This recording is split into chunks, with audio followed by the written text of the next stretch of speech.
Okay.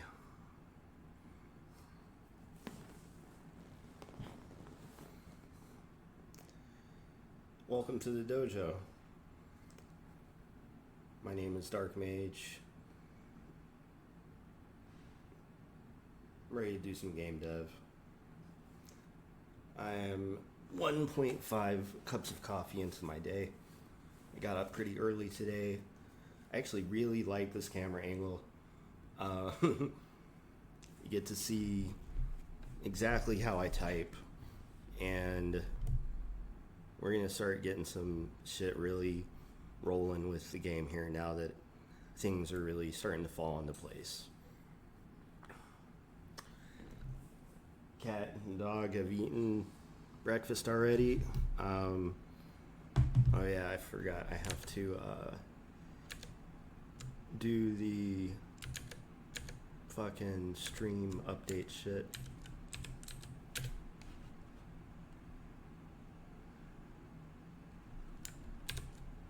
Let's see.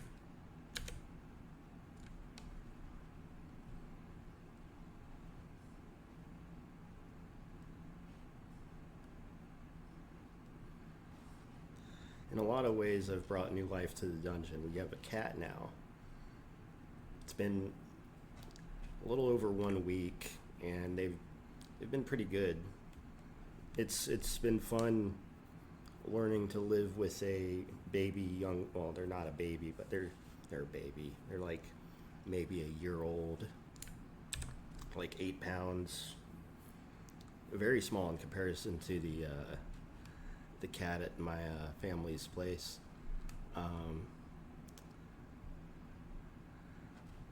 What am I looking? Oh, keywords, right? Yeah, there we go. So we go over here, we update.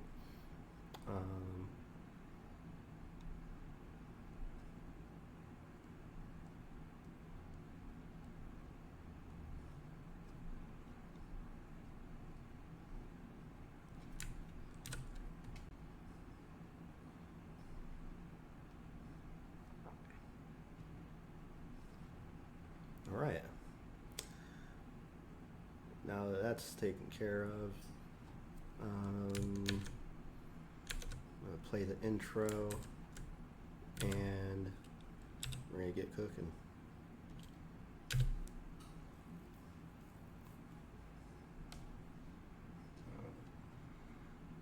It's early. None of y'all fuckers are awake yet. Y'all better. You know what they say? They say early to bed, early to rise, and all of that shit, right?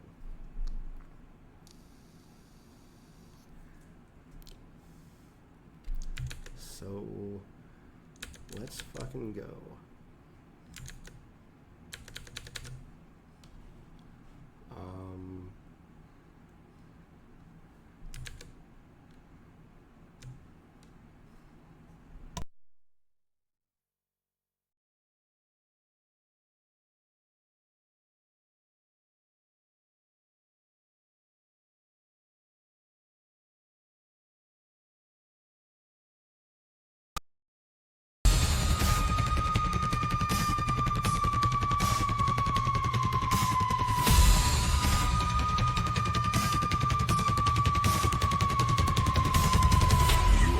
Listening to Evil Dojo Dark Mage in the house with the sick flow.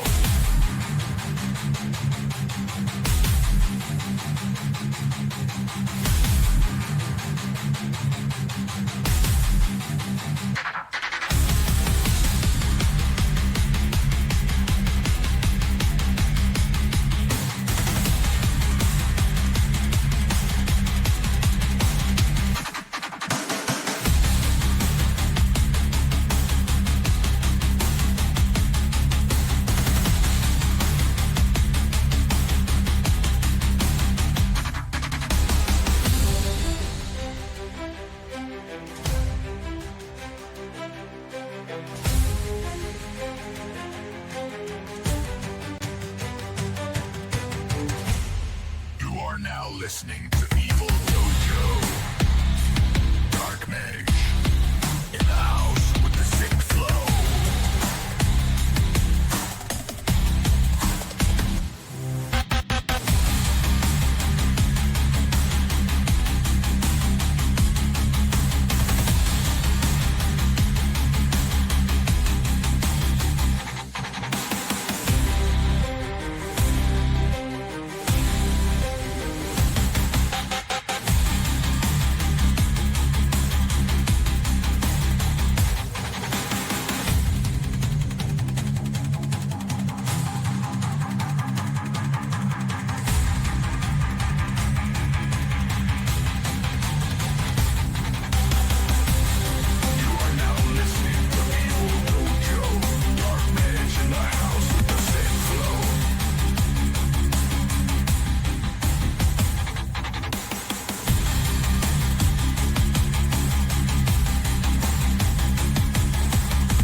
now listening to Evil Dojo. Dark Mage in the house with the sick flow.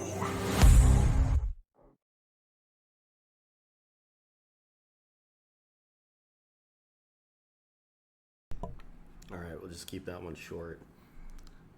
I'm ready to fucking roll. I don't want to wait. I'm gonna have to get up and get more coffee here in a little bit, but no big deal. We are not inside of deepseek happy hour yet.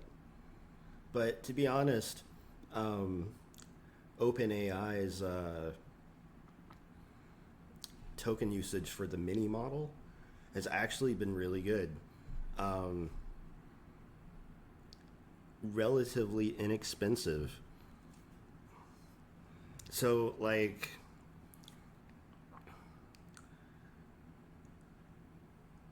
it's really interesting like comparing these models, because Nano's really fast and then Mini's also pretty fast.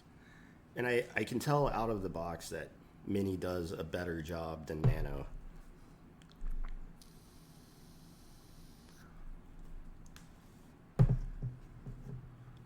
So it's been kind of an interesting thing to observe as I kind of move forward with this thing.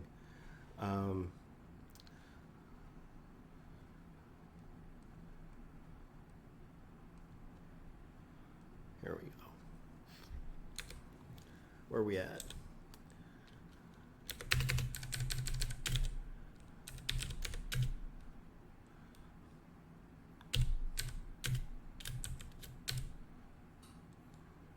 You know what? Let's start off with the build loop. So the way this works is you list all the .c files, and then you pipe them into a program called enter.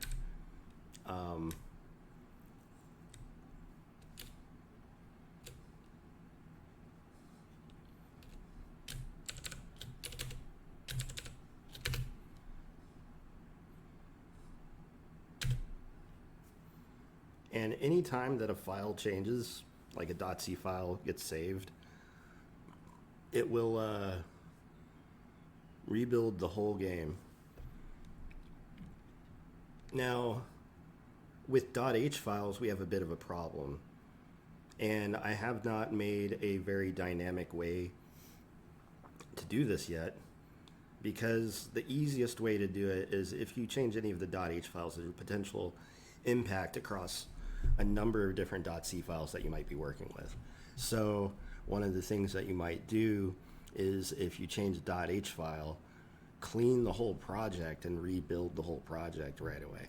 It's still relatively fast, but like obviously me being interested in hyper optimizations that lead to self-destruction, I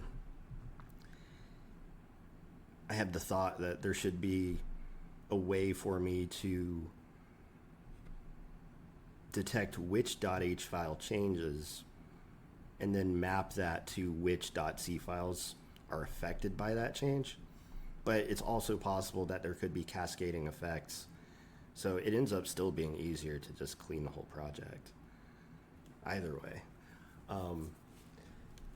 And I can demonstrate this, right? Like,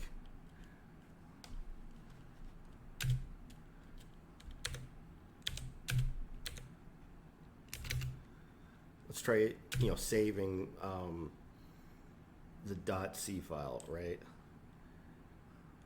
For libdraw. Now, nothing changed here.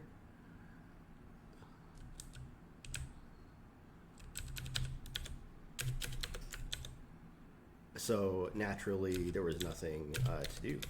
But we made a file change here now. So now you can see that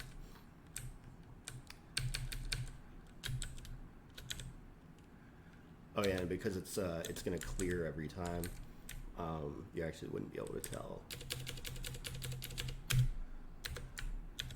So now if we add another line, you can see that it build.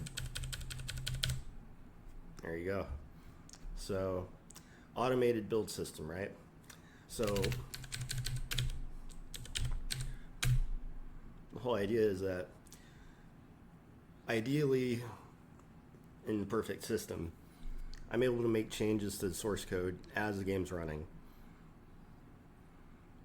save the file, have the file automatically rebuilt,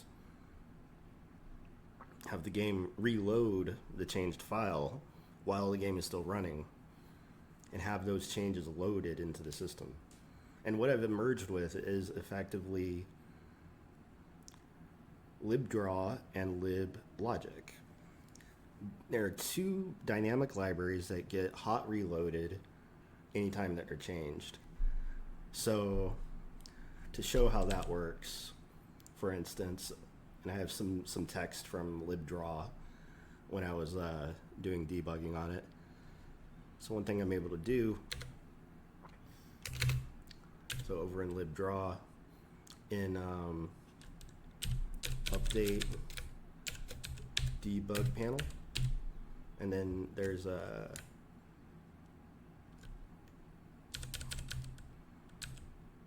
this little innocuous line of text where I copy 7777 into the buffer. Let's see what happens if I comment that out. As you can see, the 7777 has disappeared because I'm wiping out the buffer every time, and this function effectively acts as a hook into the debug update, because the very last thing that gets done at the end of a frame is that the frame gets presented to the viewer, and then we pretty much loop back around to liblogic in order to process like the next frame of logic, because when the game is turn-based, it still operates on a frame-by-frame basis. So, you know, this is how we're able to simultaneously have a real-time game engine with a turn-based system underneath it. This might seem obvious to some people who are more experienced than others, but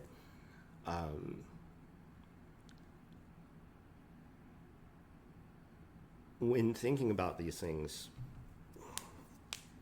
like from a logic perspective, the first way that I began thinking about the game's development many years ago was that I had no animation. I didn't have any animation, and it was planned, but I had not gotten to that phase of experience in actually implementing my own animation engine. What I was doing in 2013 was I was actually drawing sprites entirely in code.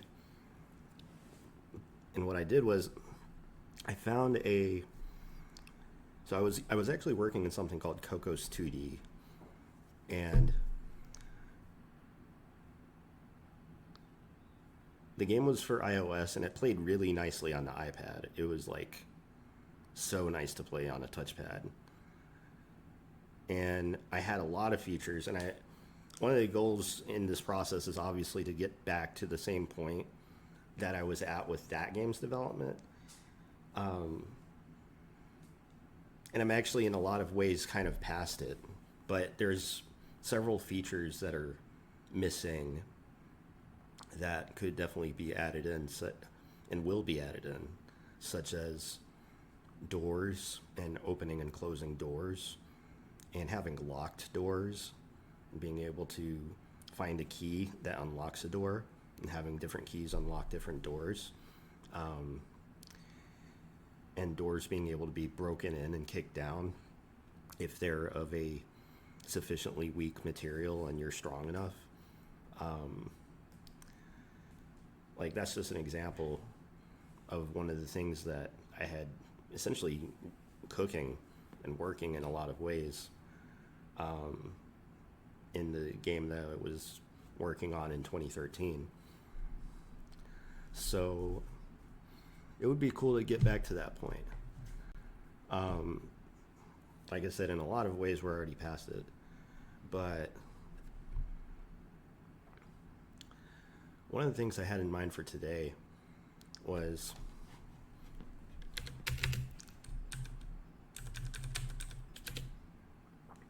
I've added in some new assets. So I began thinking, you know, it's about time we get some stuff besides orcs and humans. And this is a good way to get rolling in that department. I went through the assets that I had available, and we have most of the actions needed for dwarf, elf, halfling, and goblin, as well as a bat and a wolf. I also discovered some new assets for the human, and they have corresponding ones for the dwarf and all the others that involve other new actions that I have not yet implemented in the game. In addition to this, they also have like some assets that lend to an idea that I'd like to work on. It's going to take a lot of work though,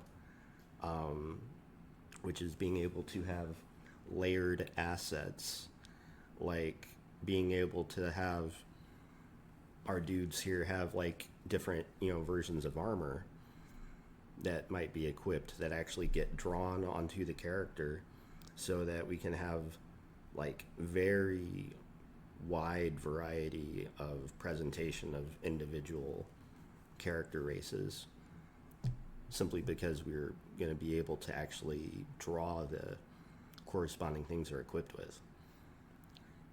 And doing it with assets this small makes it a lot easier to start thinking about that kind of stuff, because at the end of the day, I am trying to do everything in code because the goal is to ultimately automate a lot of the generation process so that we can get a lot of different things in the dungeon and generate lots of different types of maps and have very complex emergent gameplay as a result of this. Standard business for any dungeon crawler. So I asked myself, how do we get a dwarf in? Okay.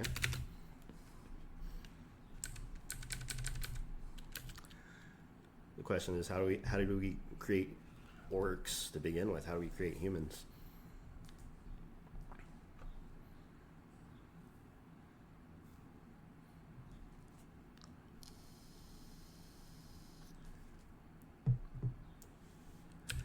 So there's two aspects to this. There's the creation of the entity in the logical sense, as all of the underlying attributes, name, the entity ID. And then we have the graphical assets that correspond to that entity. So over in libdraw, I've already implemented some of this. I started with elf, so I figured that'd be easy. But now I think about it, we also do need the ability to create other humans, because it's also possible that the player's not a human. You might be able to, I'm probably going to let you select race and stuff like that. Give you some level of customization at the very beginning. So loading in the new assets was a matter of starting with the textures. We add the appropriate path for the new assets, along with their associated texture ID, number of contexts, number of frames, and whether or not we're dithering. So step one is it loads all of these textures, and in libGameDefines, we actually create macros that correspond to each one of these new assets. And the key here is that this number has to match what's over in our textures file. So it's an unfortunately manual process at the moment, and there might be some way for me to smooth this out. Copilot helps out a lot in this regard, but at the end of the day, every texture has to have a unique identifier, and I figured just doing it incrementally, I shouldn't waste anything. So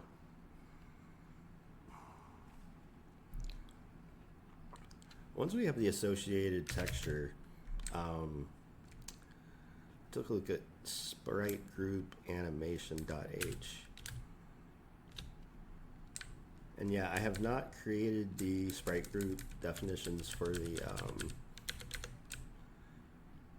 elf yet, but in general, like ideally for all the humanoids, the positions of each of the sprite groups is the same for each different race. So ideally, I shouldn't have to have different definitions for each race, but just to be safe for right now, because I know that elf is missing certain ones like guard success and guard, to begin with, I'm going to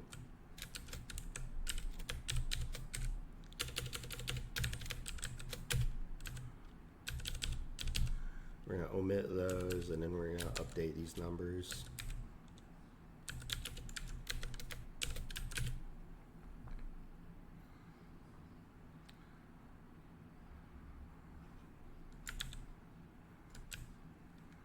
Idle, walk, attack, jump, spin die, soul die, damage.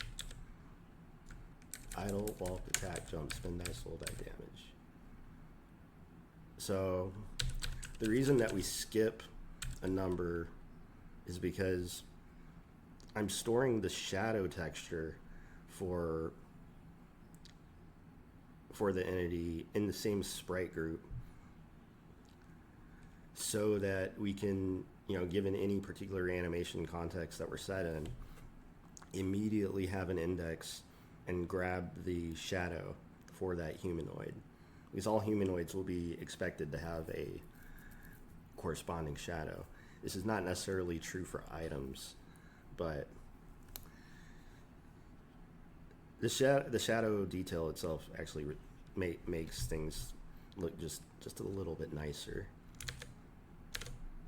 What's up, Dulce? Good morning. How are you doing?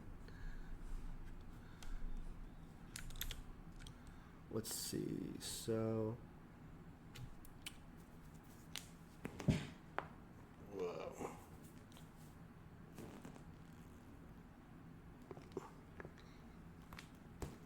Ugh.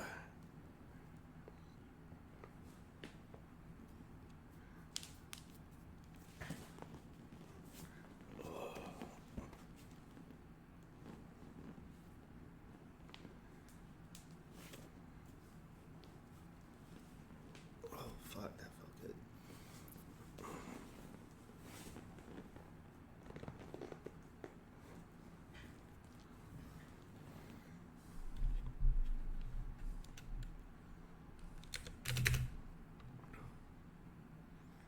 What's next here? Oh yeah, so I was explaining how the loading of the new asset works. And whenever we go to create a new sprite group, like for instance,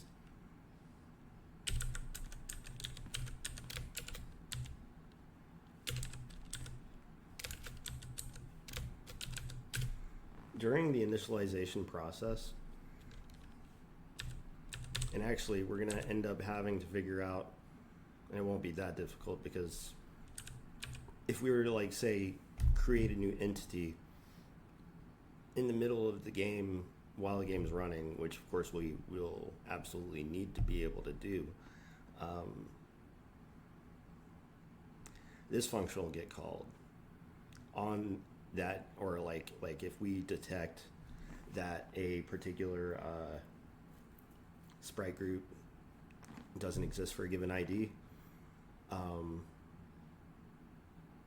we will verify that it exists in the entity map, and if it does, then we will make sure that we call this function. I'm just thinking out loud, but in the very beginning here, we're going to actually create a new entity, several new entities. So as an example here,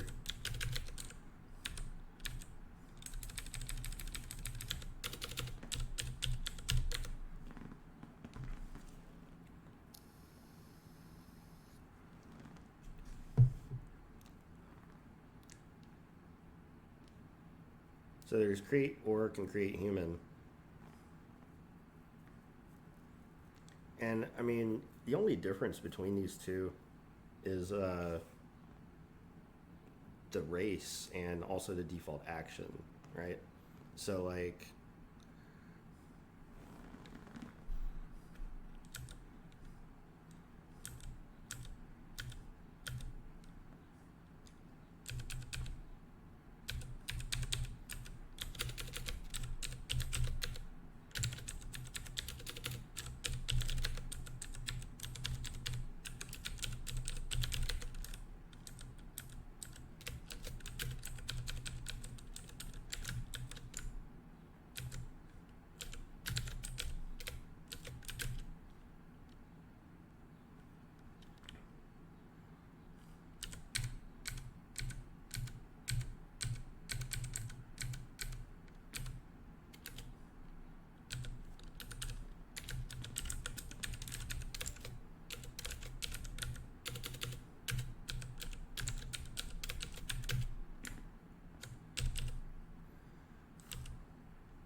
okay.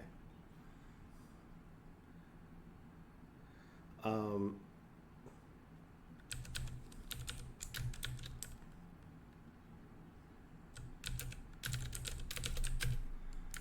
hmm.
Okay.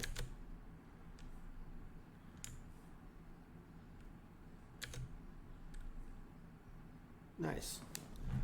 ECS library, huh?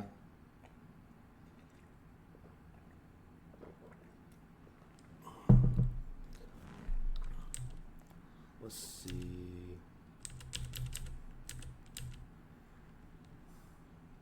Oh, right. The create human, create elf.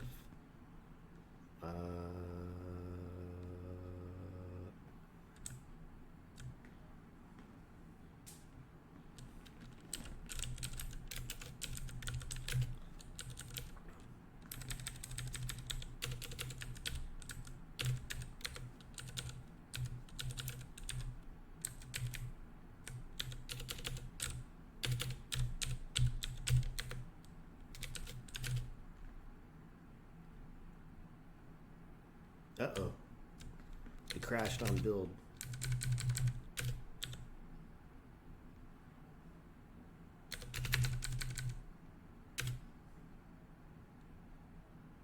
Init humans test.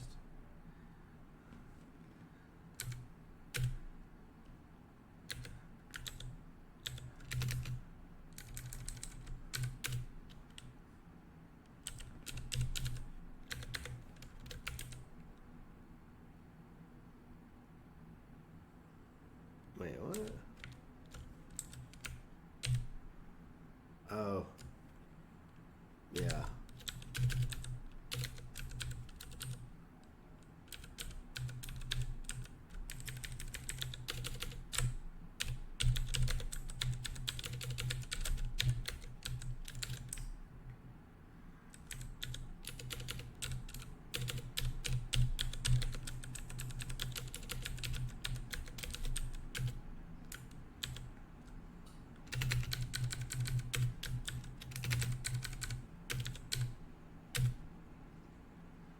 All right, look at that. We got 3 dudes now.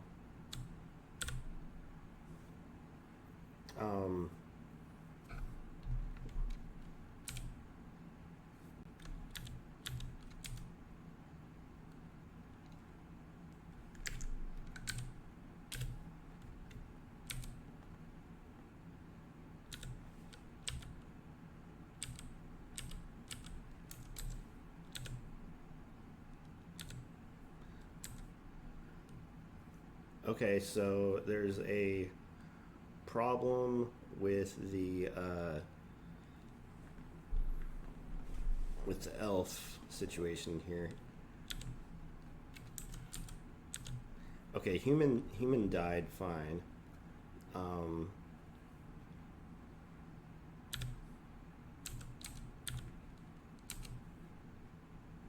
But the elf death somehow didn't trigger.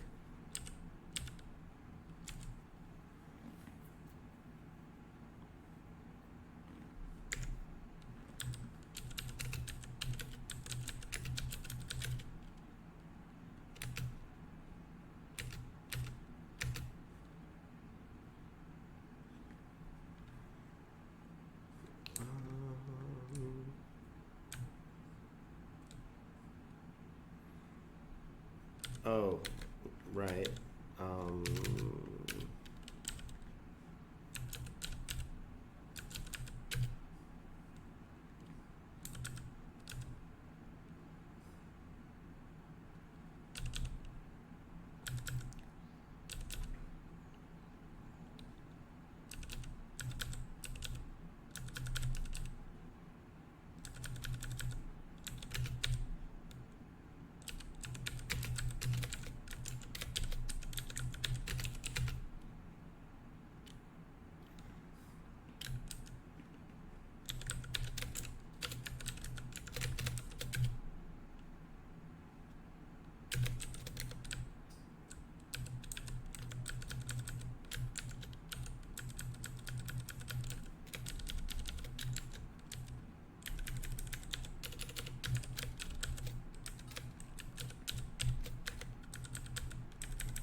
Son of a bitch.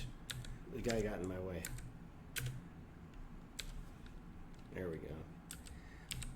I also noticed the elf attack isn't quite picking up either. Okay, I loaded the wrong animation, or it's in the wrong order somehow.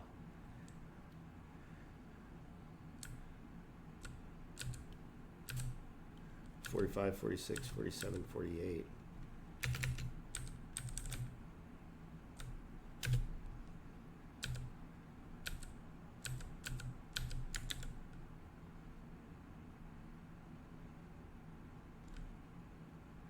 Oh.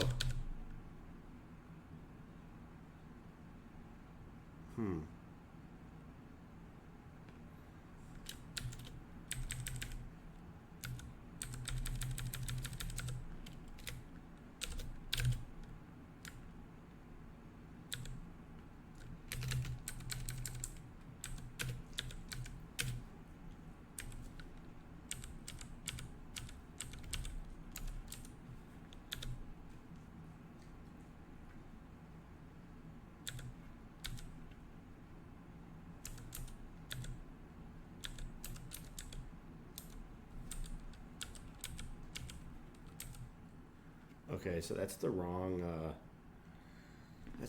animation asset. And my dog just woke up. So we should probably step out so she can do some business. Okay, so this is the wrong asset. Not a big deal, we'll figure that out. What's going on? Yeah, this is a roguelike meatwad. Absolutely. At least in the beginning, it's going to be a roguelike.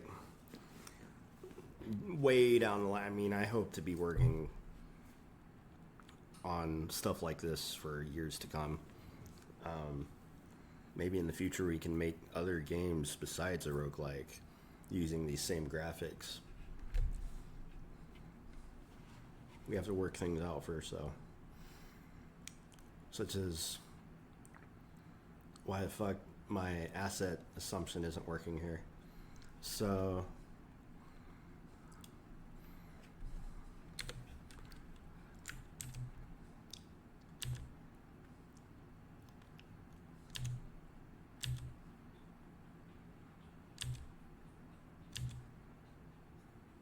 oh, elf spin die shadow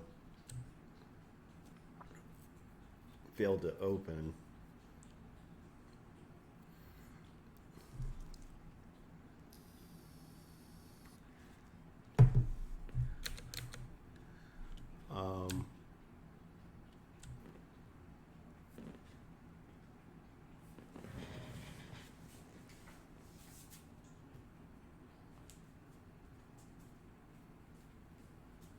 No, don't drink from that. Man. Gross.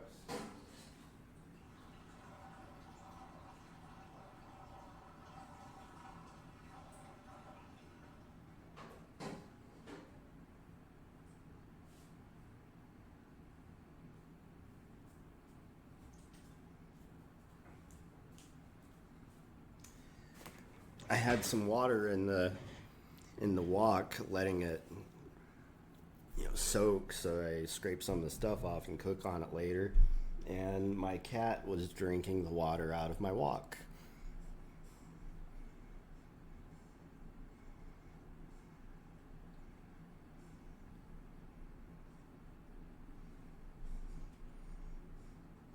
He's a fucking savage, dude.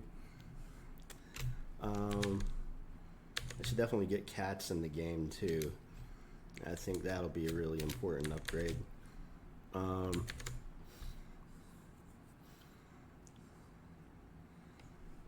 Okay, looking at this.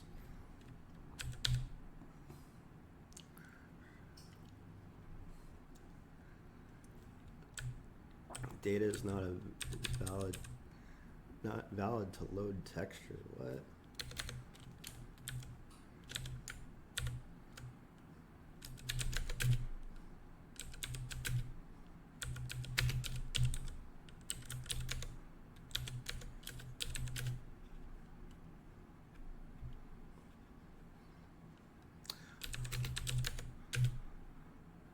Okay, yeah, naturally. Human doesn't have an associated, no, sorry. Elf doesn't have an associated shadow for each one of its things.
Oh, son of a bitch, what?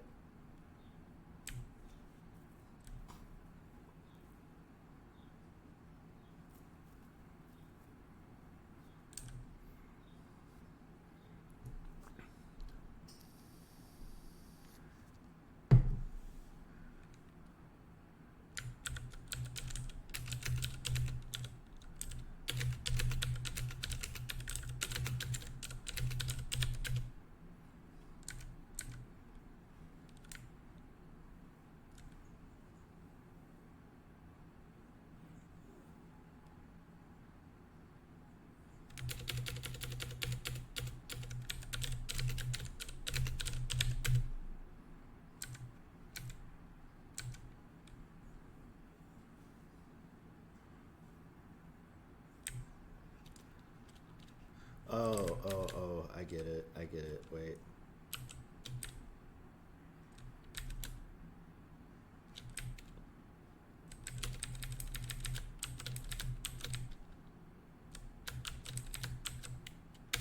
There we go.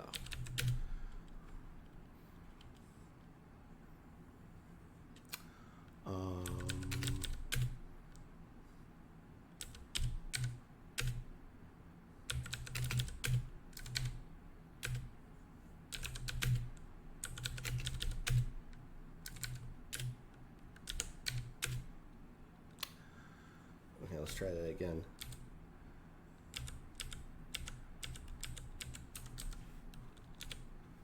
No, he's still not the correct one. Hey. Hey.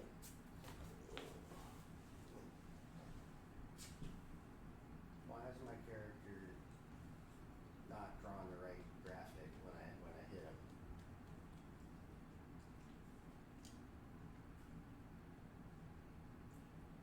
Why?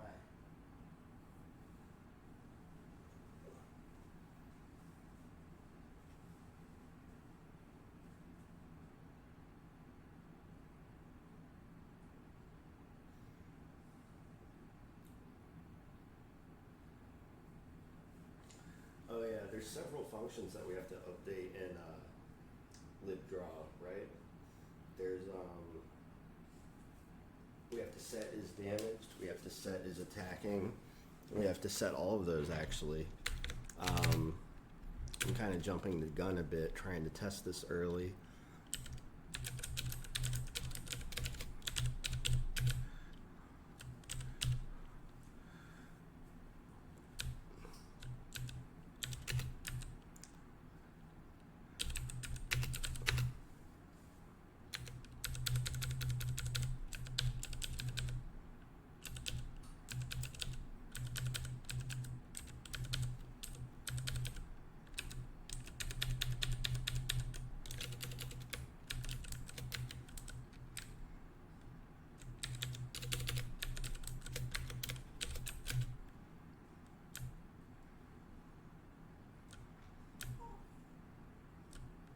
Oh, Grace, you're okay.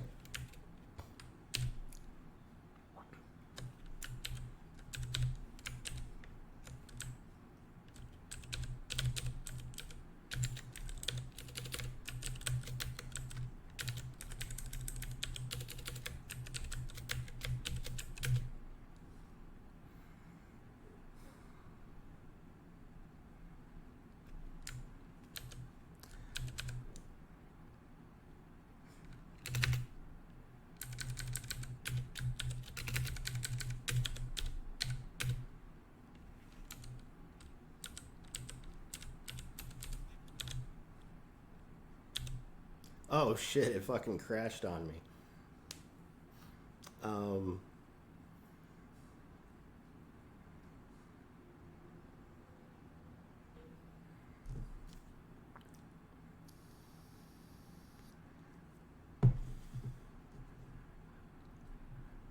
Shit.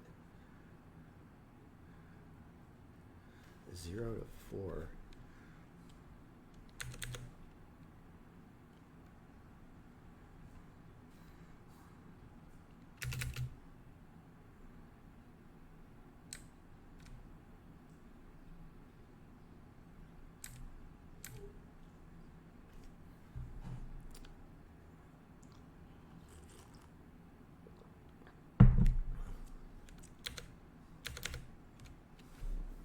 Grace. Help me out. I'm getting some weird bugs. Oh yeah.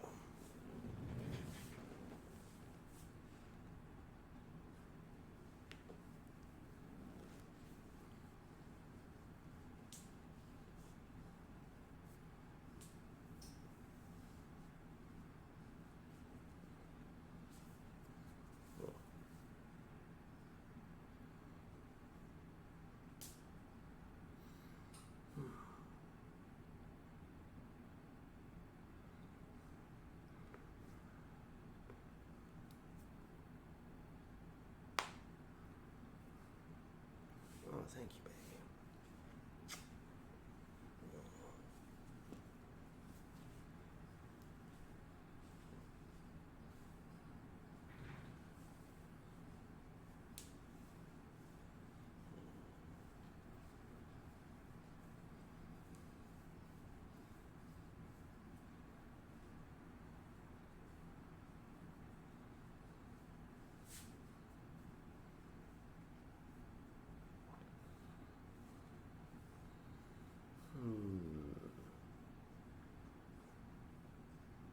Index is out of bounds.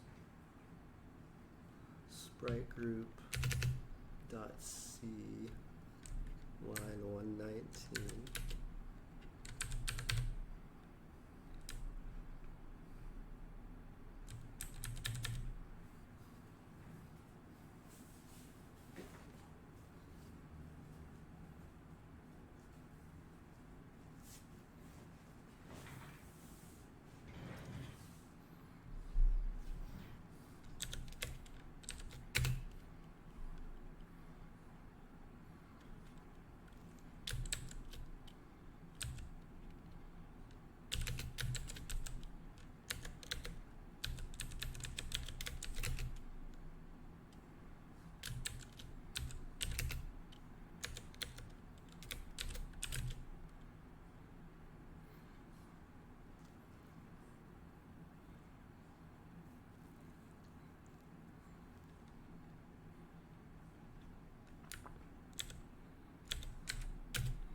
Did I count wrong when I did that?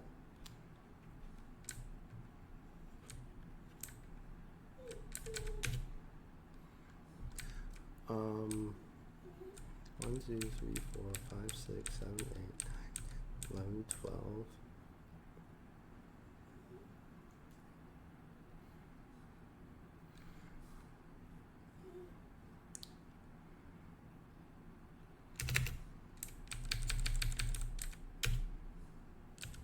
Oh, wait, 0.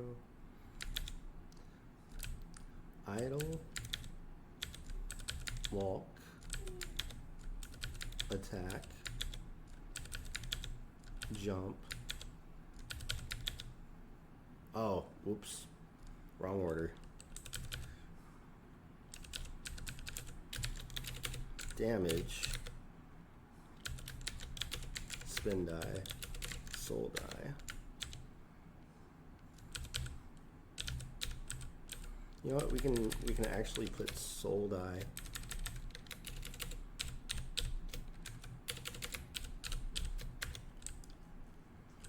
Increase the size. And that way I can actually have as an option, and we can play around with how they both look and feel. I believe this should actually fix that. But this would be a case where we need to actually clean and build again.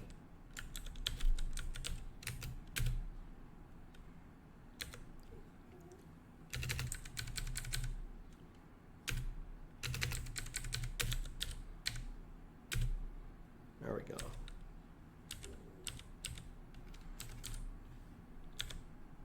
Oh shit. That's obviously animating incorrectly. That's fucking weird.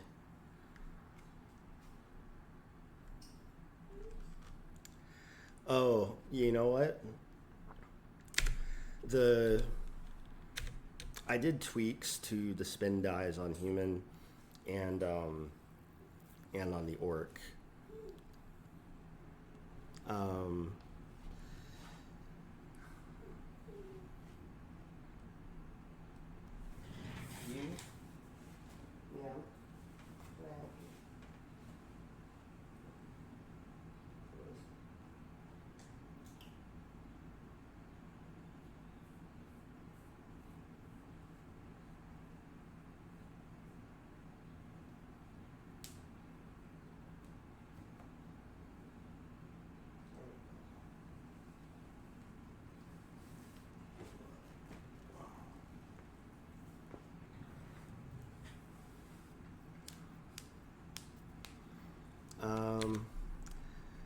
So I'm gonna actually pull that up.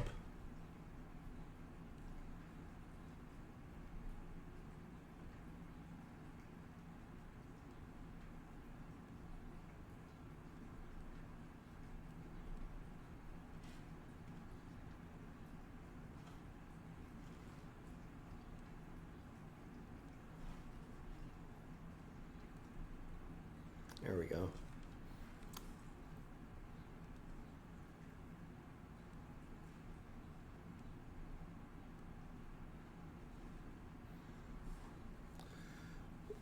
So as you can see, there's two different versions of human spin die. There's this one, and then there's this one. This is the original, and this is the modified version. The reason that I have it this way is because I wanted the body to be persistent on the ground.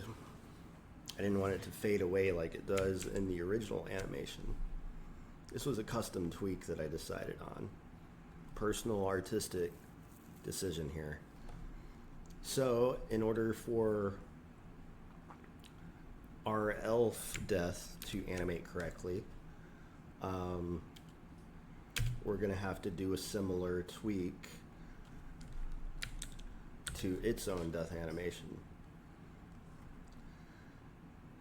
So note that in the original, we've got 1, 2, 3, 4, 5, 6, 7, 8, 9, 10, 11, 12 frames of animation. In the new version, we have 7. That's why it's currently animating incorrectly.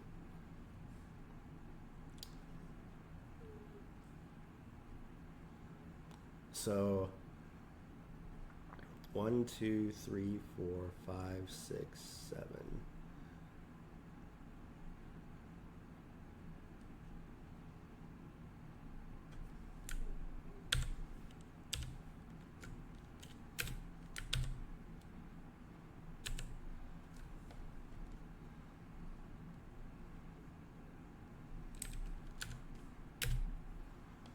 All right, so now we have spin die 2. Similarly, in the shadows, we're going to have to modify this. And it's effectively going to be the same thing.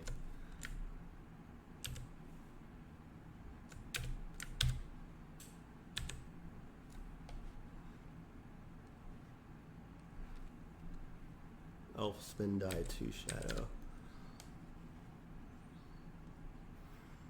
So now over in the I'm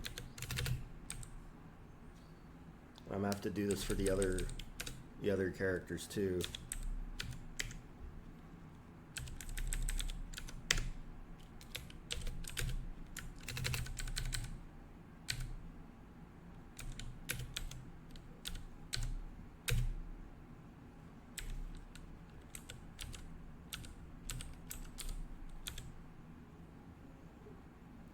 Oh, he didn't stop on last frame. He's continuously spinning in place.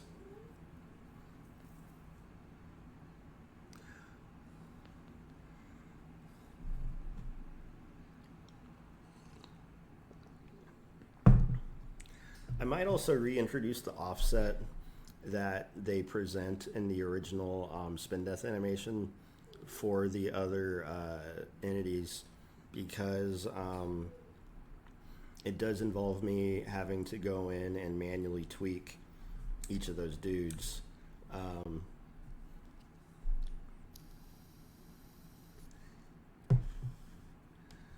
So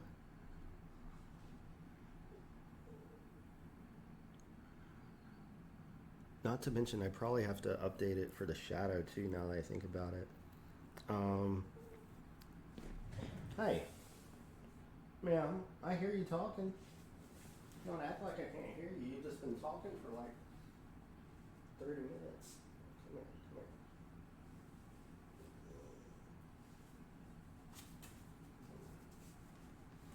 here. Can y'all hear me? Can y'all see me? Y'all can partially see me.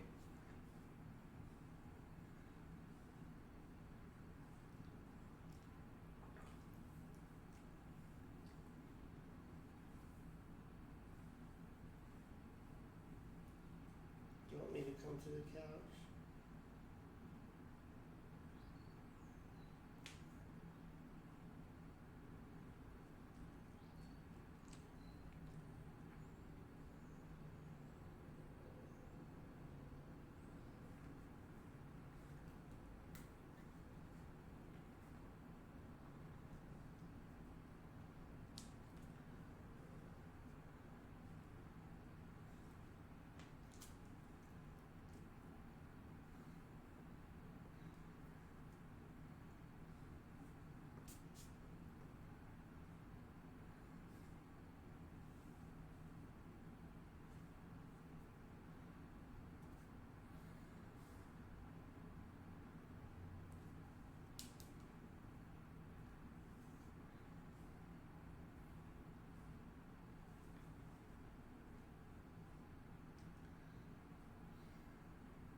if things are slow to roll, there's a reason for that.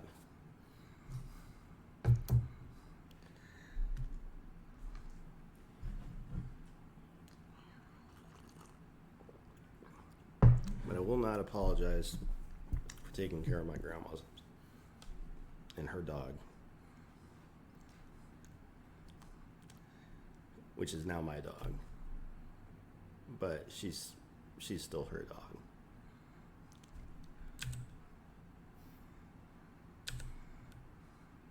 Why is the final frame not hitting? Or not sticking, rather?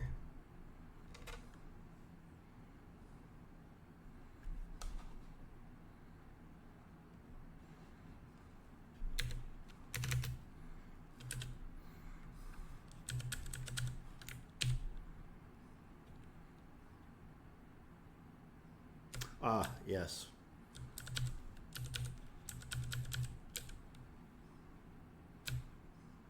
Also, I want this to be consistent.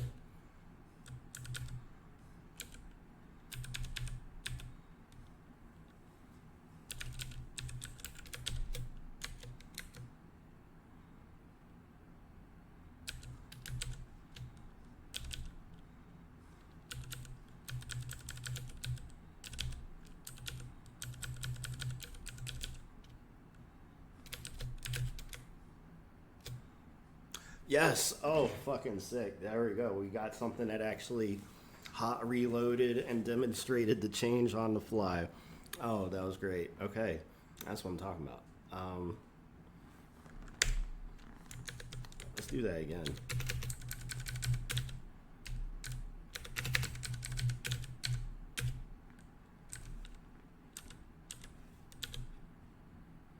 Okay.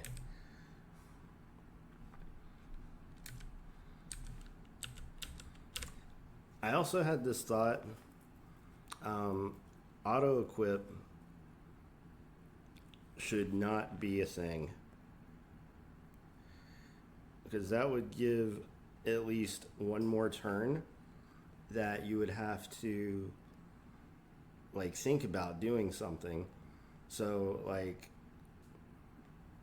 you know, in a really tight situation, you might have to move one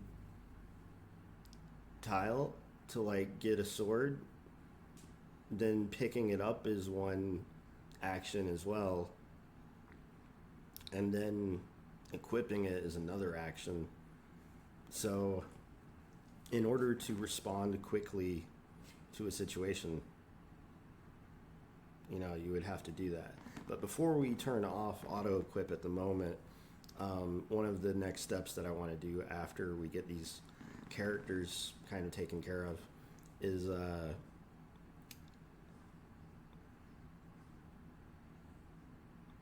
inventory menu. Is if we have a shield and a sword already, they should at least show up in an inventory, and we should also be able to see things like the characters, like full page of stats and stuff like that.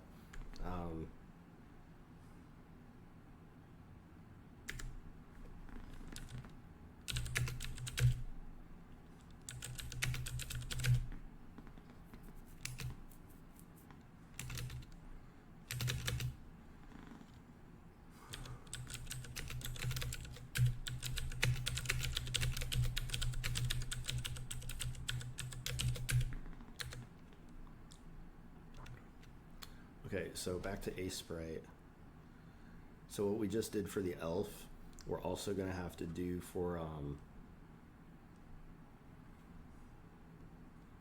dwarf and halfling and goblin.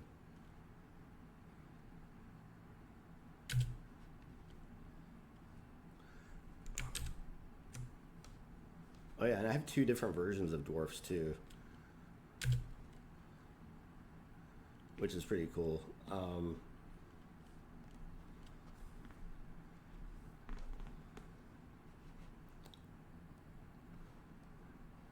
One, two, three, 4, 5, 6, 7.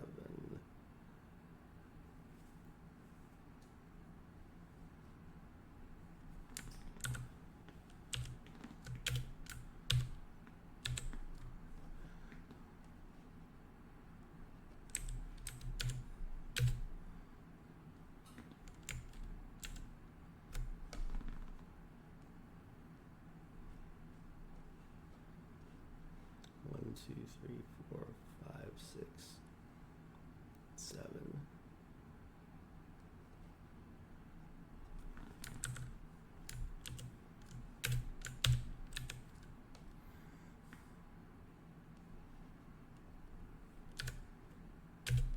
All right, there's our 2 dwarf spin dies. Now I have to do their shadows.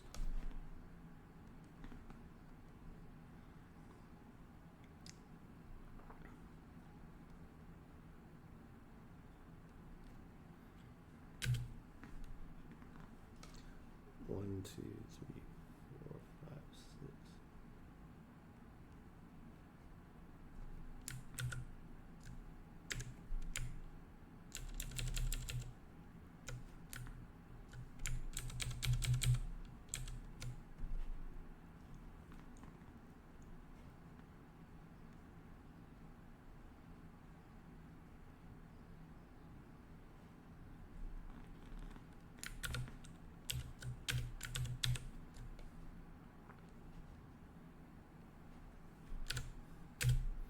All right, now back over in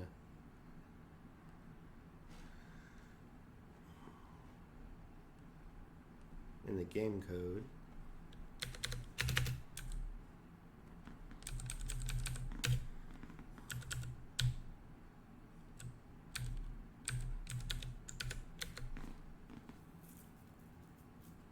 We'll do the first dwarf first.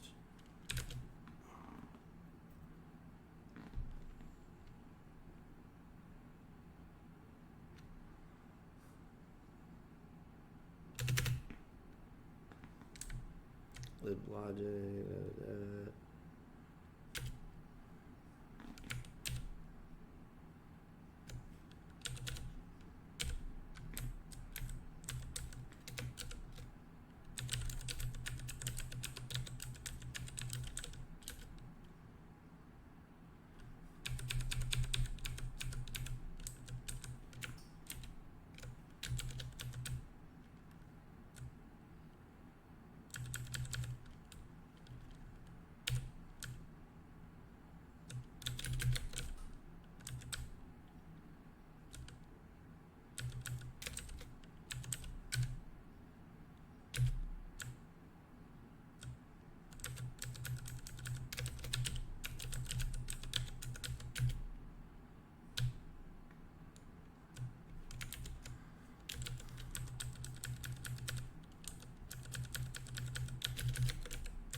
I think that does it for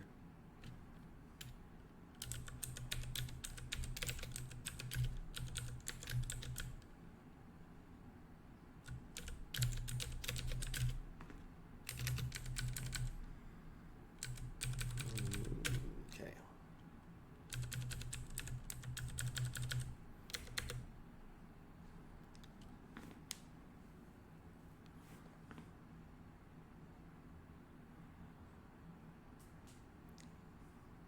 But one key thing to notice here is that in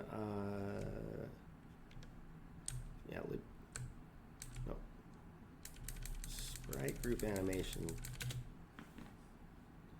I'm trying to do my best to I'm gonna have to go back and reposition charged attack in order for this to work with orc. I'm also going to have to reintroduce spin die and soul die to human and orc to make everything like fully sync up, but the idea is still the same.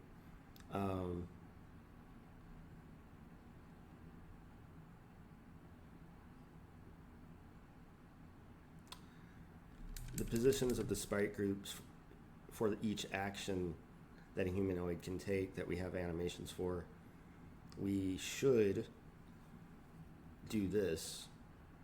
And I should also create a system where if we have actions that we're able to take that don't have a corresponding sprite group that we're trying to set, that we just have a default that we use, which is probably how I'm already doing it.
Idle, walk, attack, jump.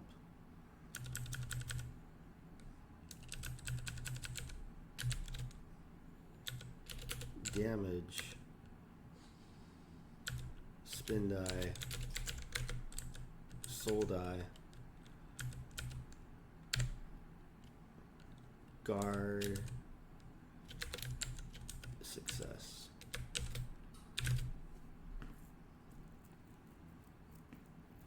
Because now this corresponds with these. So the first 12 are the same.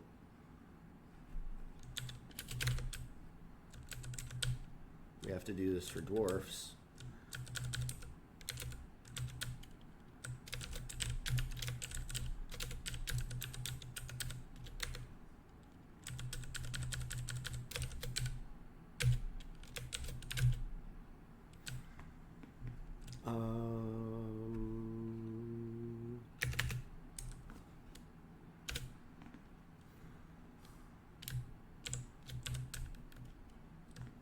Oh, and I have to change the order over here now too, because I changed the order over there. Damage comes after jump.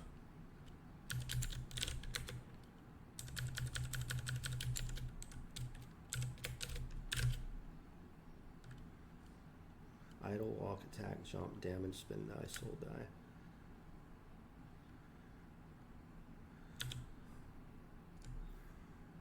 Okay, so far so good.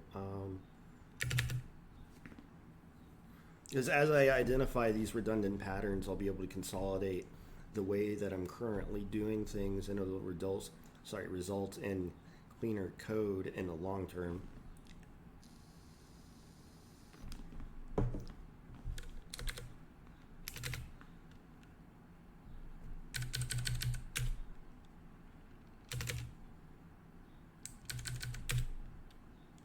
Let's see, what do I have left? Oh, yeah. So for each one of these now,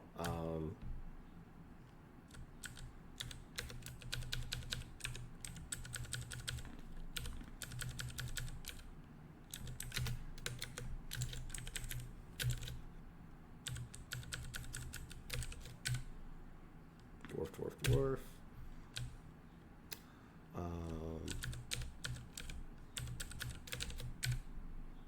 dwarf.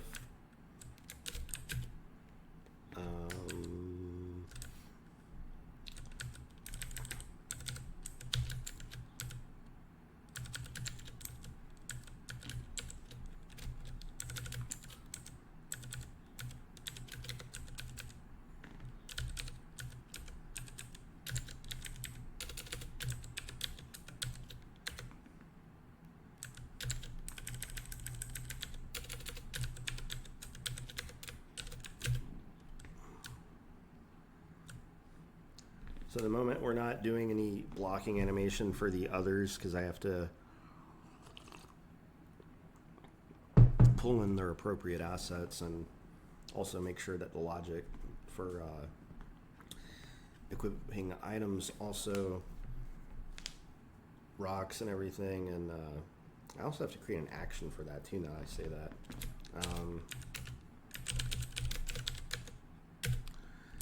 So we have this big list of entity actions.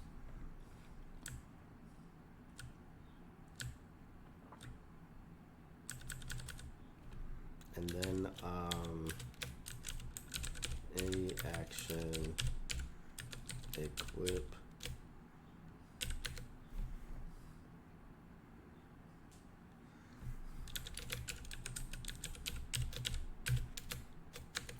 weapon, equip shield. We'll start there. I'm not doing this immediately. It's kind of whenever you see something that you know that you're going to need in the future, you know, it's a good idea to try and write it ahead of time. Set block success, update spray attack. Oh, here we are. Wait, we did that.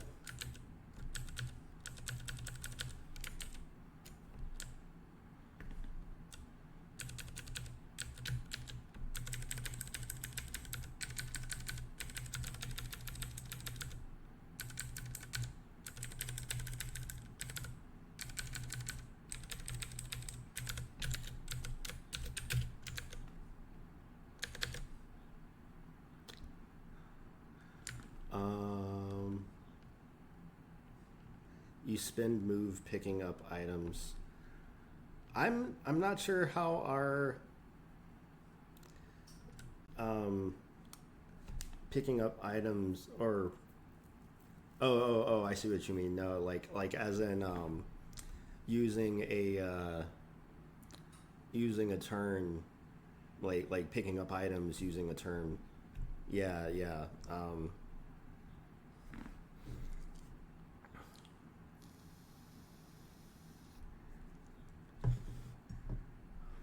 Like in Sheeran the Wanderer,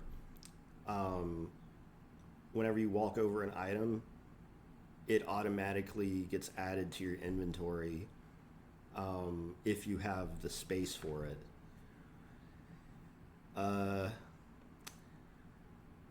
Wow, very cool. I've been coding in C++ for 3 months. Here I'm reading the chat right now. I can't understand the code. Well, if it makes you feel any better, I've been coding in, well, I can't say C++ specifically for the whole time, but I first picked up my first C++ book when I was like 12 years old, and I'm 39 now. So that was 27 years ago. Which may or may not be older than you are. It just depends on how old you are. Like, if you're younger than 27, then I first took I began taking a stab at C++ before you were even alive, if that's the case. But like I said, if it makes you feel any better, the reality of the situation with C++ is that you don't have to know the whole language to build stuff. You don't have to know every possible thing that you can do in it, because there's so many different things that you can do in it that it's like I always like to use the phrase, there's a million ways to skin a cat, right? Which is kind of fucked up because I got a cat now too. But it's really the truth. You've got all of these different ways to do basically the same things, and we just got a fuck ton of viewers. Hell yeah, that's what's up. How y'all doing up on YouTube? How y'all doing on Twitch? Appreciate y'all showing up.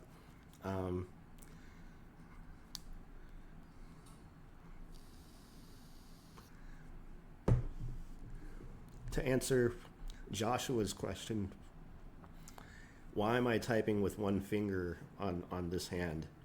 Well, that's because these fingers don't extend. Unfortunately, this is the result of a birth defect that I had when I was in my mother's womb. And over, especially in my childhood, I haven't had any surgery since I was like 12, but they did several surgeries because originally when I was born, it was clenched like this. But as I had, surgeries that helped correct my ability to use the hand, they did things like they did a skin graft and enabled me to actually extend and open and open and close and clench my shit, right? And I unfortunately only have the ability to type with one finger. So the reason I am typing with one finger on my right hand is because that's the only finger that I can type with. So I hope that answers the question, and you can clip that shit because I'm not going to answer that shit again. I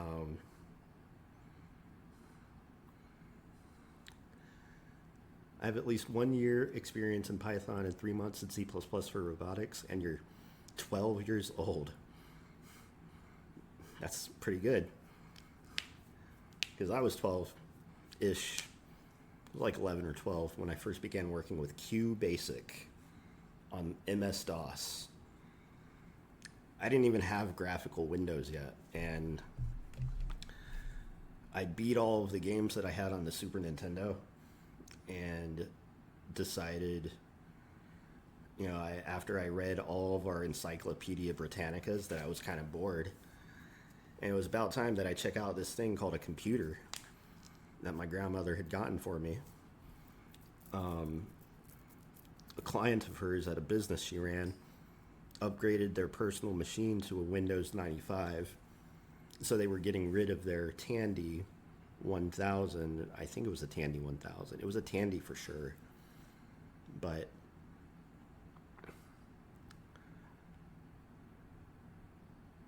it was MS-DOS. And I had a book on MS-DOS, and I actually explored all of the different commands that you can write. And I explored writing batch files. And this eventually led to QBasic. And even when I was 12 years old, I was trying to write an RPG back then in pure text. But I also realized that there was something wrong, because even though I figured out how to work with if statements, my code was becoming very disorganized quickly. The more that I wanted to do, the bigger everything got. And it just, became this giant if statement. And I realized I didn't know how to do a loop or anything like that. And I wouldn't learn until many years later. Which is why I'm thankful that I took programming when I was in high school, when they offered it. I was over in Virginia, at least at the high school that I went to. They had a class called computer math, and it was programming in Pascal on those old iMac machines that had the plastic bubble shape and shit. The IDE that we used was fucking awful. It involved clicking and dragging keywords onto your editor, and the only thing that you could actually edit were the conditions of while loops or for loops, or parameters to function calls or things like this. It was awful, but it was also my first formal computer science education, and the same situation over there happened as it did over here in Texas. I out accelerated everyone in my class. I just dominated the teacher and their ability to keep up with my ability to crush their lesson plans.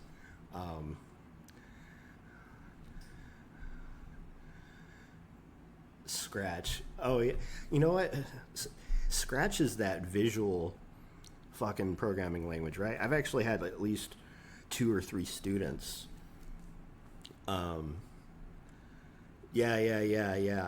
It's definitely with Scratch, which is kind of like an ancestor of another language called Alice, which, if you're not aware of the origins of these visual programming languages, a lot of it comes from a guy named Randy Pausch,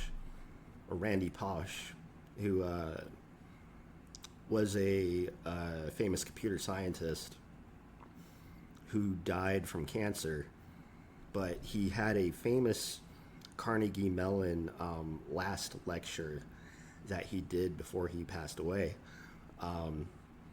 And part of his legacy was being involved in the virtual reality department at Disney. It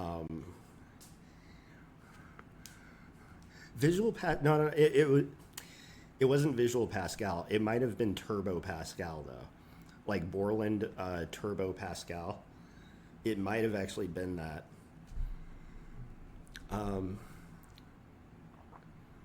It's the one and only time that I've actually touched Pascal, actually, and it would be kind of interesting to, like, I've always thought like good side projects in the future might be to go back and explore both BASIC and Pascal and other languages for potential as embedded languages, because I had a really fun time getting Lua to work in the game engine. Implementing and embedding liblua was very easy, but I also realized that there's a lot to Lua error handling that I just don't quite get yet, and I thought it might be kind of not only beyond the scope of trying to like do everything that way, but also just a lot easier for me to just think in one language.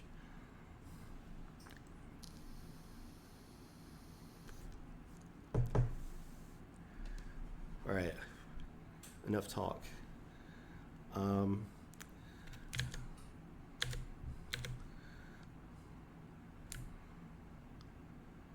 I think we have everything that we need to test dwarfs now.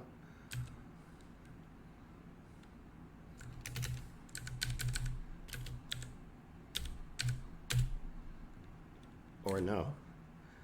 Unknown race.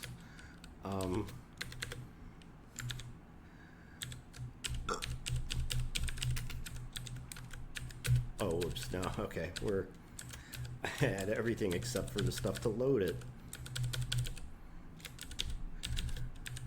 So what create by SG by ID does is, given a particular entity ID, so it takes a look at the entity in the entity map, and assuming that there is an entity and that it's not just like a invalid value, and we make an effort not to call this function or any of the functions with invalid values, otherwise we crash the program.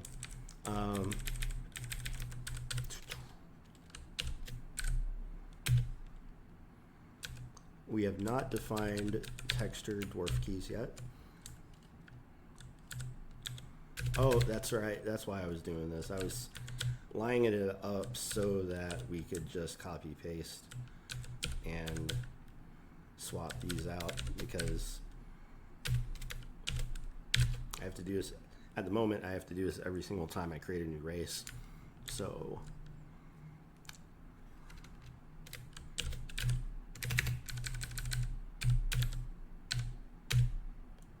all right, there's our dwarf.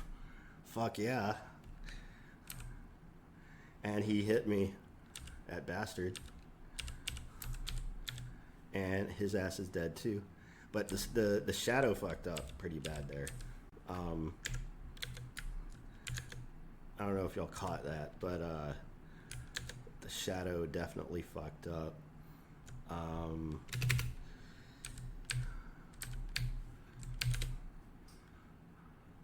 whoops.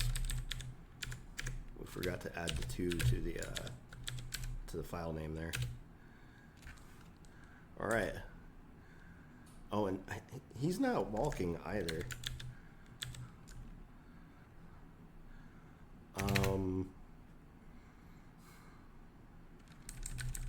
The same thing with the other ones.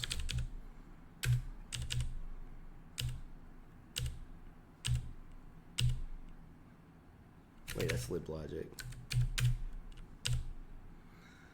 Okay, yeah, we forgot to do it for the other races too.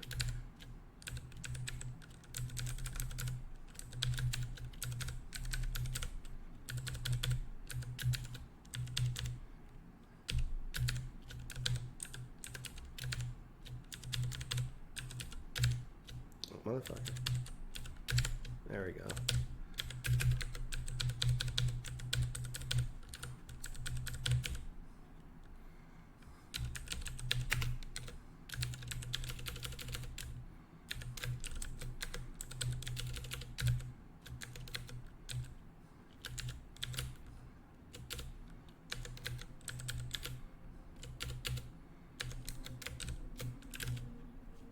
Okay.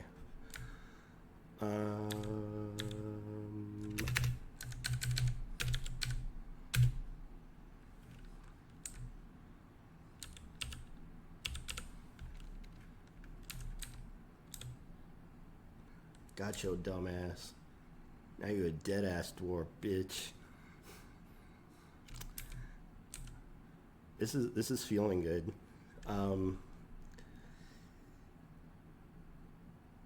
It's just black background right now. At some point, I'm gonna drop something more interesting or cool on top of that, just so that we have something kind of fun.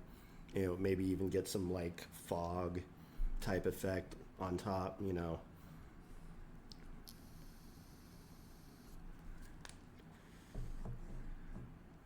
Like a skybox. That's what they call them. Okay, so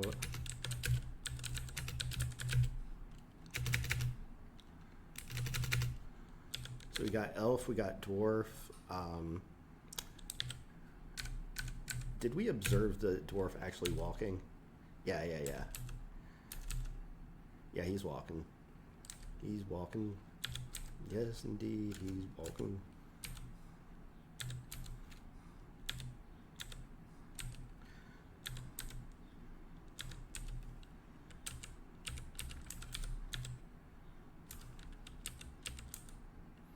Okay. Yeah.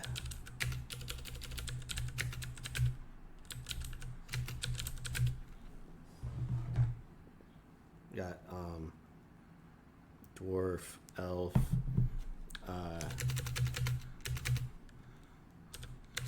we still have to do halfling and goblin.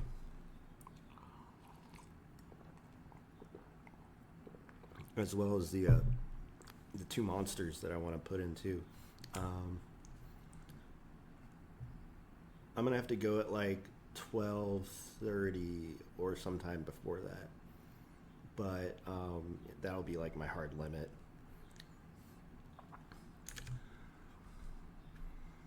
We'll see. Checking chat again.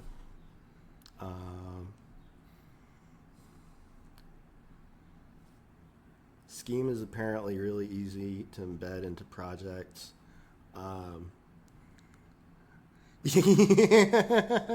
Dulce, I am not gonna fucking do any motherfucking thing with Lisp until I've gotten a lot of other shit done. And even if I did, the biggest thing that I might even want to do is write my own Lisp. Like,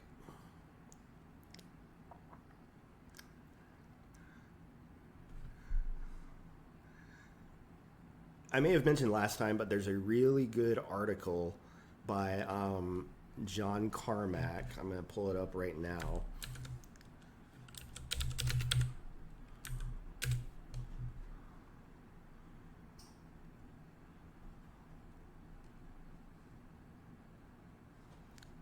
Right here. Shout outs to John Carmack. He's one of the reasons I do this shit. Fucking love Doom. He's got a lot to say on the topic, and it's really good computer science, like core fundamental ideas that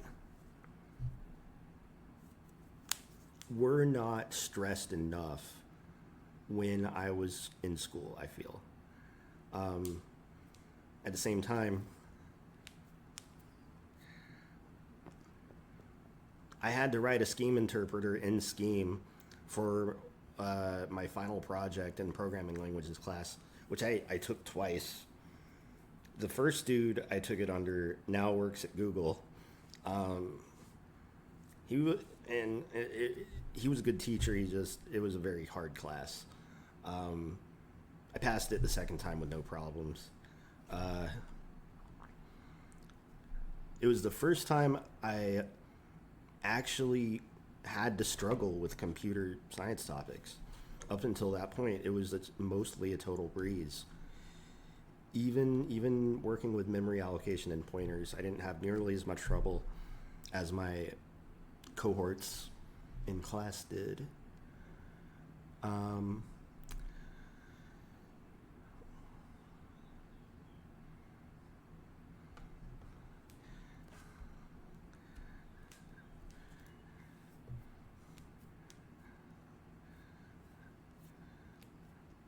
I mean, one of the big aversions to me, even working in the Lisp is parentheses management. That itself deserves its own fucking blog post or article in order to,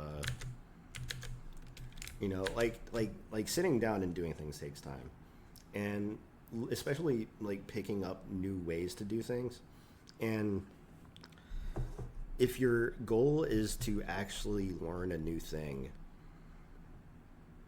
then picking up a project and trying to build something in that new thing is a great way to do that. In this case, I already know C pretty well, and the goal at this point is to actually start making real progress on a project that I've had in mind for a very long time.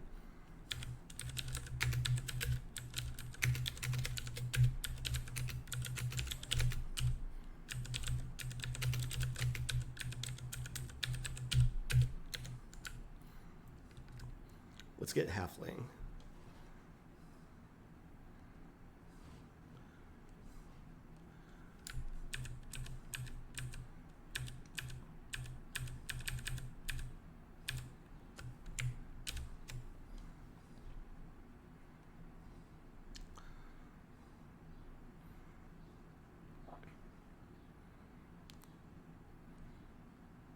Oh, did I not copy over a soul die for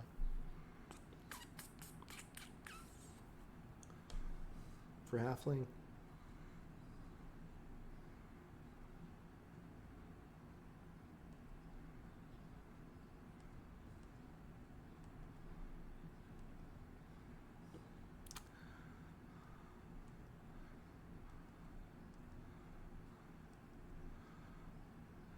They don't have a soul die. Huh.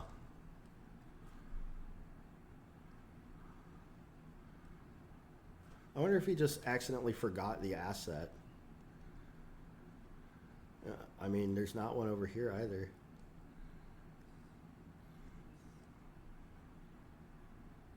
Okay, well, I didn't forget it. It just isn't here. Every so often, I find a little boo-boo in the asset pack like this, which is fine. It's something we'll just have to deal with. I'll try to reach out to him and see if I can't get the you know, get him to update that pack.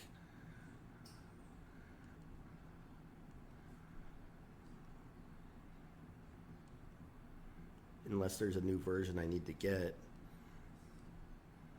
But he's been pretty good about updating us through email whenever he's got new stuff.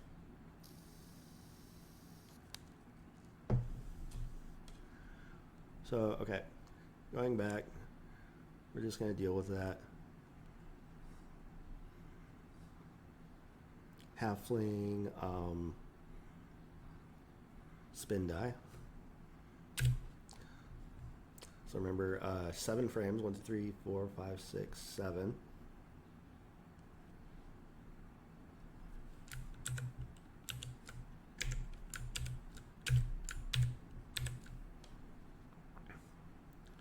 Halfling spin die 2.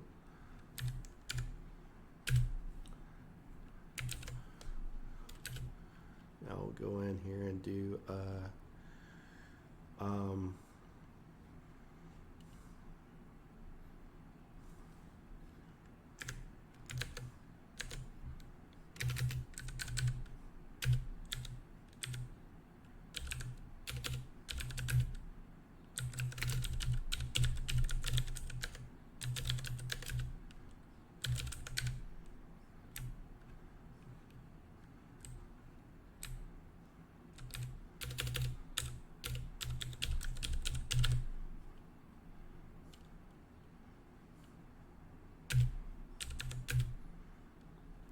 Alright, we got the halfling shadow stuff.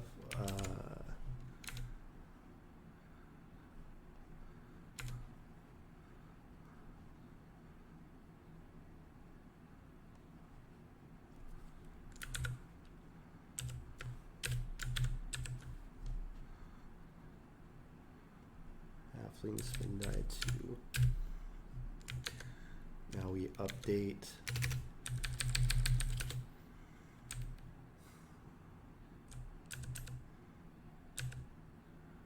halfling spin die 2 and then spin die 2 shadow. There's not going to be a soul die at the moment.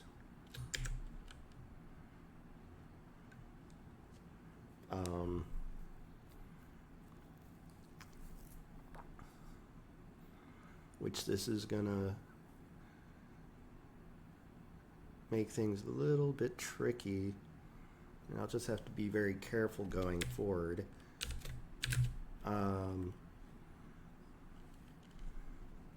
So maybe we can also do goblin while we're here. That way we just knock 2 out at the same time. Goblin spin die. Same situation with goblin. And the goblins are like a smaller version of the orc. 1, 2, 3, 4, 5, 6, 7.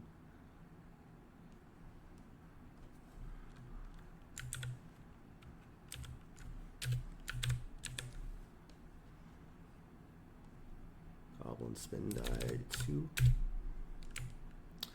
Then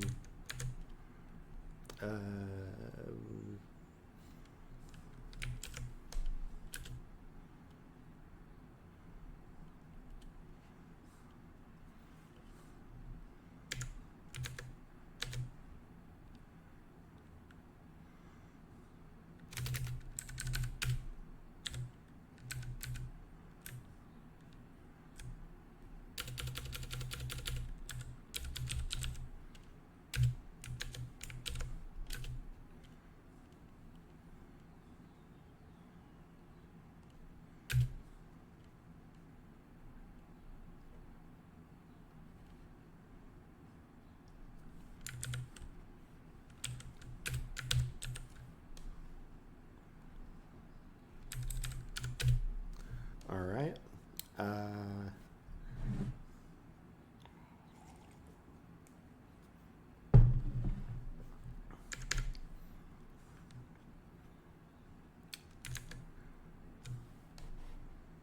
Let's go back over here.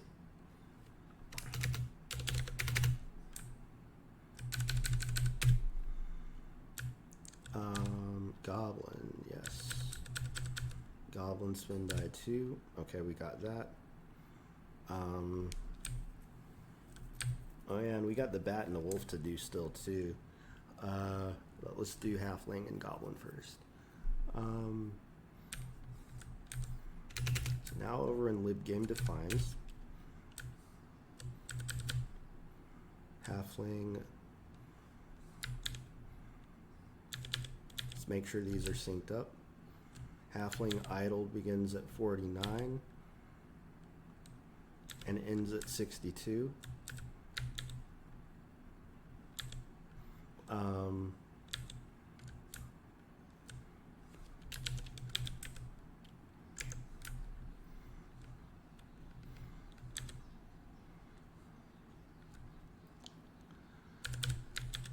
Goblin idle begins at 163 and ends at 176. But they also don't have a soul die.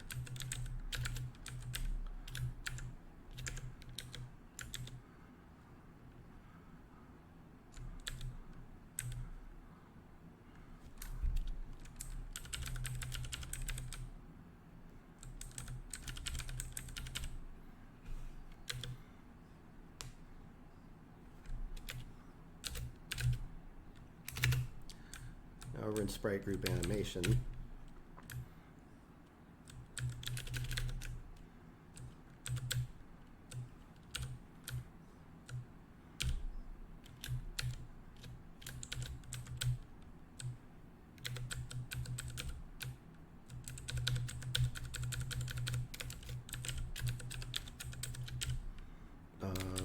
halfling.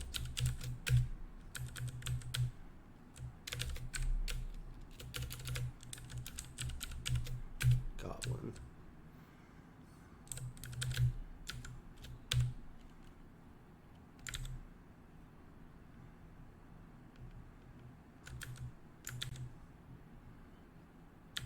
Oh, damage should come before spin die.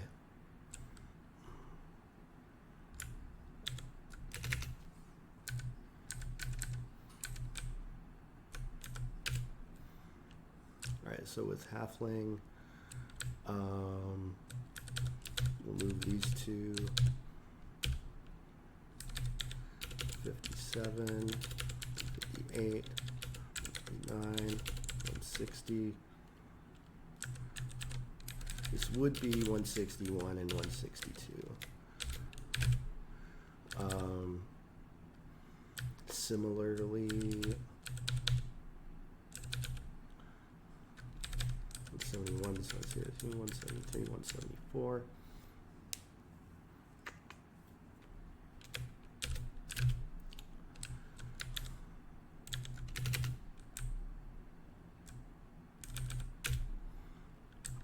All right, so let's examine 149, 150, 151, 153. 155,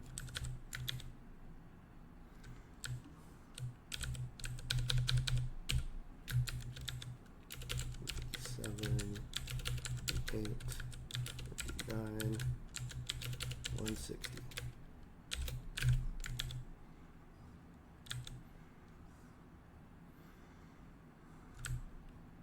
Same thing down here. 63, 64, 36, 68, 69, 70, 171,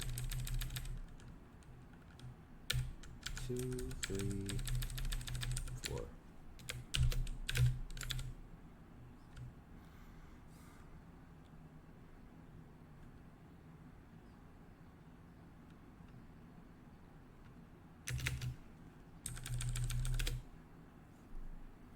Idle walk, attack, jump, spin, damage, spin die. Yeah, so they also don't have a soul die.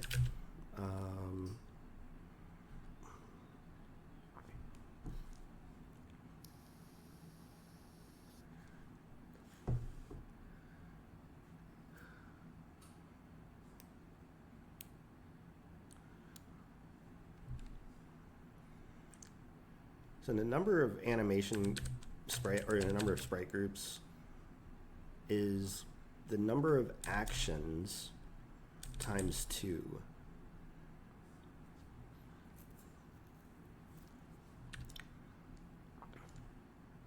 But at the moment, we're kind of hard specifying this over here. So like,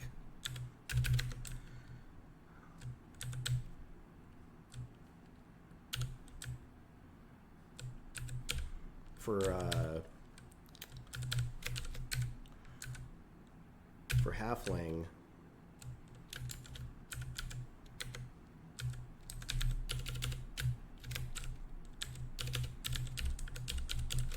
and I just noticed a bug up here too.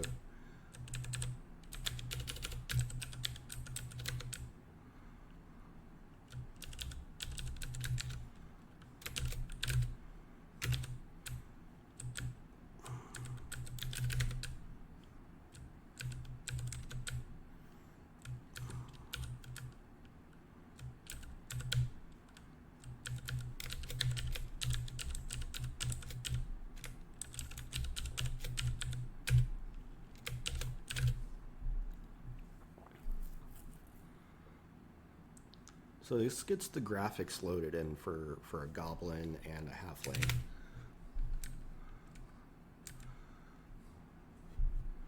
Now we need the corresponding creation functions.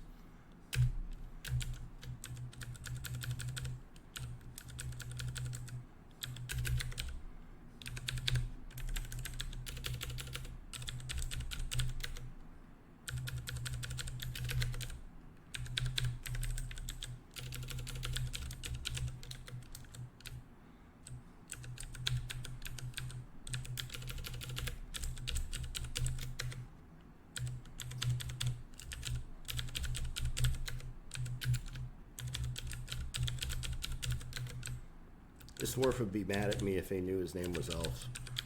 So let me fix that too.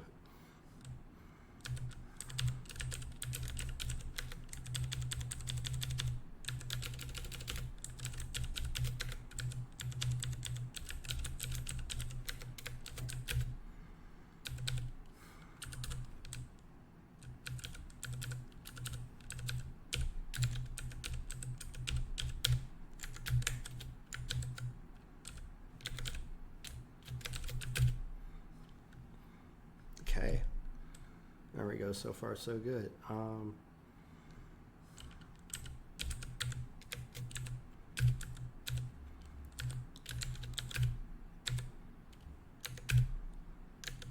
There we go. Boom, boom.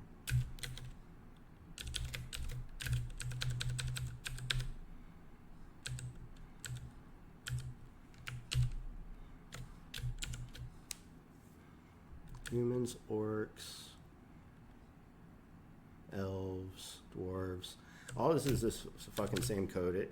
It's going to be stuff that we can chunk out into its own, into like a, you know, a very special function. To clean this up a bit. So we have to do.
Now remember, over in libdraw, we're going to also have to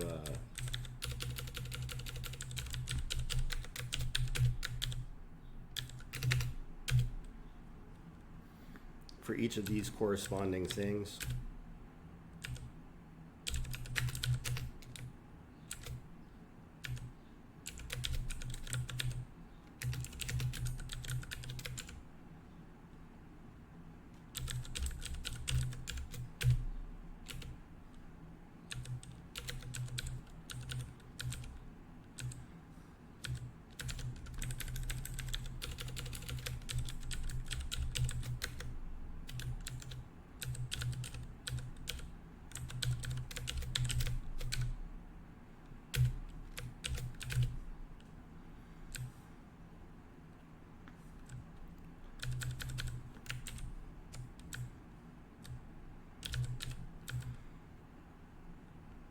Halfling, goblin.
Am I missing anything?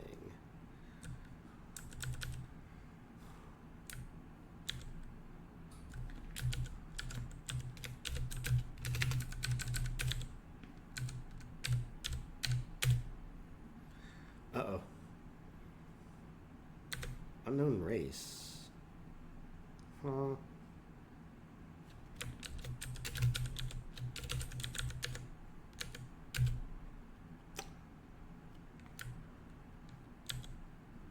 Oh, wait.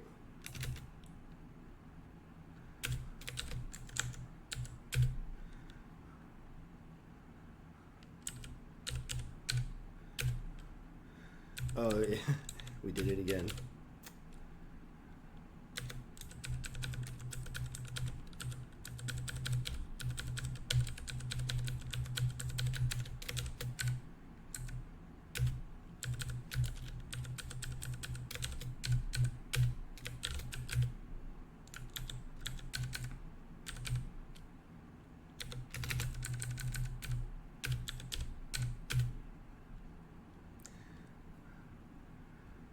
Okay, so that's supposed to be the halfling.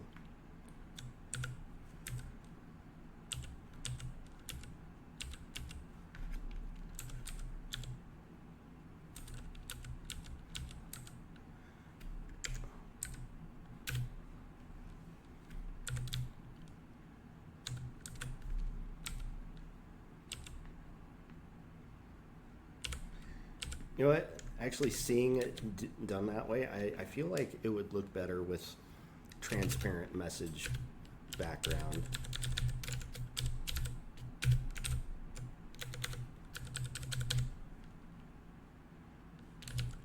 It was originally at 0.8. Let's do it at 0.5.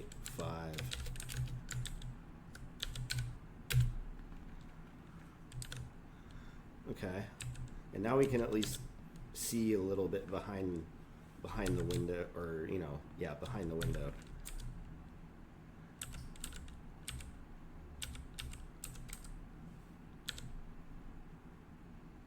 There we go. That's not too bad. I feel like in the message history, I've got too much padding, and I also feel like I need to clean how I do the padding up on that, but even though it's like not that big of a deal,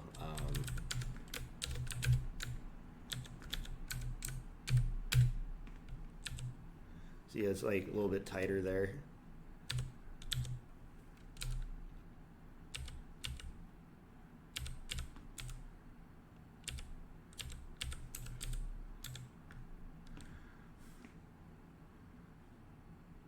That doesn't look too bad at all.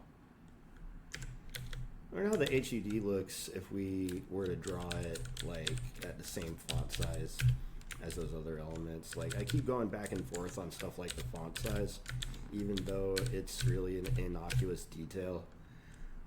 Like, for instance, there, it doesn't quite render correctly, and I would prefer it to be like real center.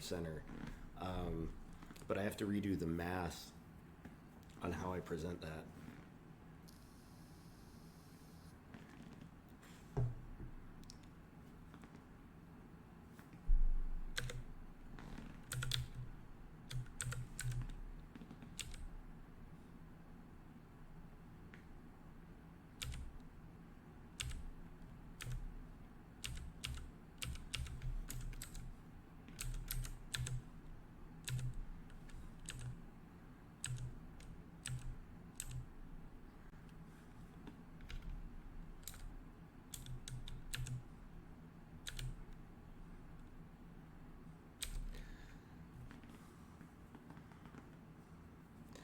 I also feel like the so 10 messages at this font size is or what max messages. Yeah, let's try 20.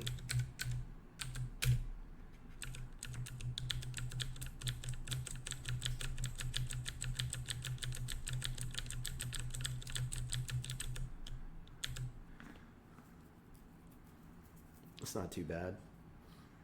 That doesn't look bad.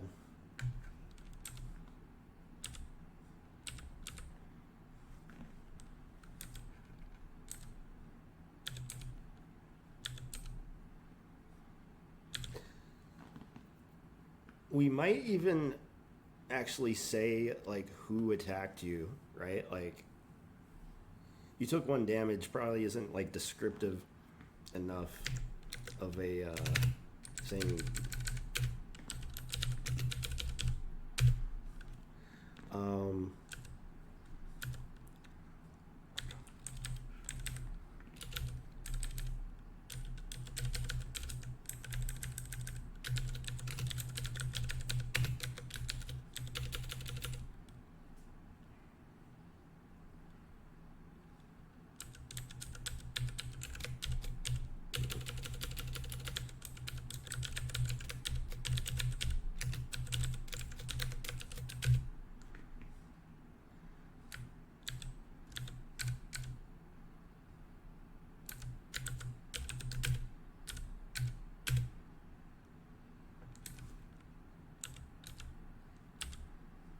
Halfling attacked you for 1 damage.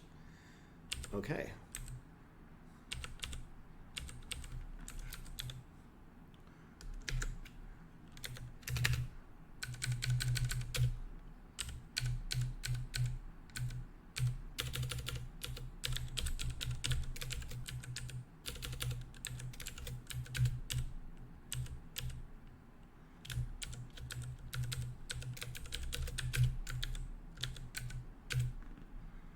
Alright, there's our goblin.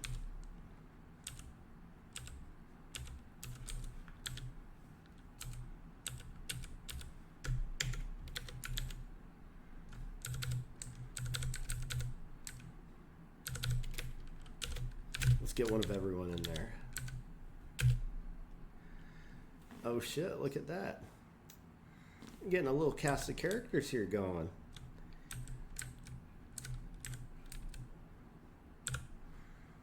We got human, we got elf, we got dwarf, we got halfling, we got goblin, and we got orc.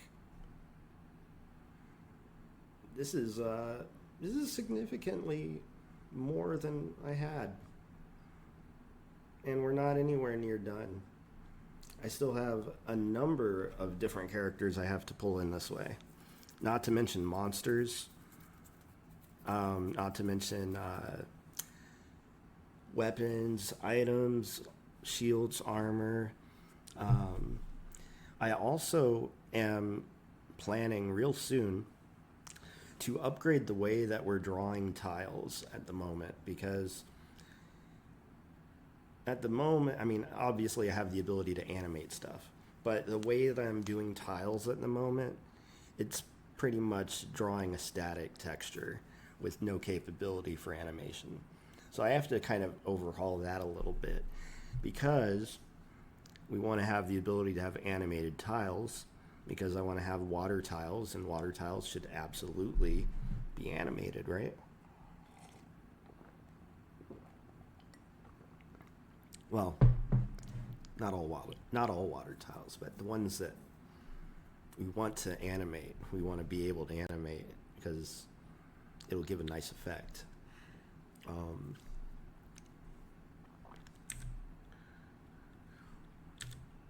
Seeing the different messages here is actually really pleasant.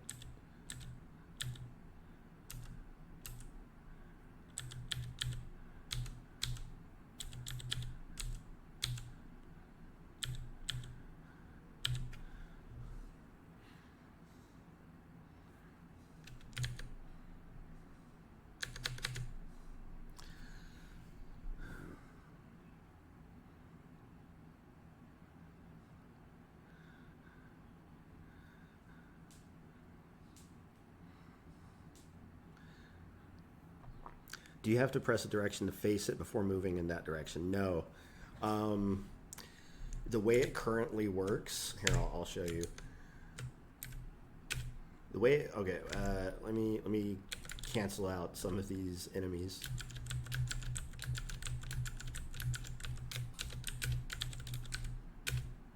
Okay, the way it currently works, you can press a direction and immediately move in that direction. In order to turn, you have to press a button and then press the direction that you want to face in.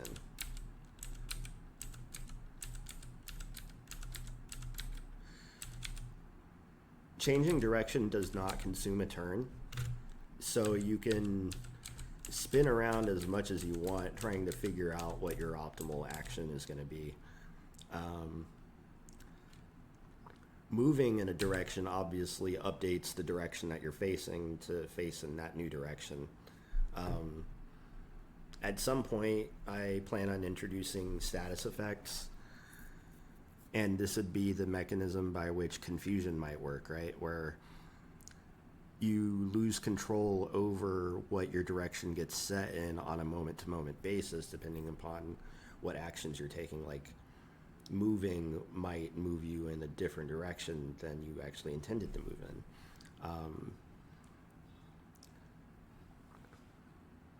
Similarly, there might be certain attacks that hit you so hard that they knock you into a different direction, or they, push you back somehow.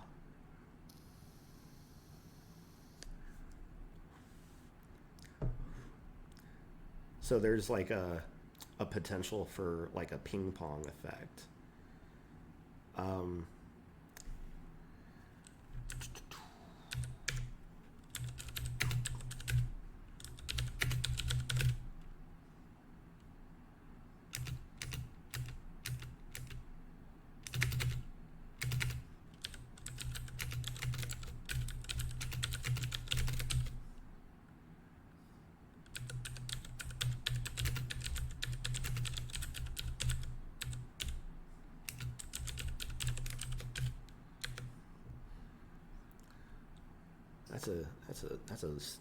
That's a step forward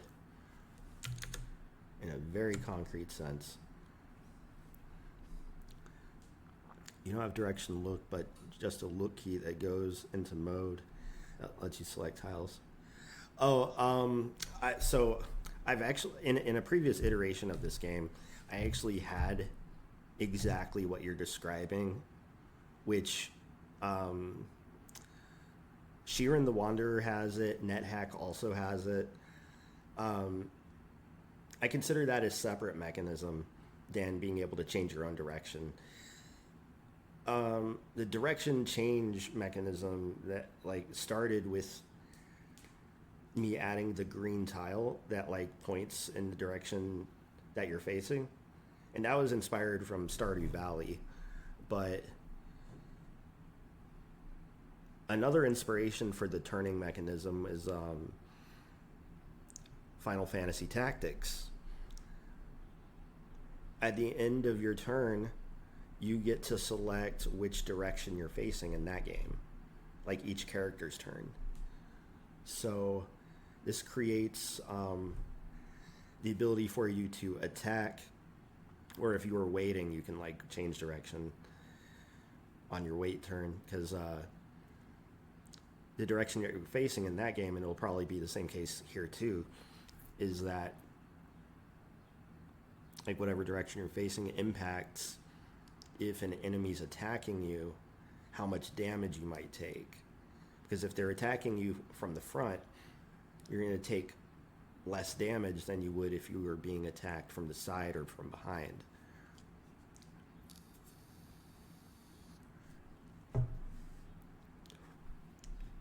It's one of the reasons that we're going to be changing how blocking works too. So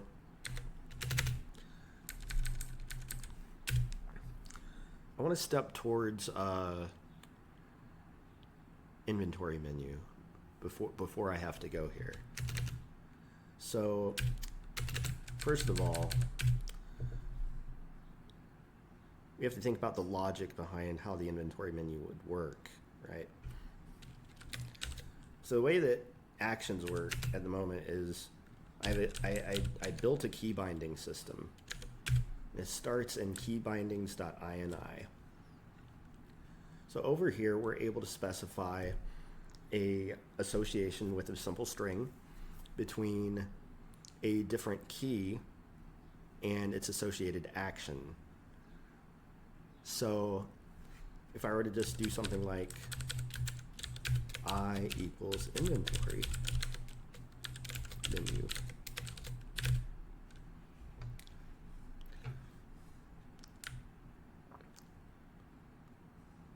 you start there, right?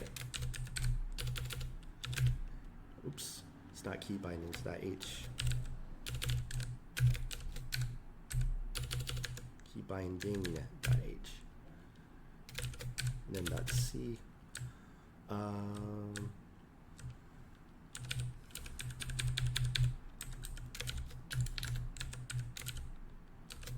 So we add in something for the I key there. The rest of this code I don't have to change. Next, take a look in liblogic. Handle input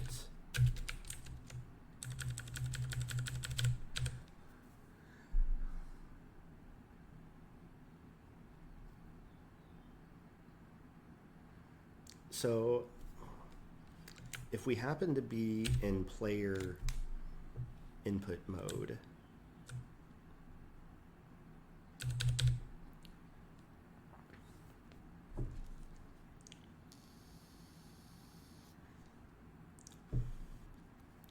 no matter whether or not there's a message window on the screen, or maybe it does matter.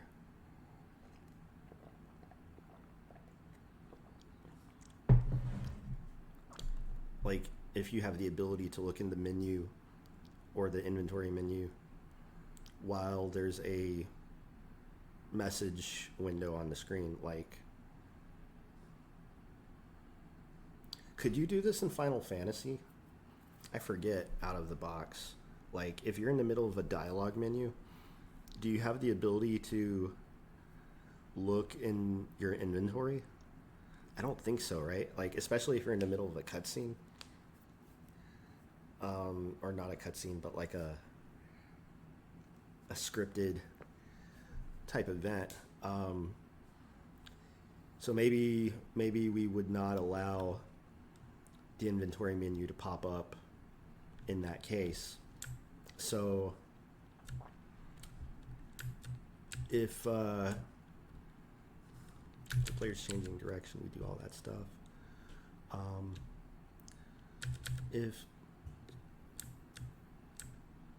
If the action is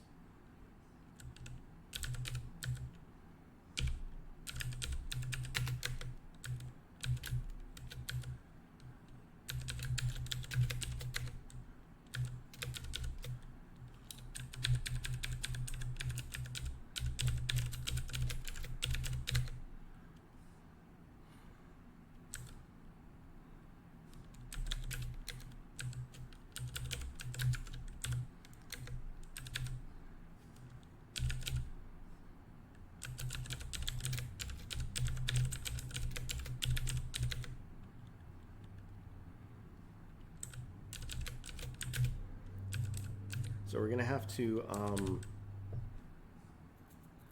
actually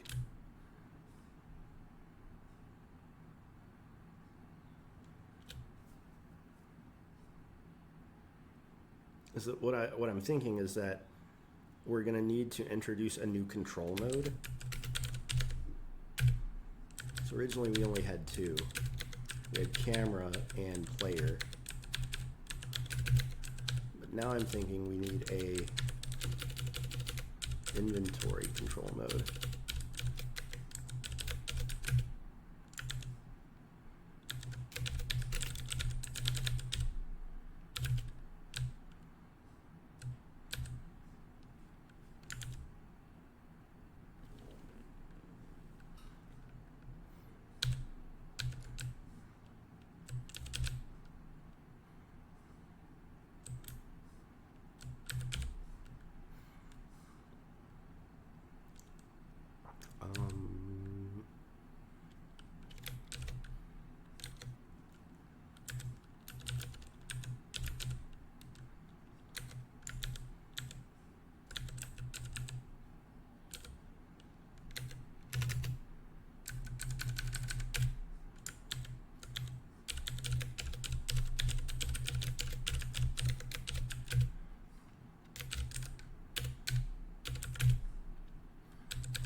Oh shit, I gotta piss. Hold on.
Yeah.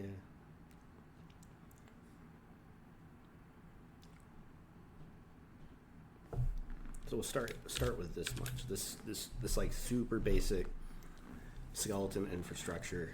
So this would enable us to toggle back and forth between a certain state, right?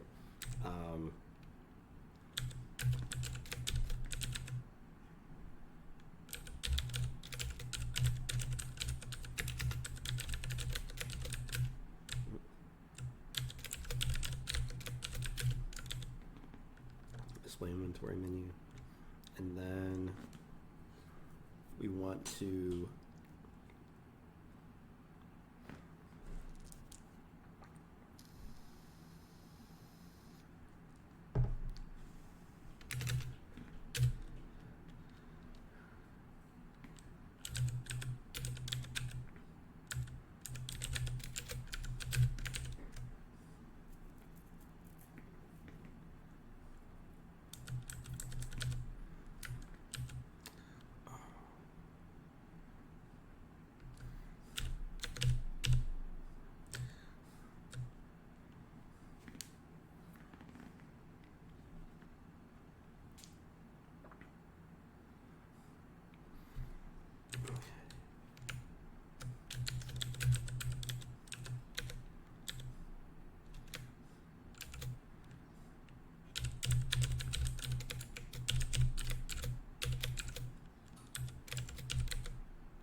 Yeah, we don't have an actual menu to like render yet. But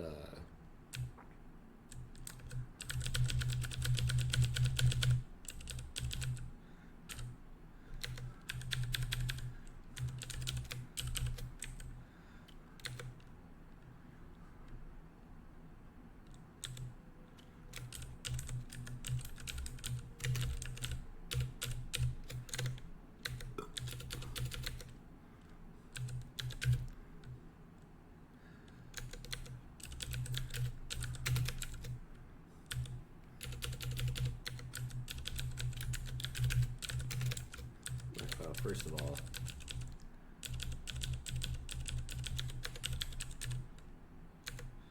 secondly, if not display inventory menu.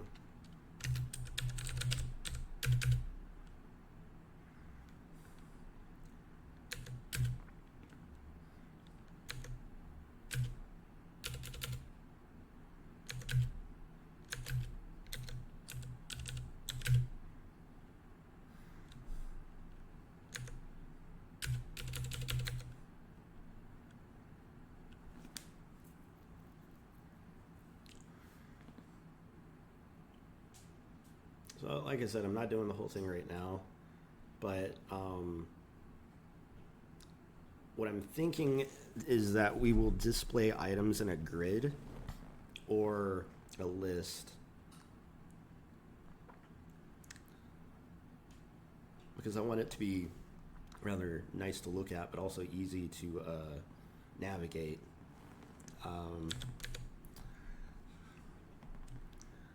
It's like trying to find something that doesn't exist here, though. It's like bullshitting.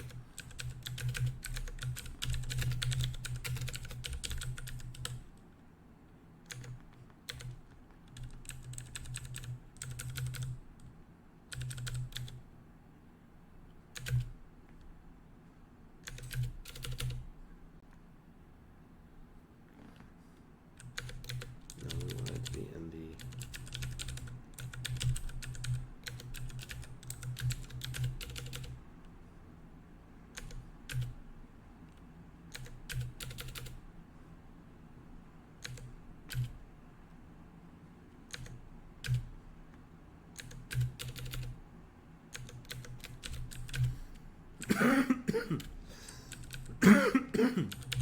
excuse me.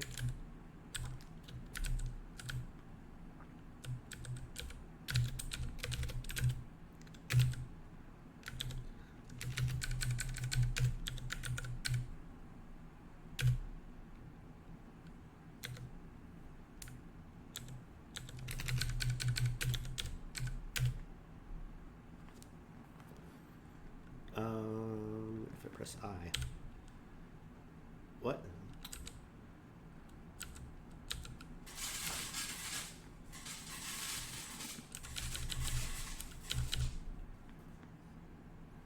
E73.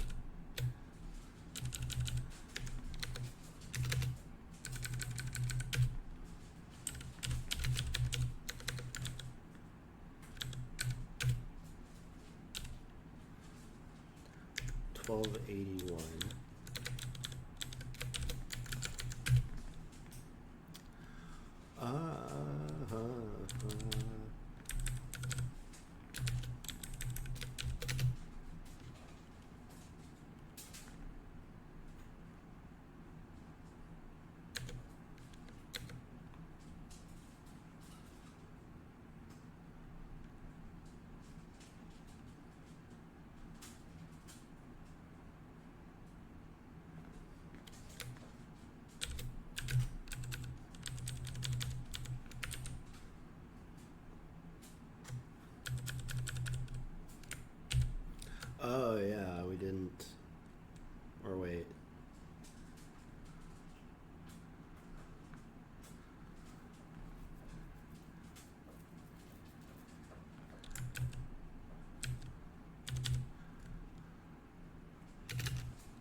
Well, I don't know. It would obviously.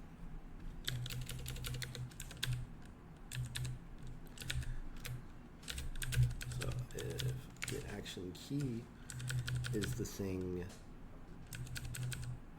yelling at us.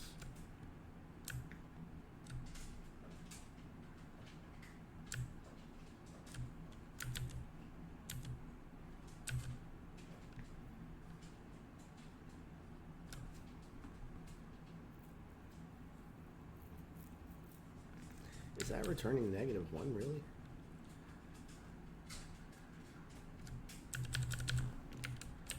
Get action for key.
Key binding line 17.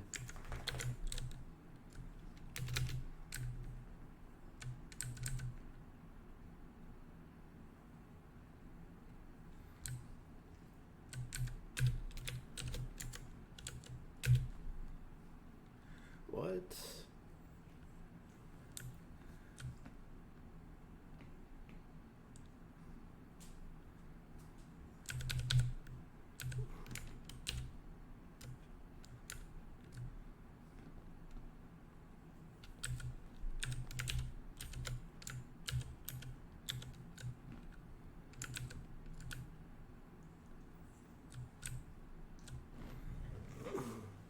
Let's go. Alright, y'all, be right back. And then I'll probably have to say bye after that. Say hi to everyone. Hi, Nano. Nano? Hi. Hey, buddy. What are you looking at? Hey, I'm talking to you. You came over and got my attention, now you ain't paying attention to me. Hey, buddy, what's up? Hey. Come on. Get up here. Come on. Get up here. Come on. Hey. Now. Come on. There we go.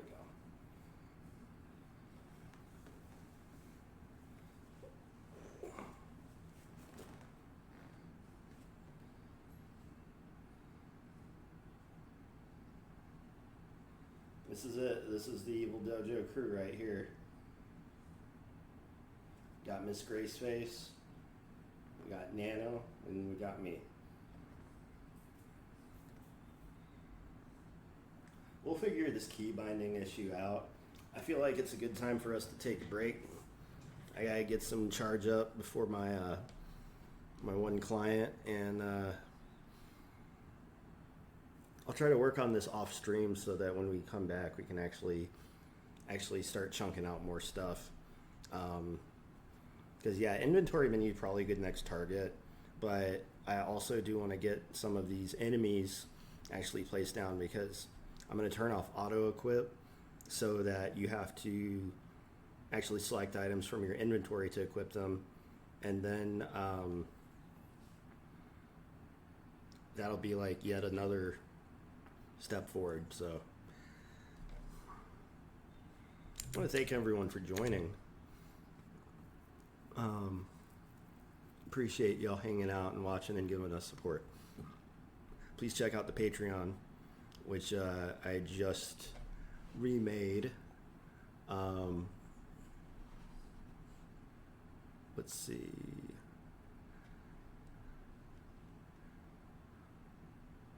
Right here.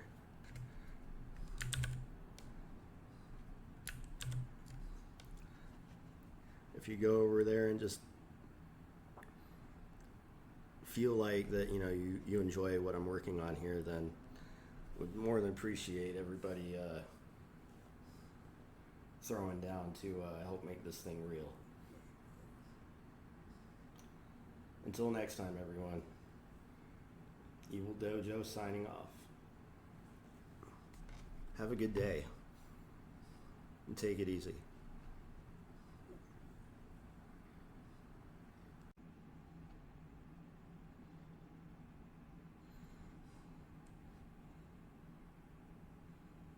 All right.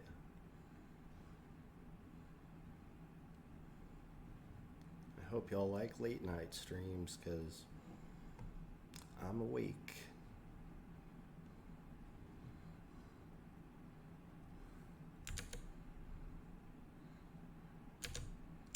See, where'd we leave off last time?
So everything's pretty small at the moment.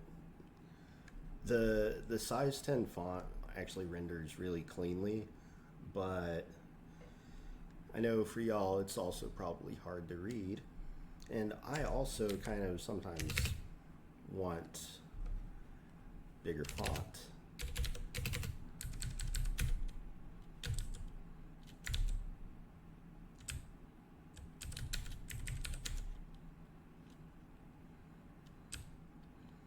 I don't know why my syntax highlighting keeps breaking.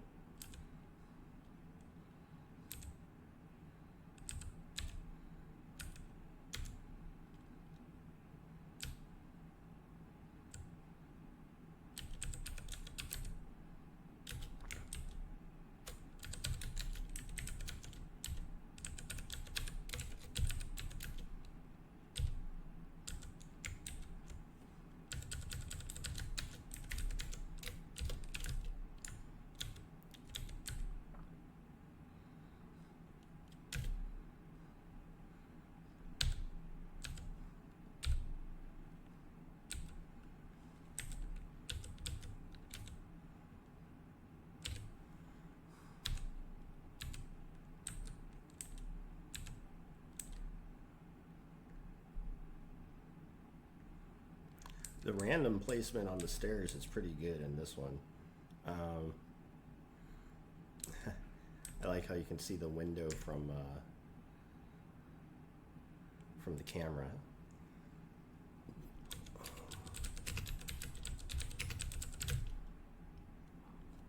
Okay.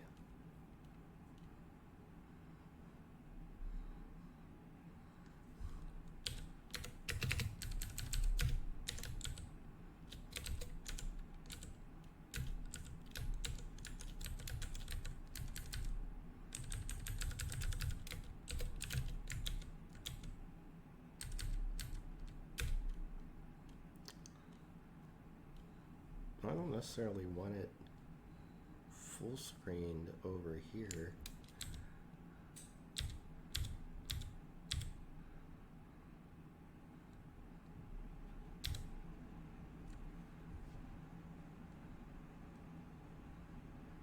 Here we go, okay. So there's, I've got it at 1280 by 720, and I'm starting the dude equipped with the sword right now, but we can also just as easily remove the sword and spawn it on a tile.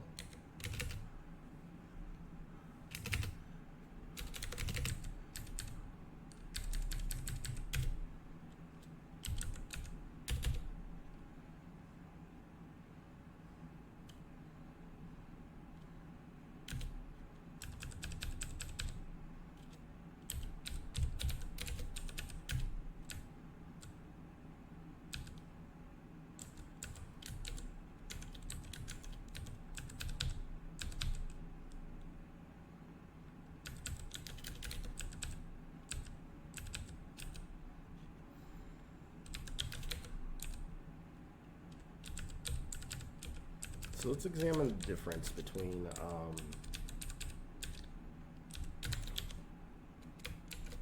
create sword and create sword at.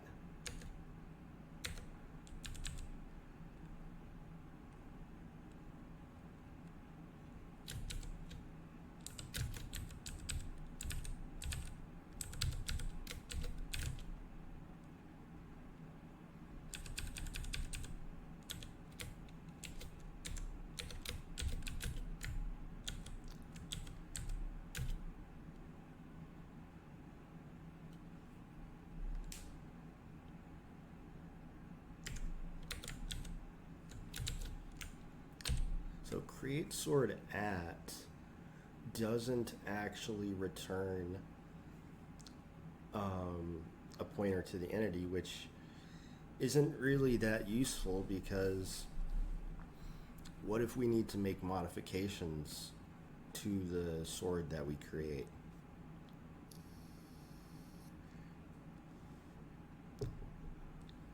It would be nice to have like a quick reference.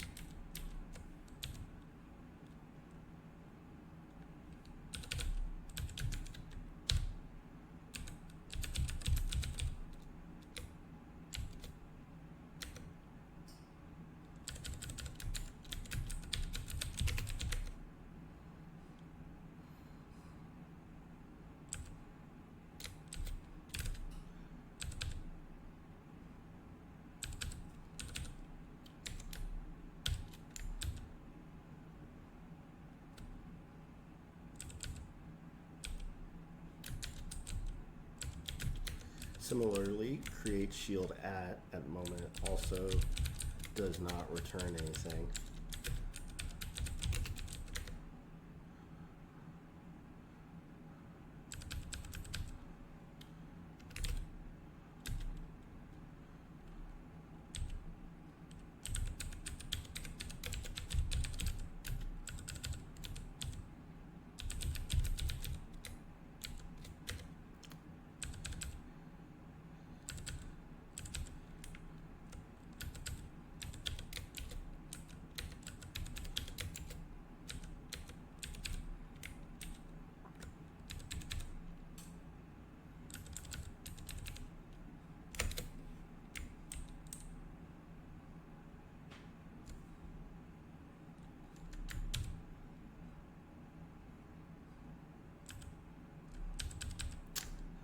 Okay, now I gotta be careful about like being consistent about using entity versus entity T. But it looks like you can use them interchangeably.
Make sure this still builds.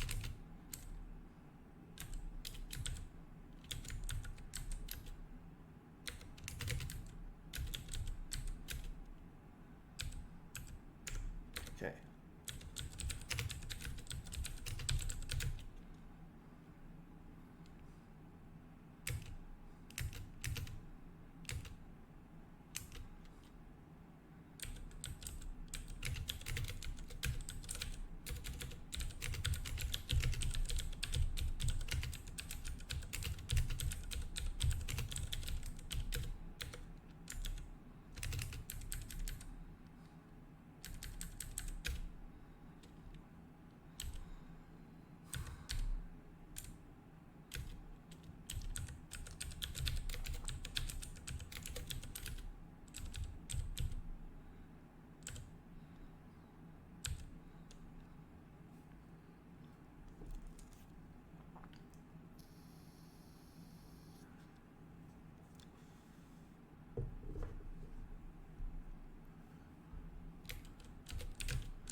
Now we have no inventory at the moment. Pick up the sword. There we go. Pick up shield. There we go. Although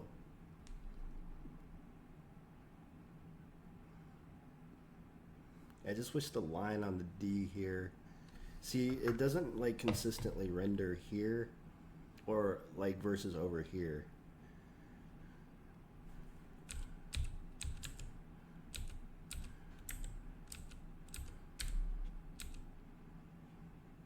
I'm not sure exactly why that is.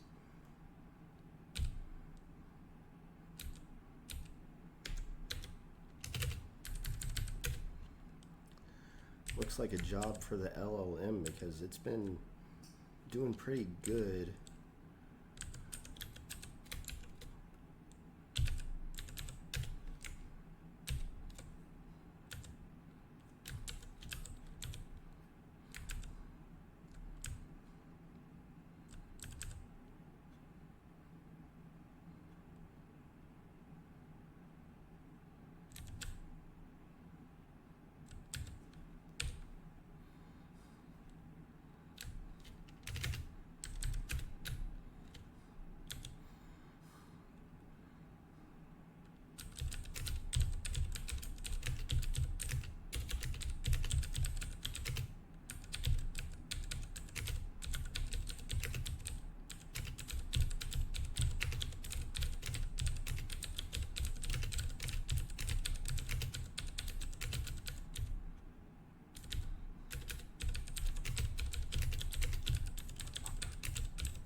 This is the same font size as this.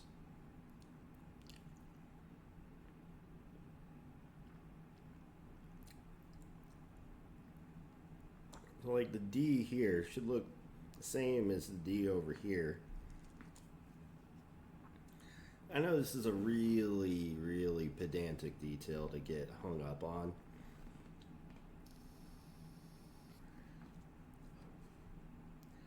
But this is just how my brain works.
Anyone on? Oh, what's up, y'all?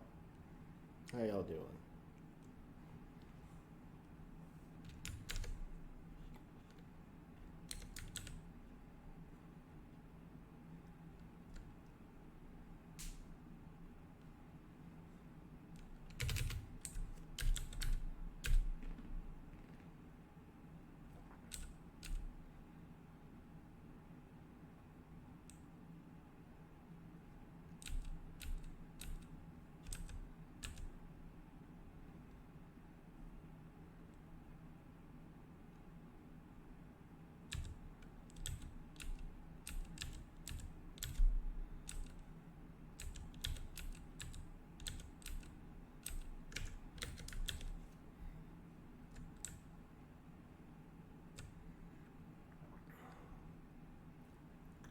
All right, let's say I don't get hung up on this fucking detail, right?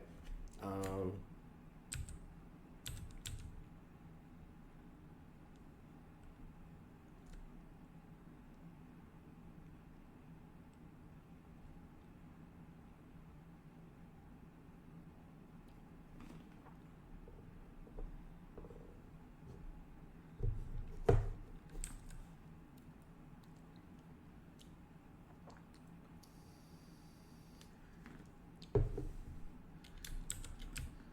oh, I know what it is. Wait, do I?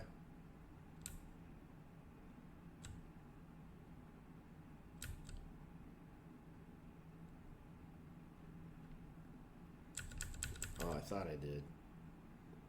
Um,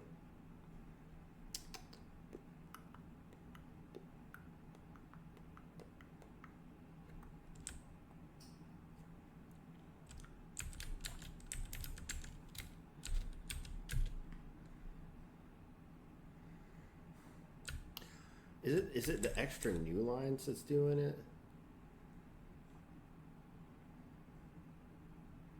No.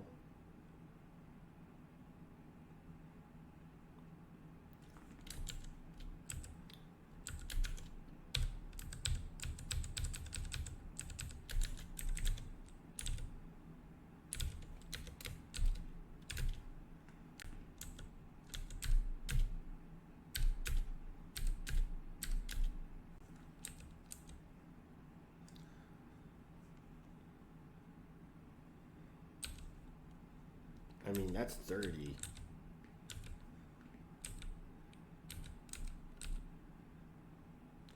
And the D definitely looks correct there. So, you know, no problem.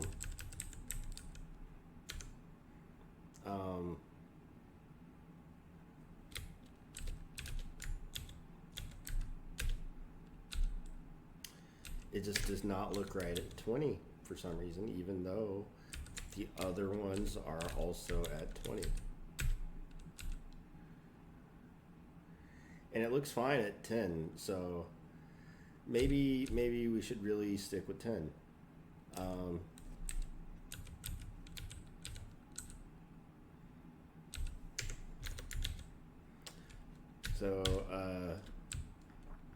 Sorry for people who can't read at that size, but we'll figure that kind of stuff out as we go.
So all three of these functions, all four of these functions have a lot of similar variables.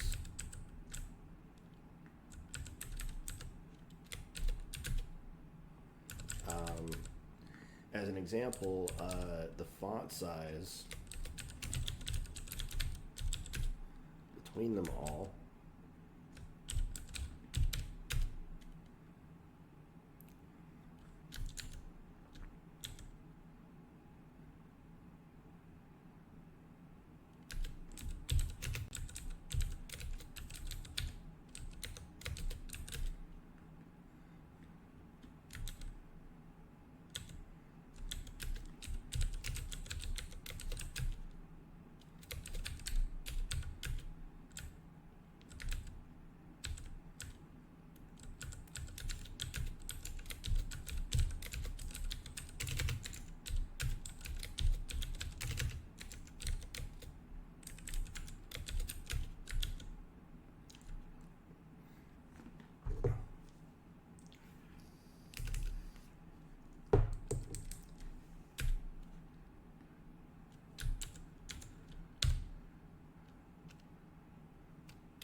and line spacing.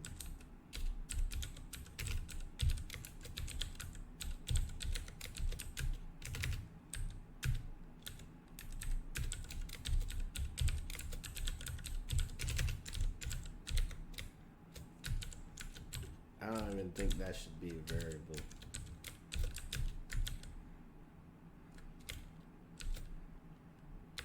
Actually, why not?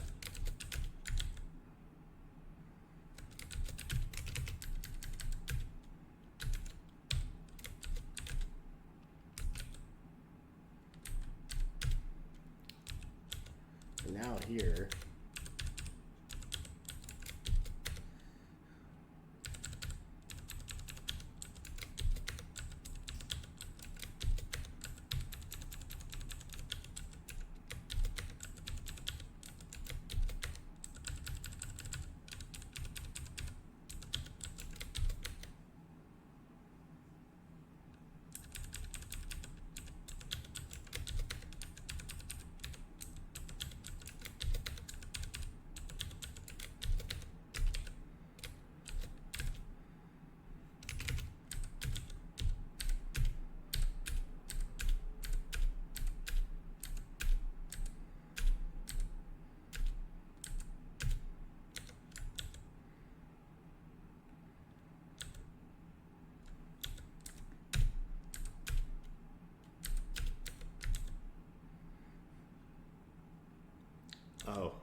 Oh. Yeah, whenever you change the game state, you have to rebuild the whole thing.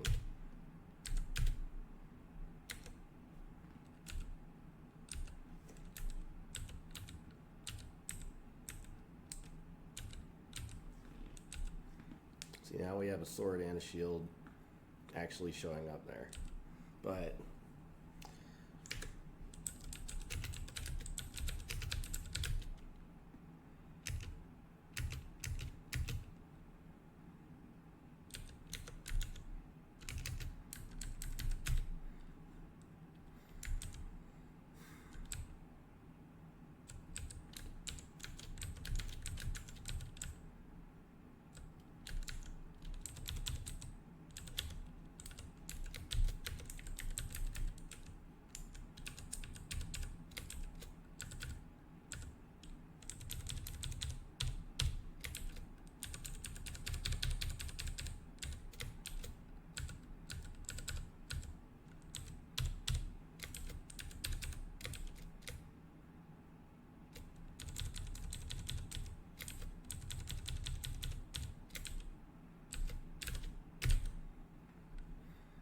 draw message history.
That's so weird.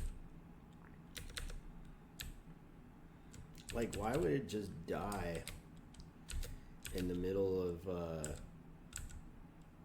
syntax highlighting like this?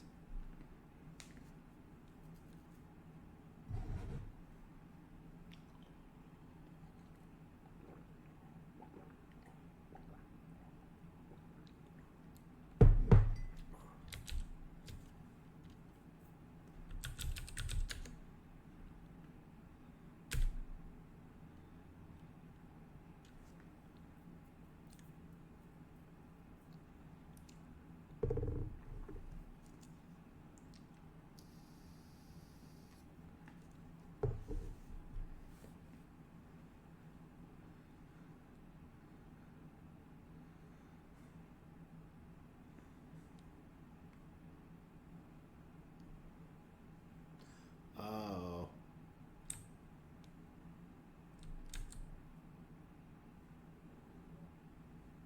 Interesting.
Alright, well, whatever.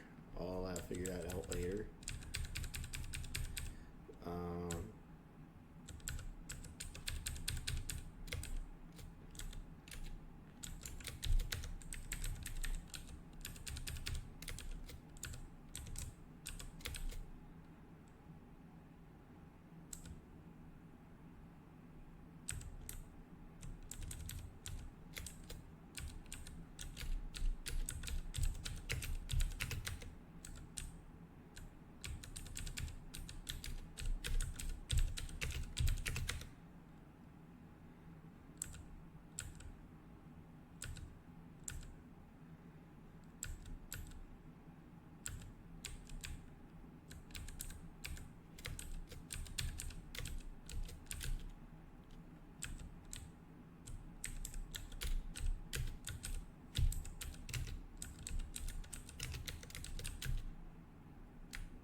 Honestly, I never use this.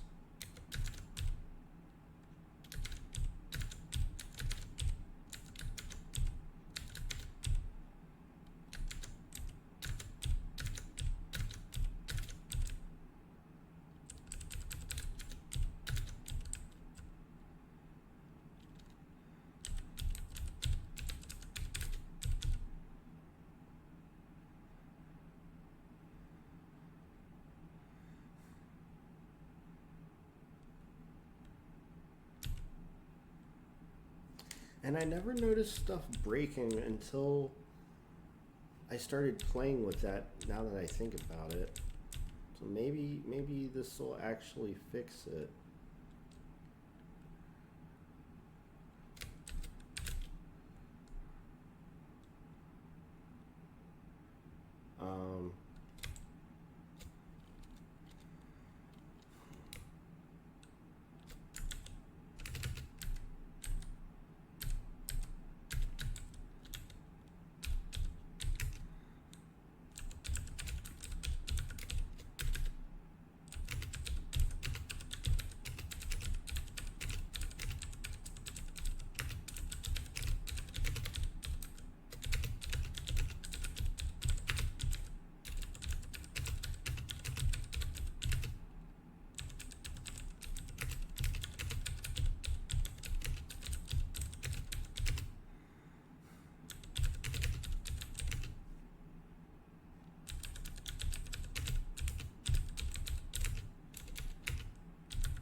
It's so random where it breaks too. Like, this float's highlighted, this one's not. Like, man.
It might be this too.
Okay.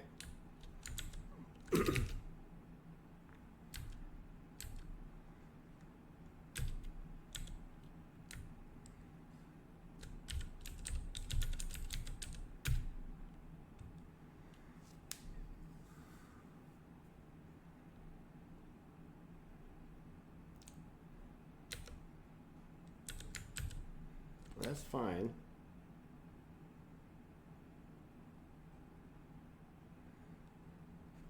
Oh, I need to change the name of the output file on the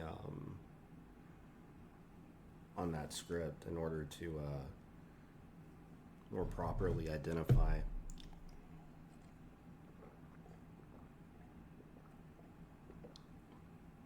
which chatbot we're talking to.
I am about to actually test out, because the last couple times I've done this, I've only done 4.1 Nano and 4.1 Mini. Now it might be time to actually do the real full-blown 4.1.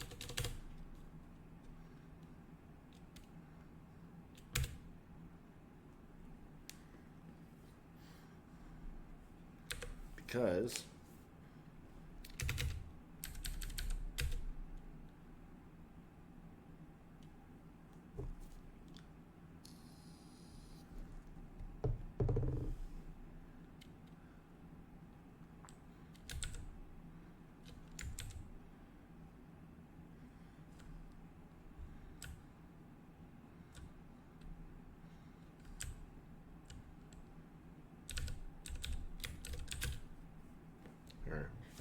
one sec. I'm probably gonna go to bed here pretty soon, but let's throw something at GPT 4.1.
All right. This is a very good test of any LLM right now. To give it code that you're actually working with that does something real, that currently works, and use it as a model for some new change or iteration that you want to do on it. So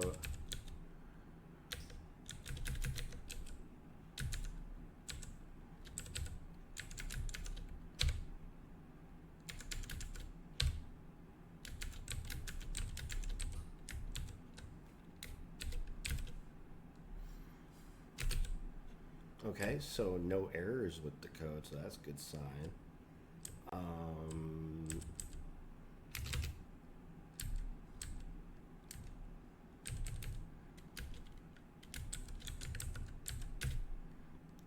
Compiles, good sign.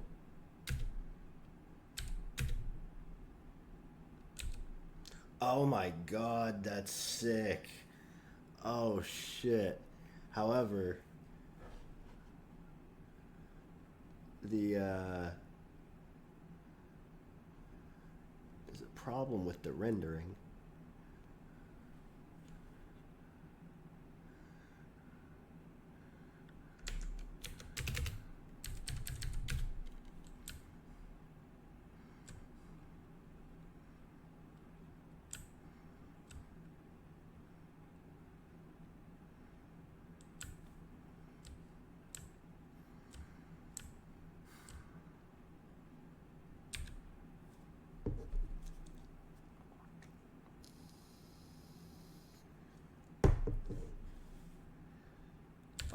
Oh, why did it do that?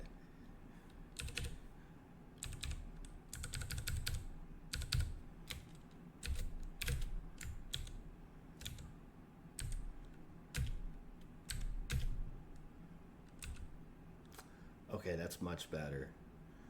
That's not bad. That's really not bad. Damn, that's so fucking on point and close. Holy shit. I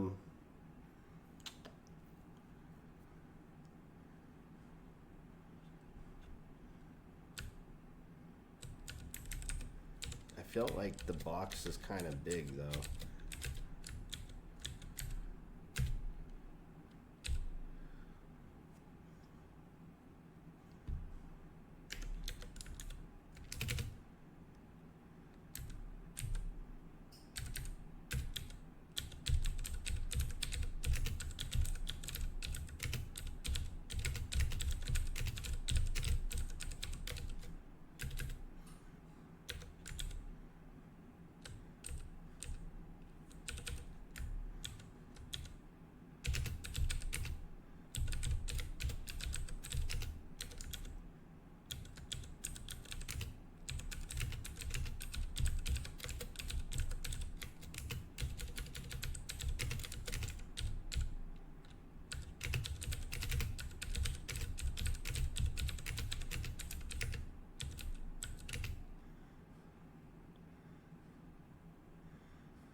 Oh shit, yeah.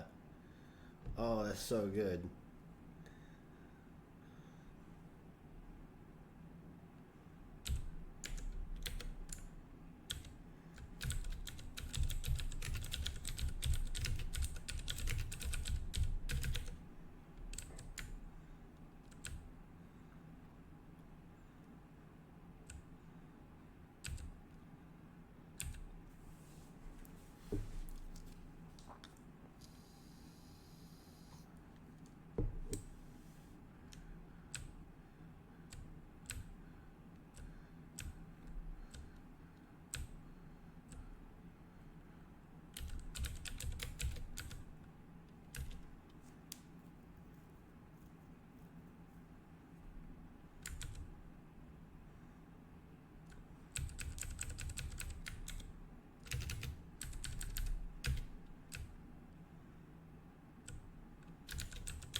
Oh, that's good. That's real good placement.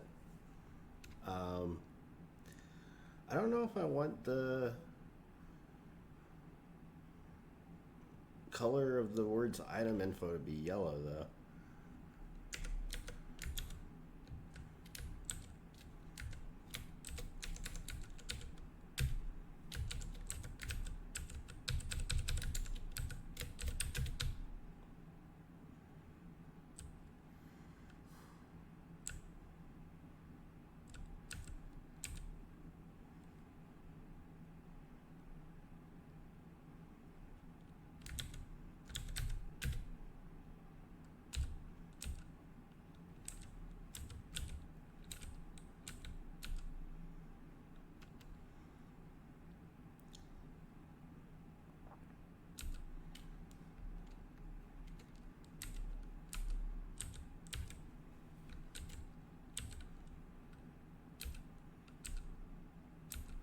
I thought I saw a bit of a rendering glitch.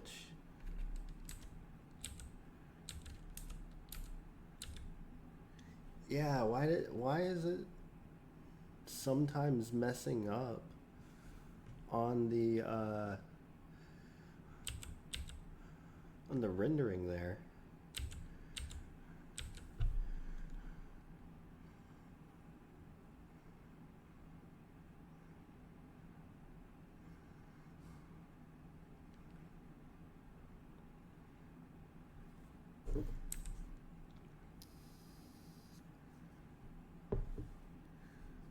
That kind of shit upsets me. Like, that's why I do this shit still. It's like, it has to be perfect.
See, the reason that the debug panel is initially drawn outside of the first texture is that anything drawn before this point will be subject to, actually no, now that I think about it.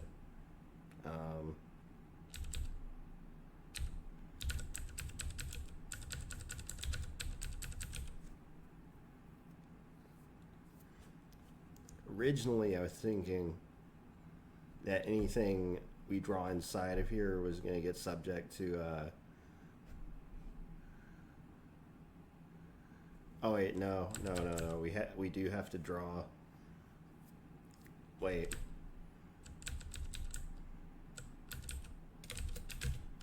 I'm just going to do a little experiment here.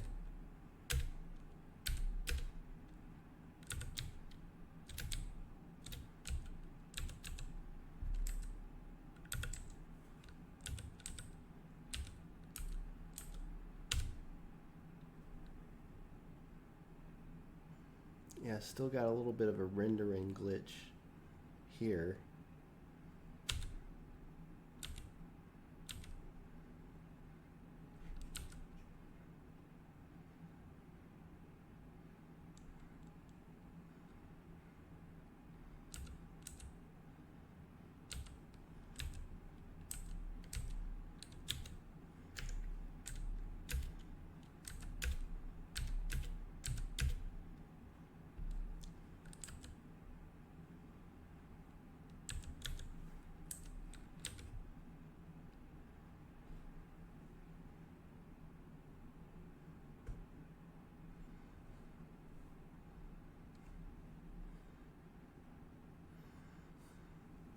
This is going to drive me nuts.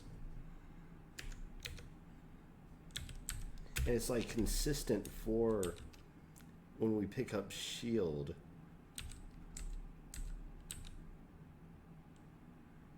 Not with pick up sword though.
Fuck, I gotta piss. Let's see. 1202.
Now, this is the tricky part. The inventory menu selection.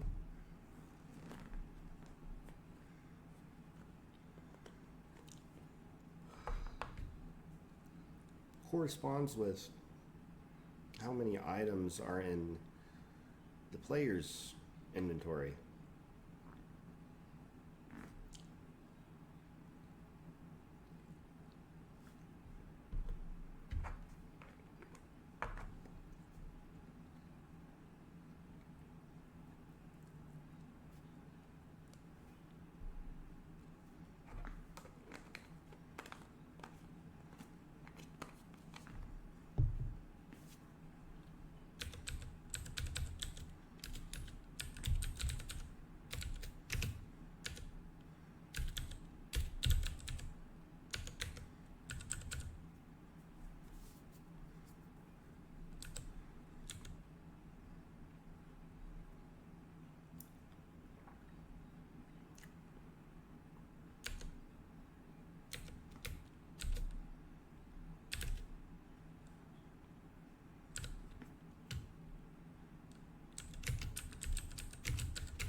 Oh man, that's so good.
I was drawing it, but it's like really small though.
Oh, that's not bad. That's not bad. That's not bad. Oh man, that's not bad. That's not bad. Look at that shit. Oh fuck.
Oh, it's too far outside. Okay.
Even if we had no margin, right?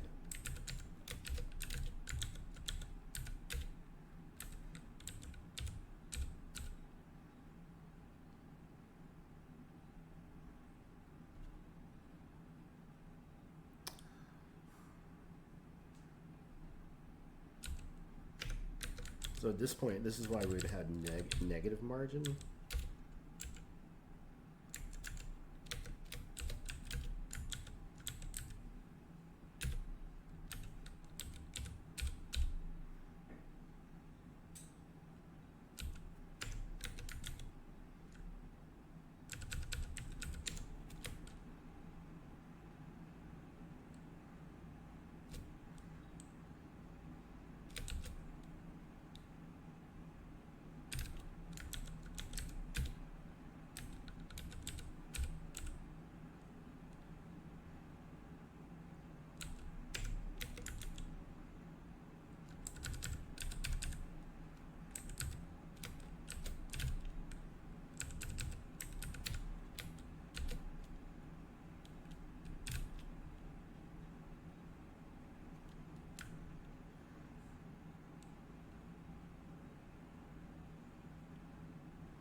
more than 12.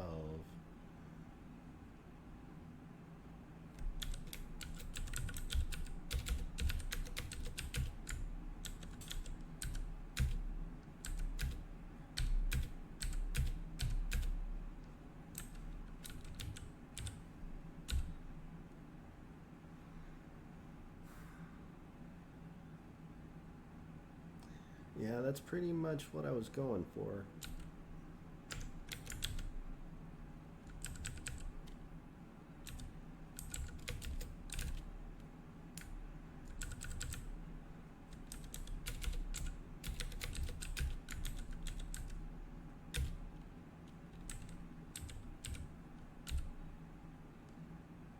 It's kind of big though.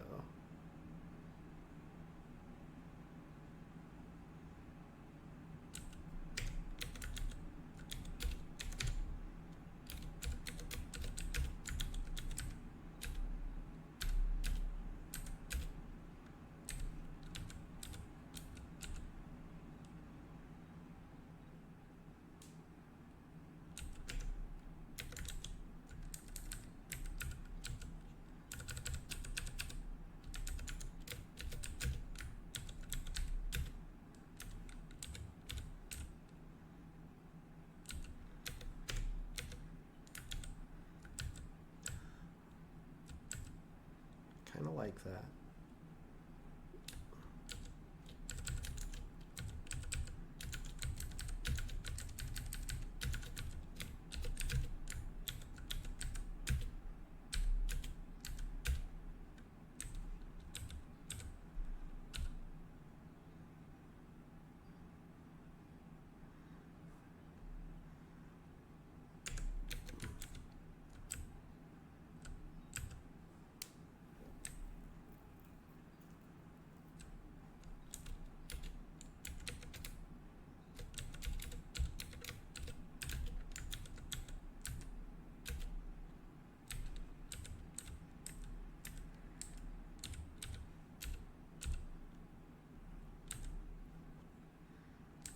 The positioning on that's pretty solid.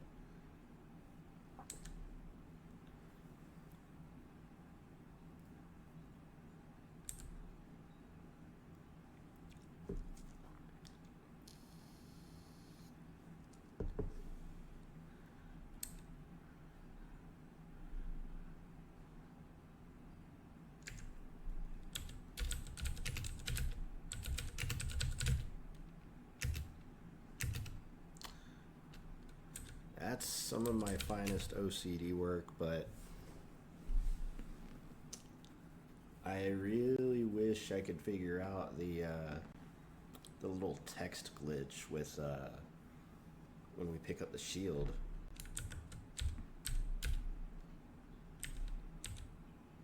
What the fuck, man? That upsets me so badly.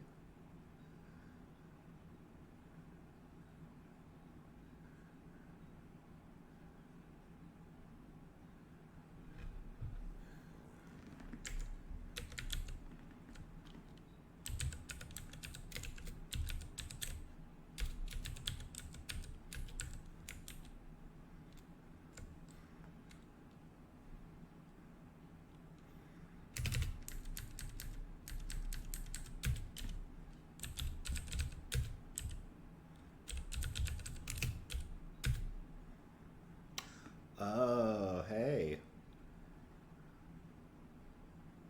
Wait. No. Never mind. I thought this would have something to do with it, but no. I don't think so.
Oh wait, is it draw text egg? No.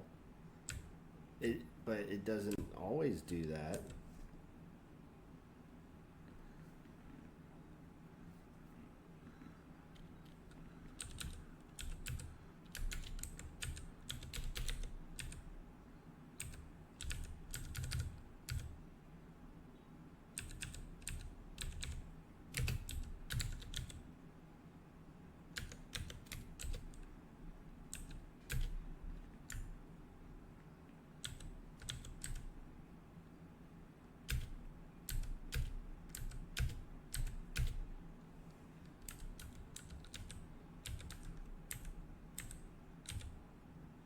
Hey, there you go. We fixed it. Oh shit, yeah. Okay, let's fucking go. Let's fucking go.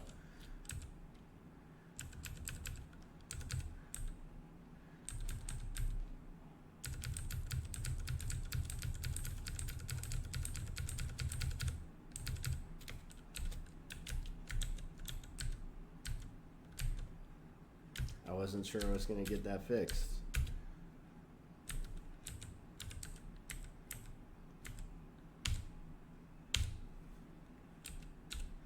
And look at that, we got a fucking sweet inventory menu system cooking up now. Let me get it in big form for y'all before we go here. I didn't even need ChatGPT for that last one.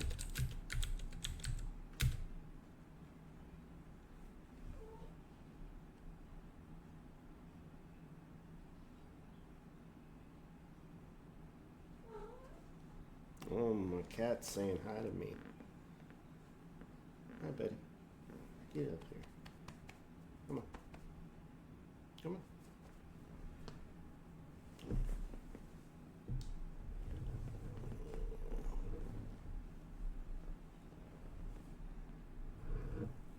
We're gonna be going to bed soon. I got some stuff done. I got exactly what I wanted to do done. I didn't get into shaders like I wanted to, but you know what? This is a great fucking start. And actually, this might be a good time to also A/B test the font size before I go here.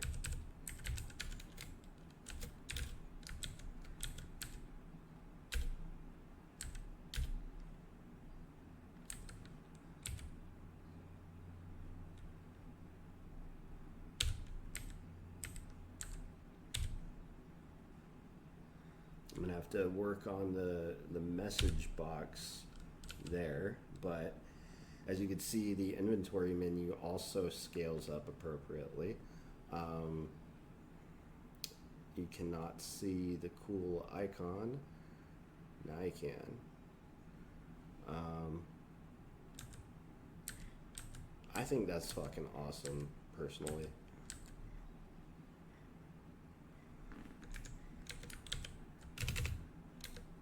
How about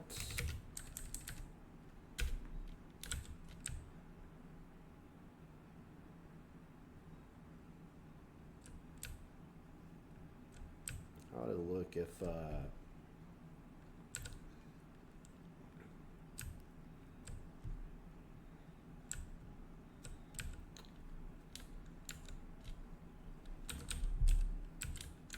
nope, you don't drink none of that. You legit always trying to drink my coffee.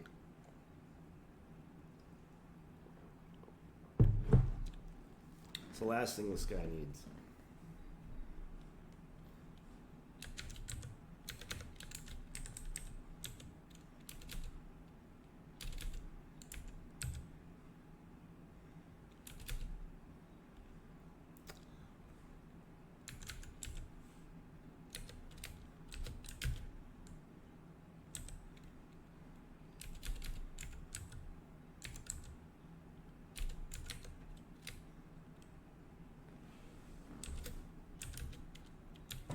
What's half of FF?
This guy's got a feeding coming up here pretty soon.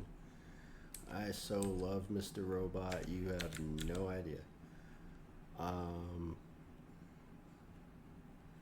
really should call it quits.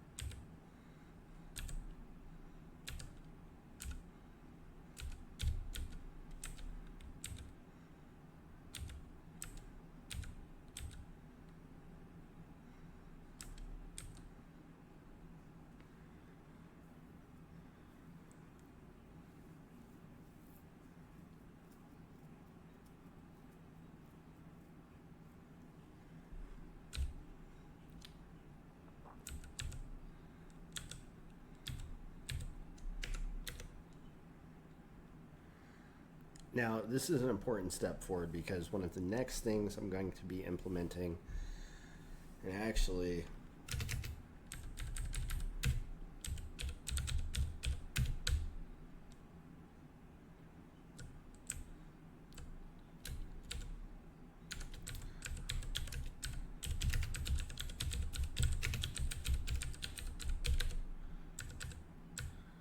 we will be disabling auto equip.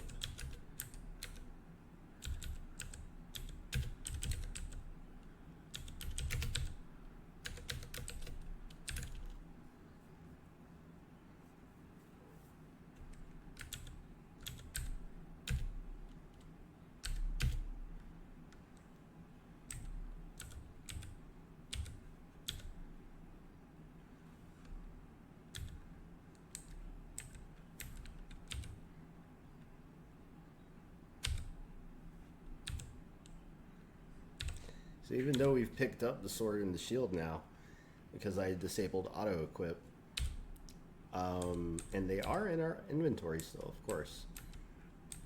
But now we have to have a means to actually equip. And we would also want some sort of indicator to let us know what we're actually equipped with.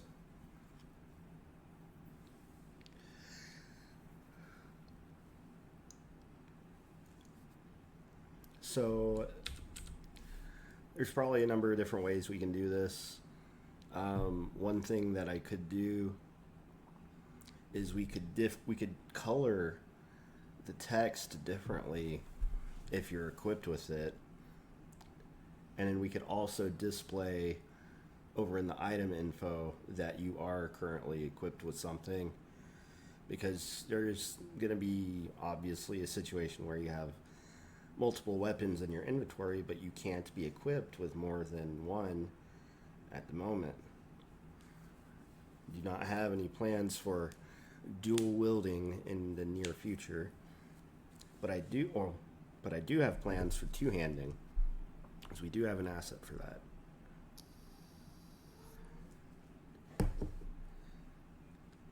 So this is actually pretty good.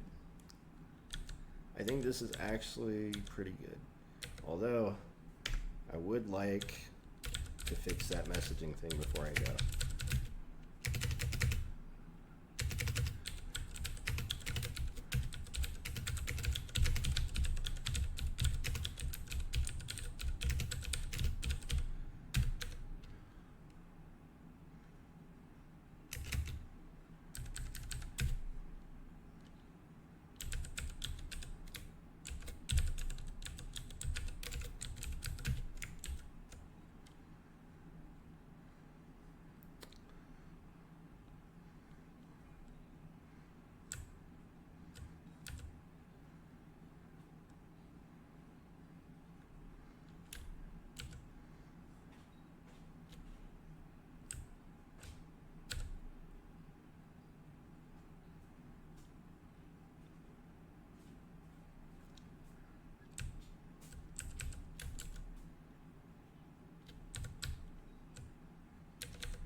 No.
Nano. Nano. Come here. Come here. Come here, buddy. What are you chasing?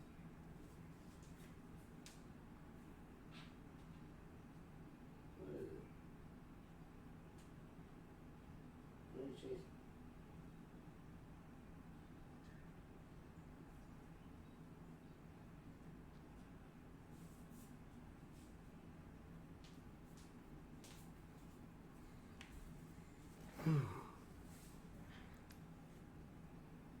Afraid that one day I'm gonna come out and everything is just gonna be totally destroyed. Knock on wood.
Stop it. Nano.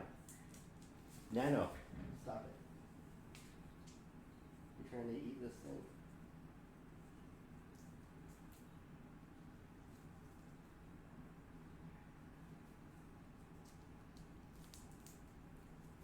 Nano, stop it. Stop.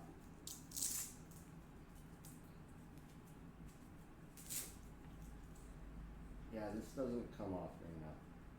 Your shit out of luck. This is on. You're not getting this thing. Stop it. Daddy's on mine. Alright, I'm about to go to bed. You're about to go to bed too.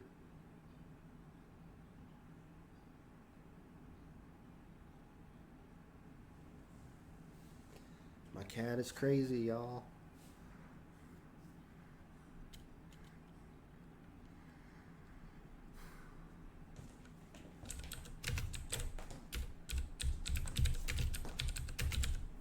Now.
Oh, so something interesting is we are actually copying stuff into a temporary buffer here, but in draw message box, we're actually pulling the message out directly. So actually,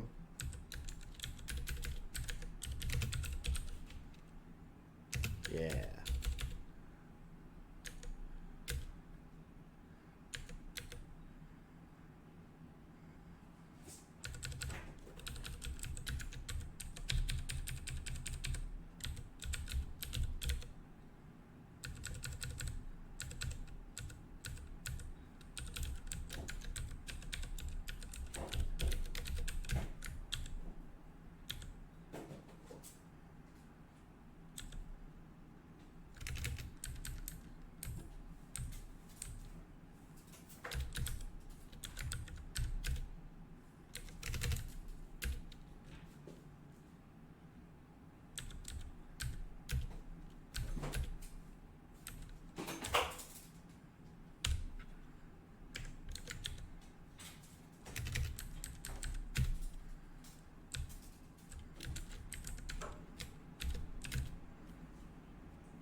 Nana, what are you playing with?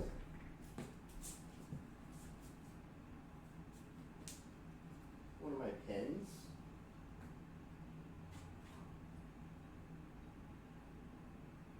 Hey, look at this stop.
Hey.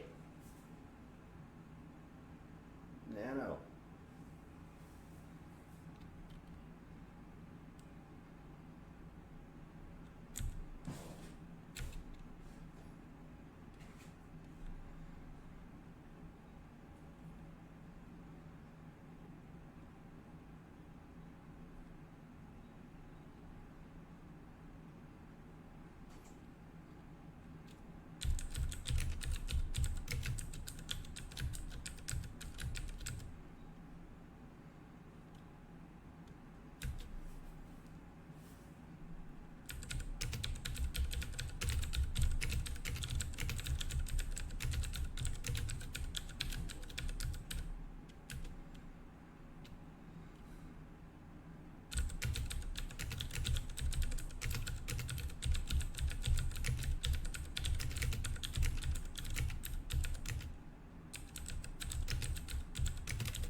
That's what I'm talking about. Okay. There we go. Okay, this is a fucking great. I think I can fix that inventory menu thing also.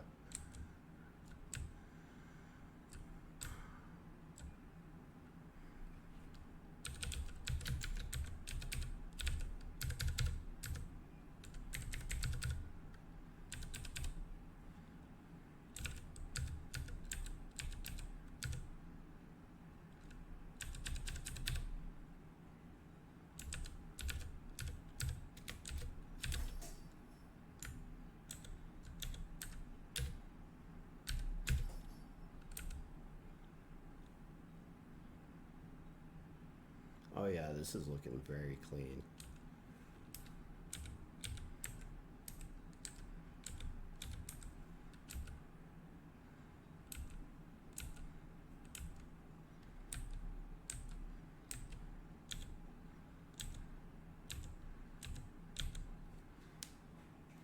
And of course, I also plan on turning off having to select block, or actually like use it as a real action, and it's going to be something that's more automatically triggered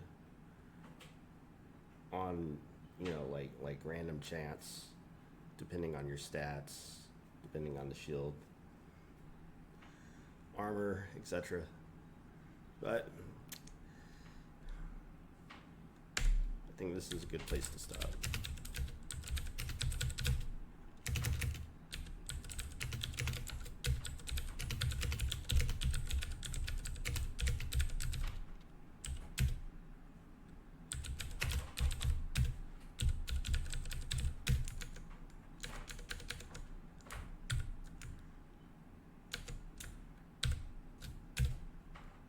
All right, y'all.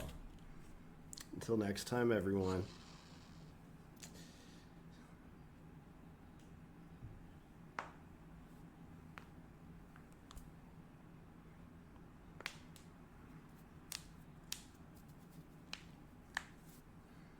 Evil Dojo signing off.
All right. What's happening, everyone? Welcome to Evil Dojo. I am your host, the ghost with the most gnosis. Fucked up teeth because of halitosis. This rap is so old, y'all already know this. I got some stuff cooking last night, this morning. Check it out.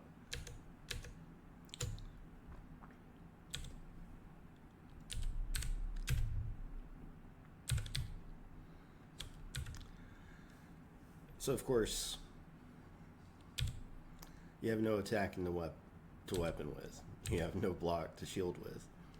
I said that backwards. Fuck it. We do it live. Pick up sword. Sword appears in inventory and also displays a little icon for the weapon. Oops, I didn't mean to close that. So pick up sword shows up, pick up shield shows up, and we can flip back and forth between them now. However, at the end of the night, the last thing I did was I disabled auto equip. So we're going to need a way for not only the player, but also any entity in the dungeon to be able to equip something that they've picked up in their inventory.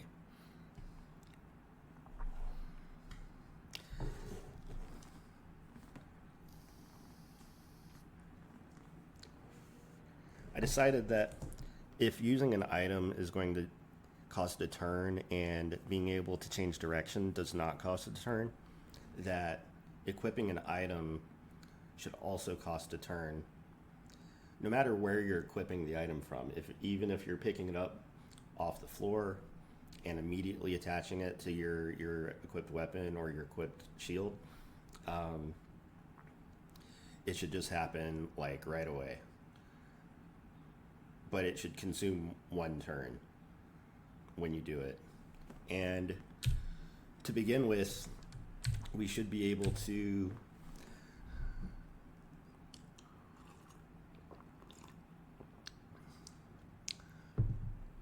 access, well, to start with, we'll equip stuff that you've picked up. Eventually, I'm going to do something like Sheeran the Wanderer does, where you can equip a see, we got a few people. Good morning, everyone. Good afternoon, rather.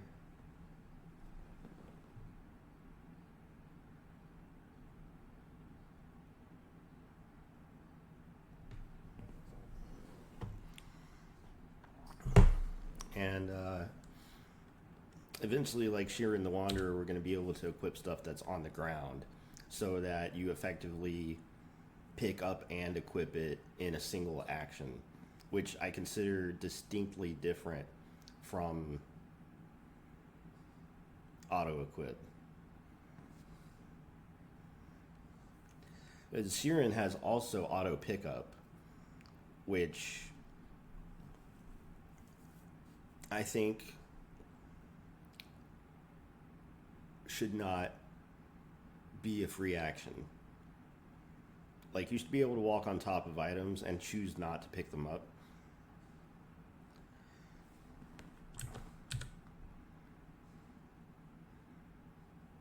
Okay. This is a good starting point. So, like I said, we need the ability to equip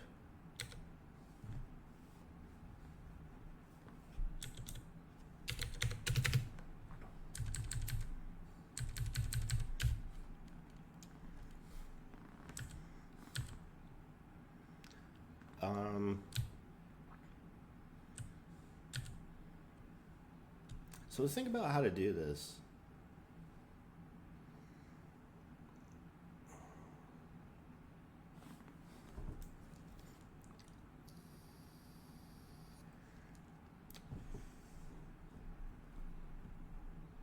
If you select a weapon in your inventory,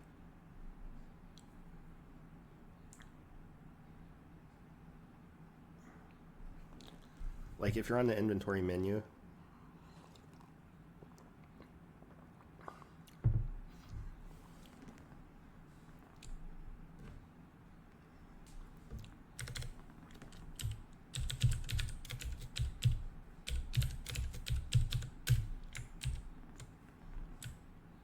so here's the code for handling the controls when you're on the inventory menu.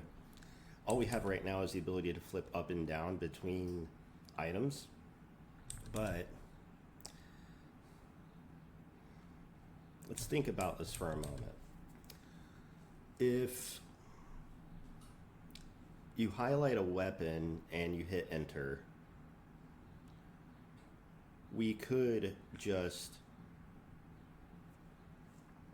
rather than like provide any sort of fail-safe to begin with, because we're just making something that is a test of an idea on how to do this. We could go ahead and say if you press enter and the inventory menu selection is on a valid location, then we check the type of the item that you selected. And if it's a weapon, we could just immediately attach that weapon to your equipped weapon. And if it's a shield, do the same thing for shield. And so that way it's kind of like a context-based equip. And if you select some other item in the inventory, later on we'll handle actually using items. I think this is a good start. So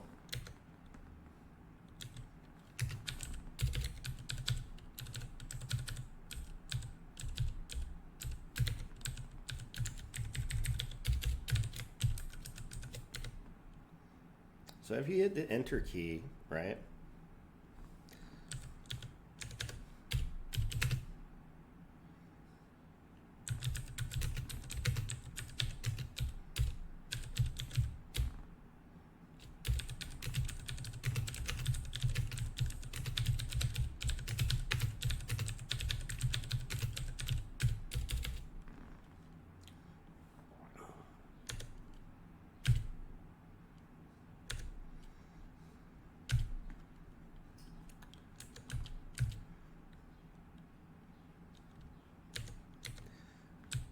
Oh, it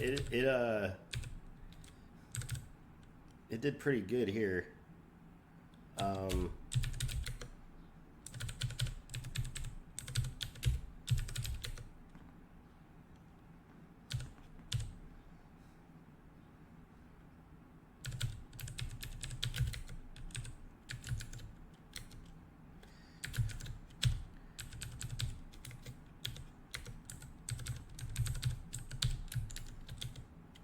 So,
start with a fresh build.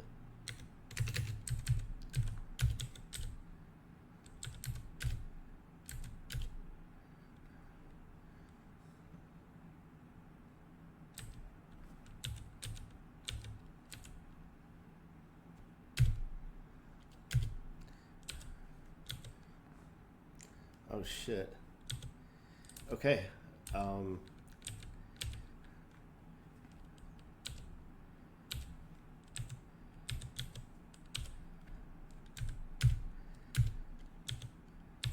Oh shit, yeah, fucking equip works. Now, it would be nice to be able to know the fact that we have these equipped. Like, we have no indicator telling us that these are currently equipped.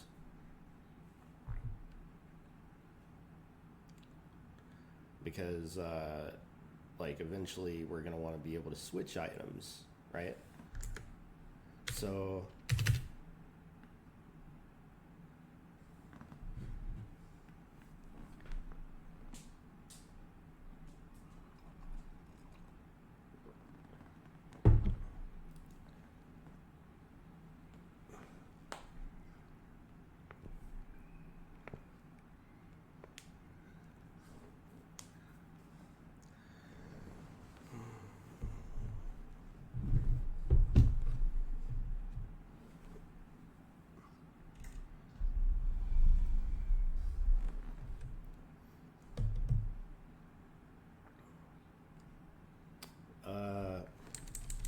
back over in libdraw, like we have this big nasty function that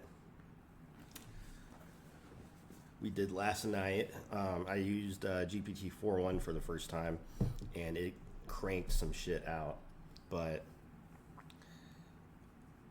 I am very upset by the syntax highlighting getting broken so bad.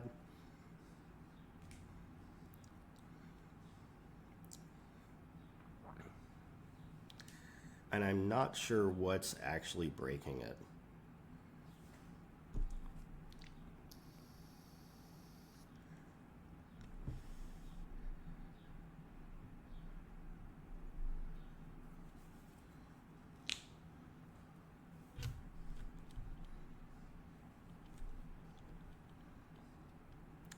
But trying to ignore that.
Okay, so trying to ignore that.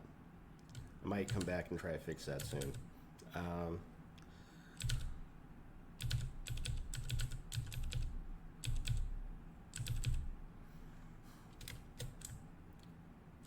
Oh, fuck.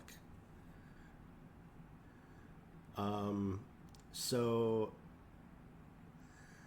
I was originally thinking that we could use color to indicate which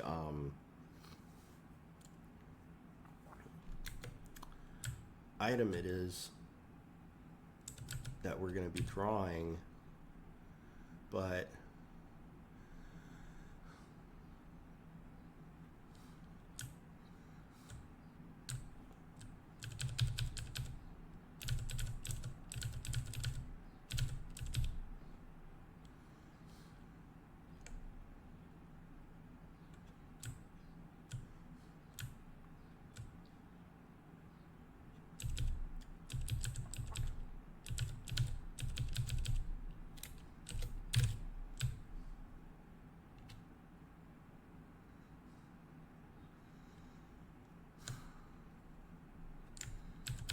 when we go to construct a string,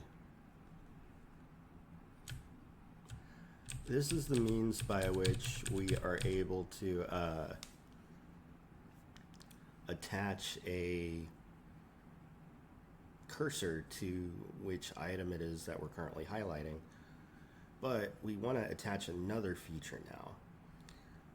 We want to know what item in the inventory you're currently equipped with for your weapon and your shield. So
This should do it. This is very straightforward.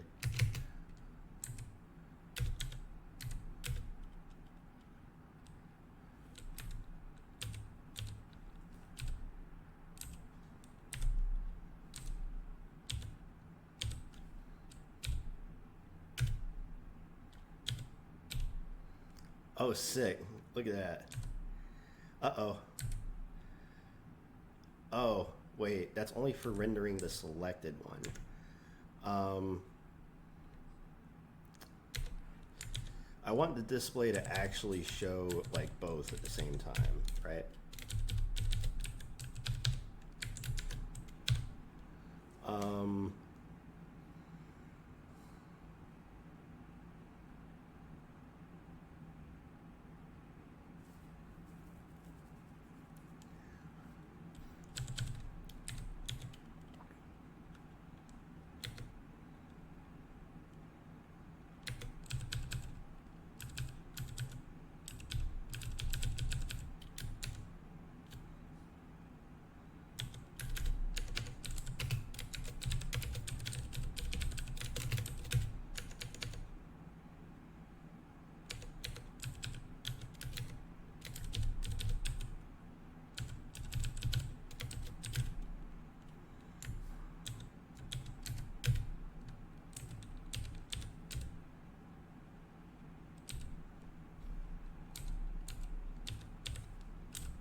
Oh, hell yeah.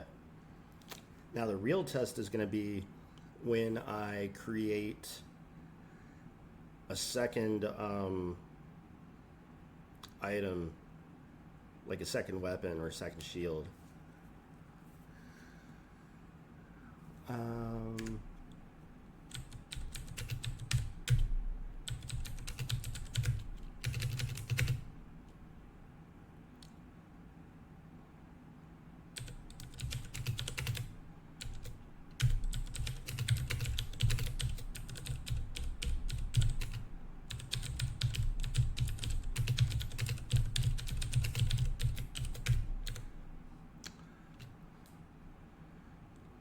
Equipping the sword and the shield via the inventory menu.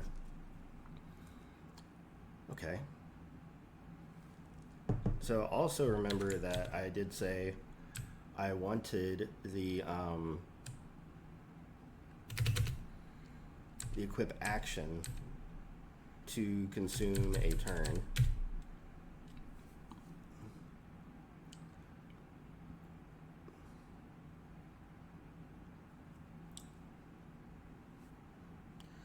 So, keeping that in mind, what are some of the things that have to happen after the player takes an action in order to advance the game state to the next turn?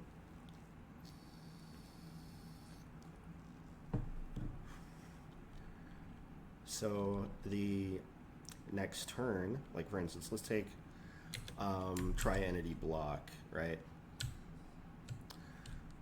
We actually just changed the flag to game state flag player animation, and this essentially indicates to the system that we've essentially flipped over one domino, and now we can move on and prepare the frame for rendering the result of that game state change, and then move on to processing the NPC logic, and then they get their turn animated, and then we get back to the player.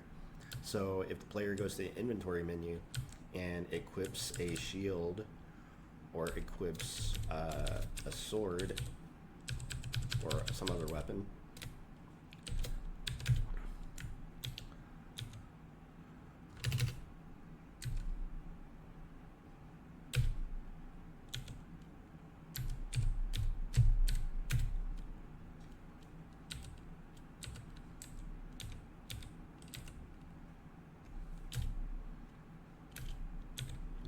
see, I didn't see if that advanced turn.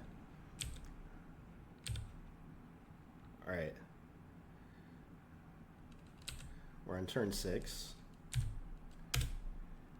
And that consumed a turn. So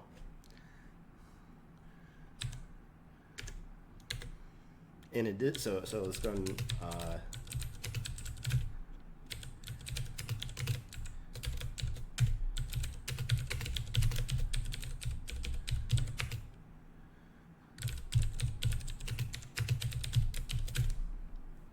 equipping consumes 1 turn.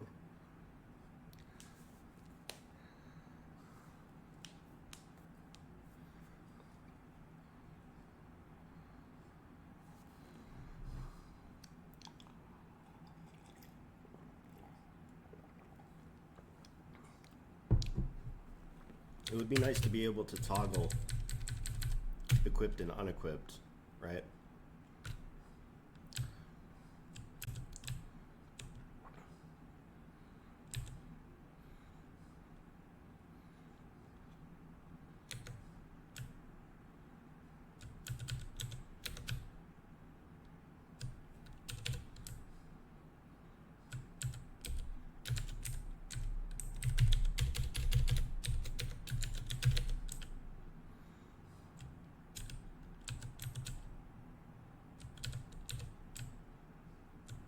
I can read the chats, by the way, if y'all want to chat.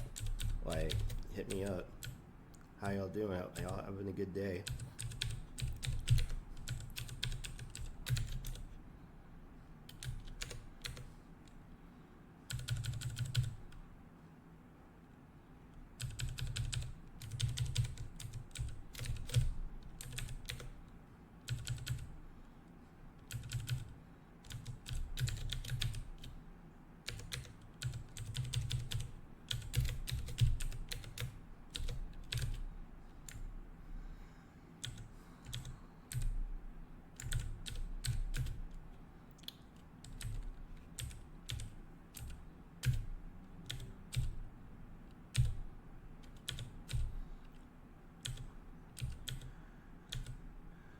Oh, fucking awesome.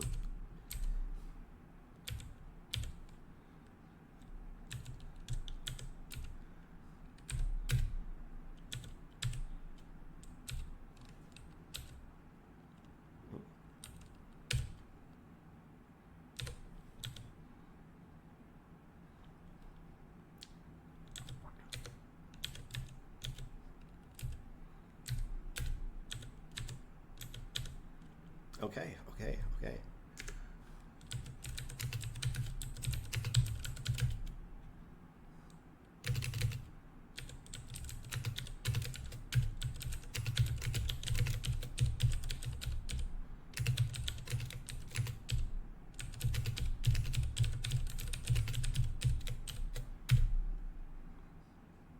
This is a good start. Good start. Already been on 30 minutes.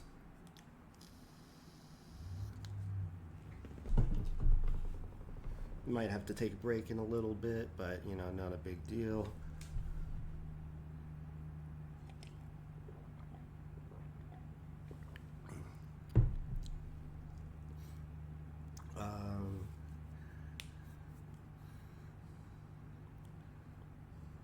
Let's think about this.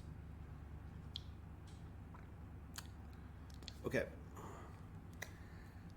I'm going to disable blocking as an action for right now.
Okay, so you can no longer press block to initiate a block action, because the goal there is that we really want individual attacks to be processed, just like in D&D. Currently, everything's just like instant hit, but ideally what actually happens is a die gets rolled, and the result of that die roll gets interpreted based on your armor class, and you have a chance to block. And if the block triggers, then that's what we would want to occur. So I'm going to have to go back at some point and really flesh out the combat on that level again. But whenever the entity does block, we had it working so that the animation and everything was pretty smooth. So hopefully it's not too difficult to get that really situated again.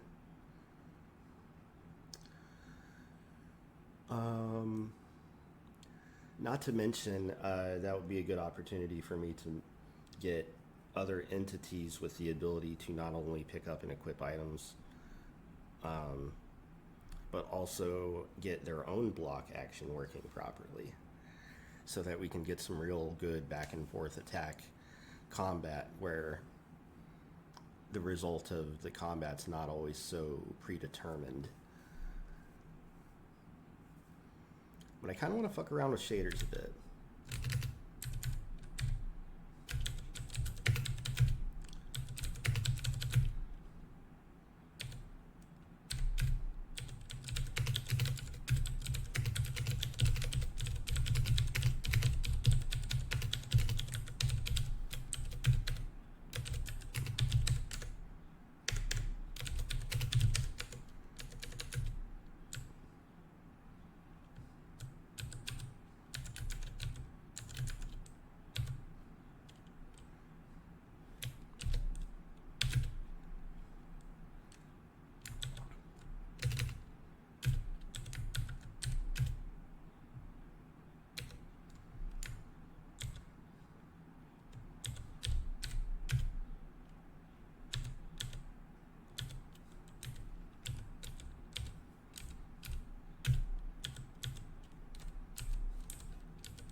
So it's a real simple effect, right?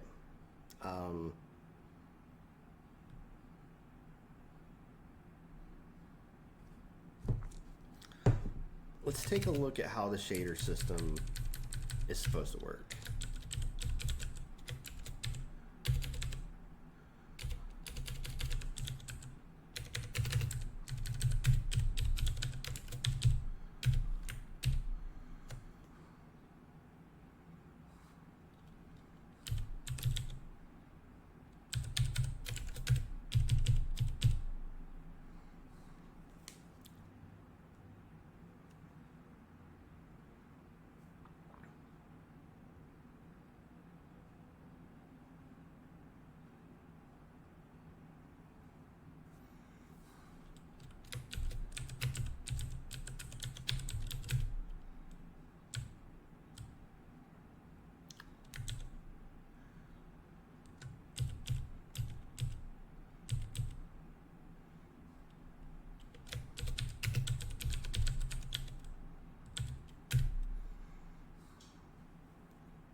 So we've got this little shader file. It's supposed to create like a little glowing pulse effect.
I don't think the grayscale shader was supposed to take a time value.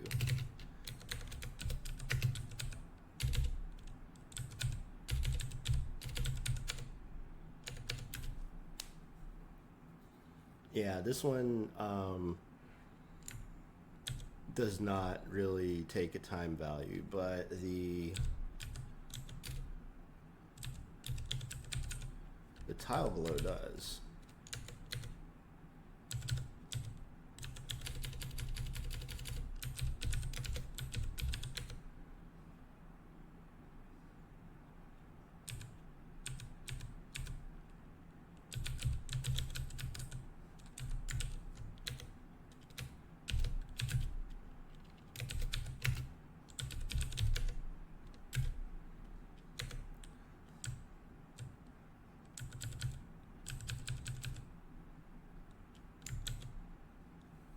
Yo, original gamer, how's it going, man?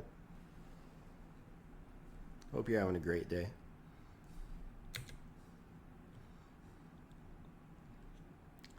Let's see what this much does.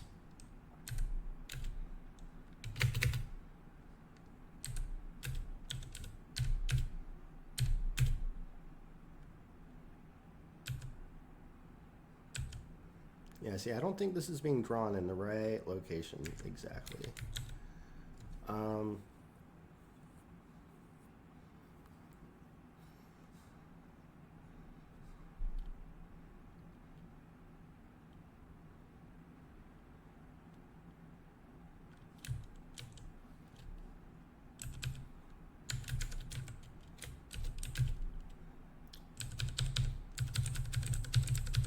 Or maybe we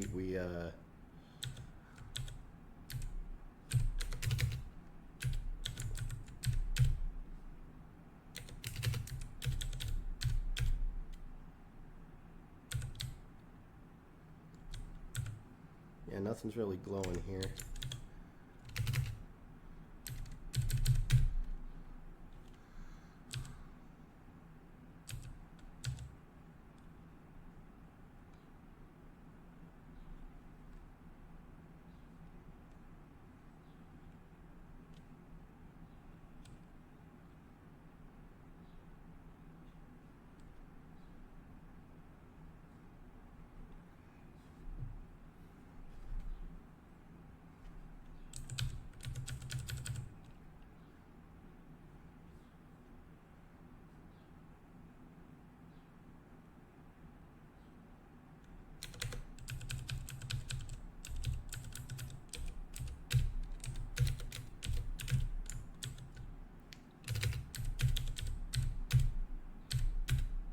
There we go.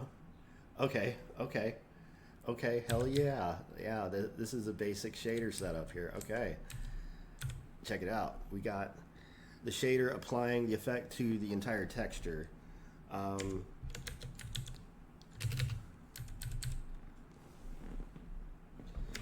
These fucking Twitch spammers.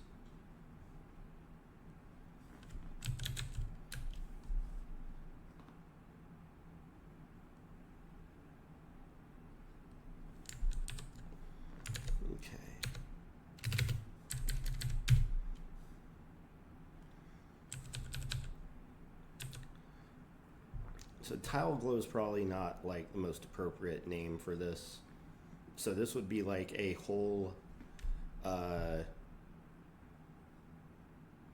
like the whole frame.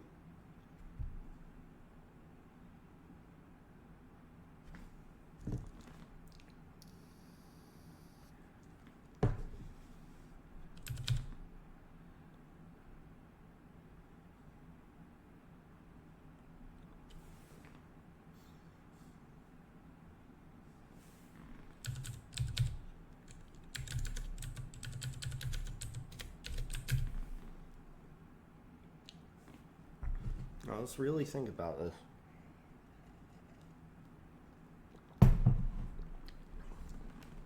So like,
I'm probably going to end up having to make like a whole ass array of shaders.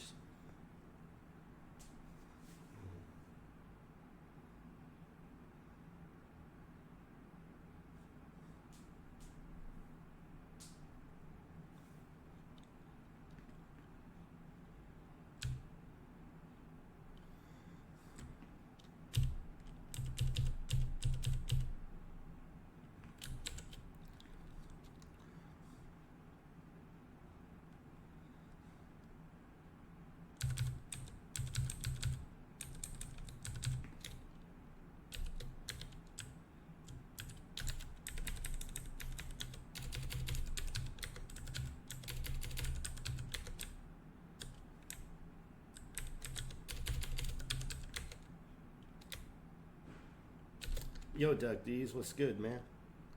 I saw your note about checking chat, so now I do have the have the chat on that big monitor over there. Now I can just look over and see if anyone's chatting, because I like to have the OBS on my left monitor here. I got my code here on the center right monitor, and then on the far right TV, I got the chat now.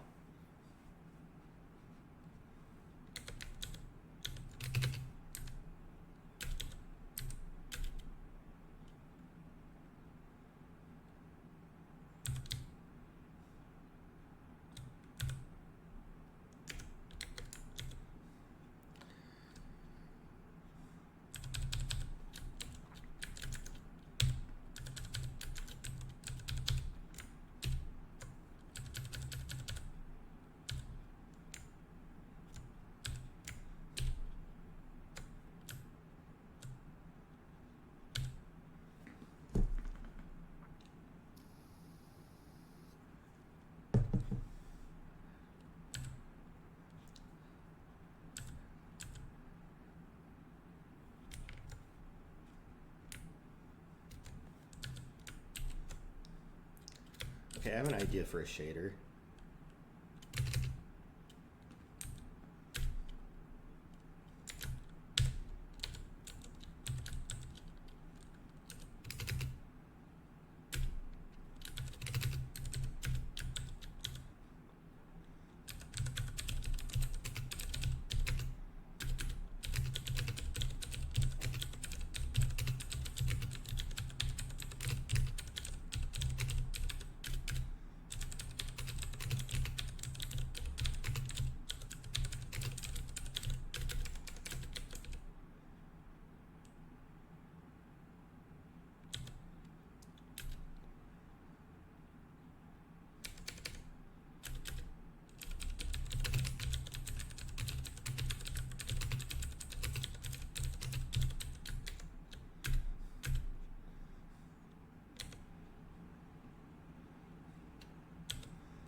Nice.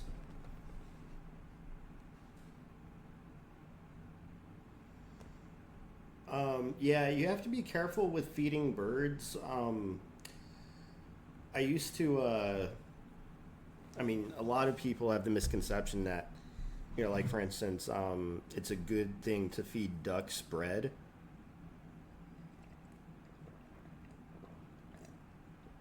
But as it turns out, just like with humans to a lesser degree, too much bread can be bad for their digestive system.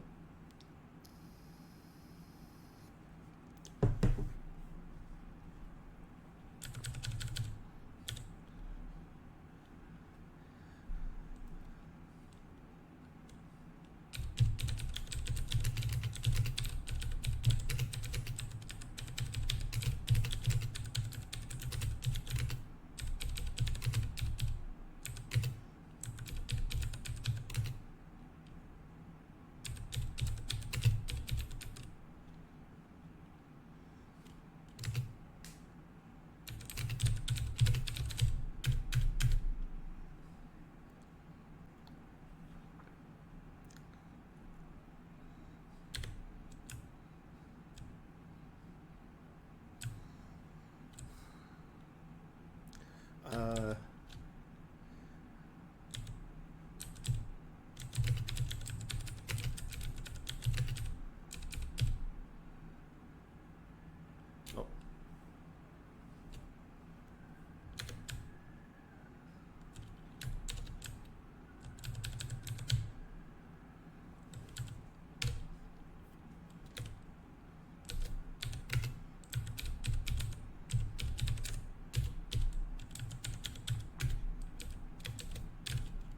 All right, we're going to call this color noise.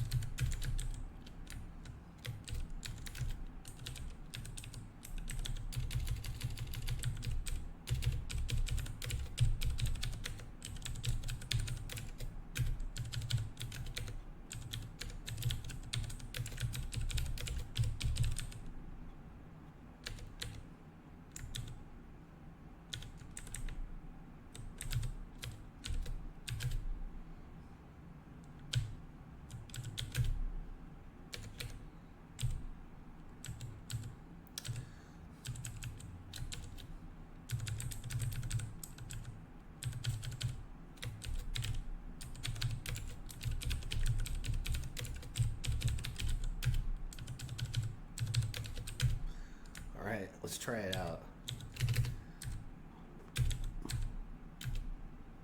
Oh, fucking sick. Oh man, that's awesome.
All right, we're going to call this one Psychedelic 0.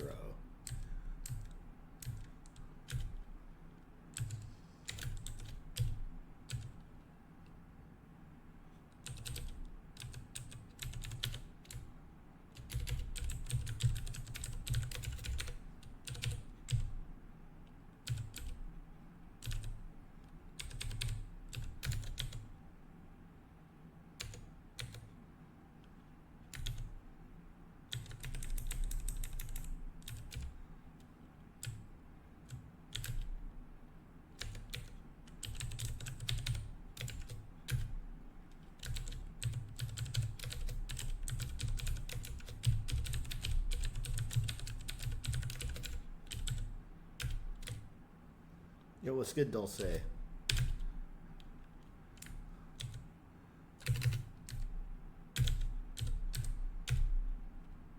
Oh shit.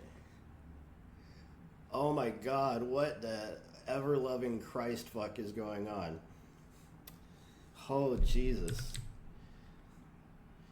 This is not what I expected at all. All of our what the hell? Holy shit. This is a bit this is definitely an acid trip, but I also don't understand why. Oh, actually I do. It's because, well, no, I don't know why he's moving so far to the left and the right. That's crazy. The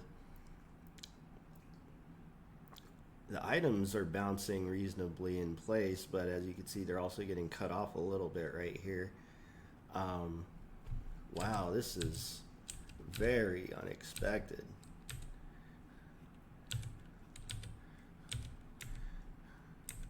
Oh, I get it. It's because of the selector. The selector's getting mangled there. This might look good if we apply it on a per tile basis as opposed to like trying to draw the whole thing, but wow, I'm very impressed by this, and same just in like confused awe, like.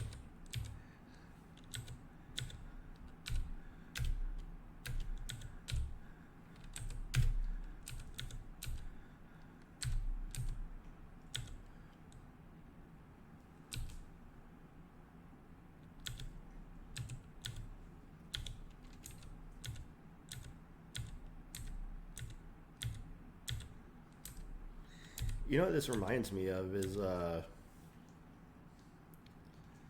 like have you ever played Dance Dance Revolution?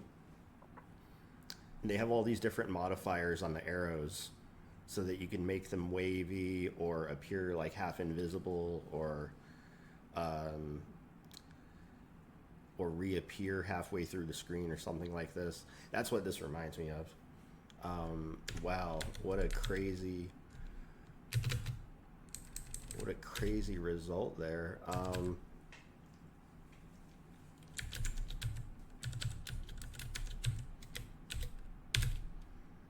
want to be able to like find a way to like very easily try these out, or like turn one off and turn one on, and or switch between them, or like rotate them. This could be kind of a fun stream.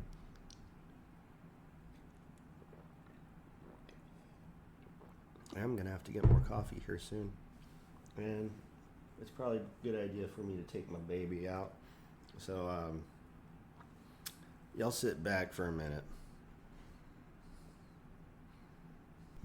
Repair a cabinet drawer in my kitchen.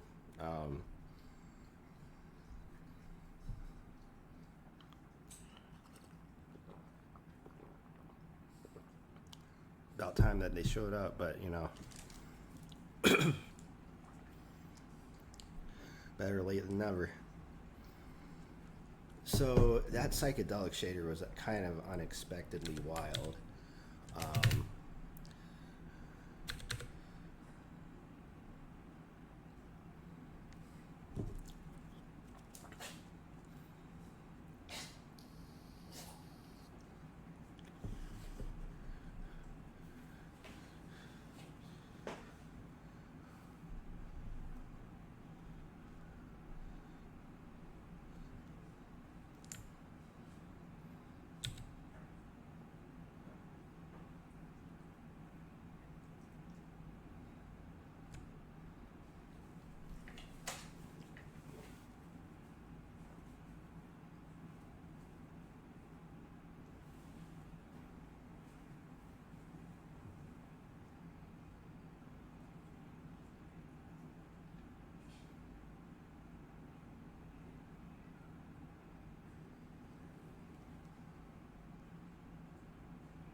should be able to move to the couch pretty easily.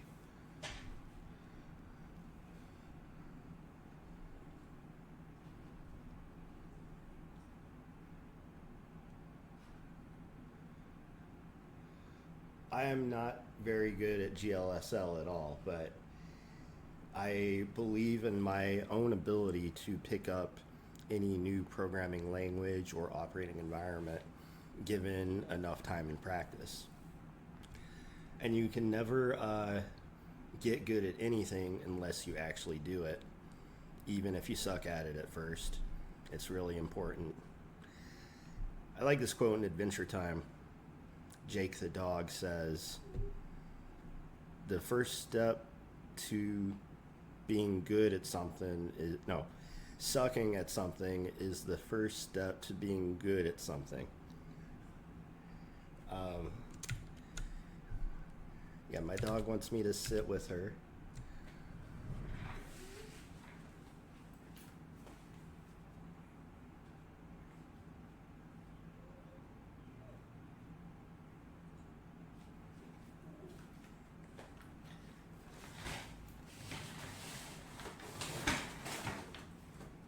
Let's see.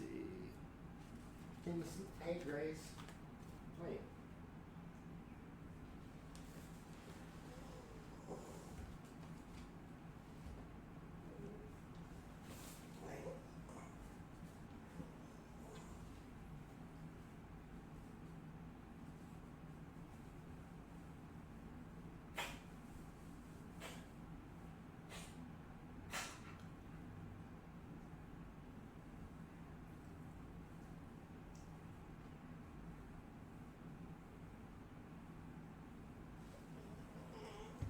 Let's see.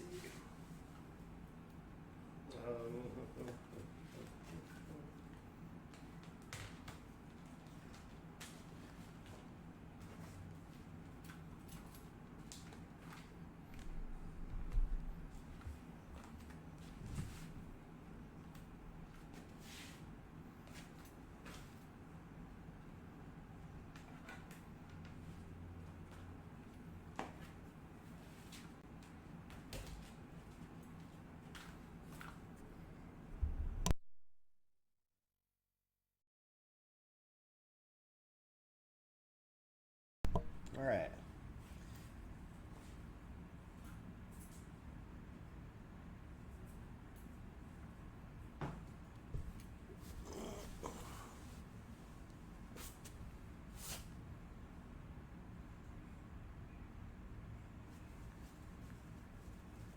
Y'all can still hear me, and I can see the OBS window from here.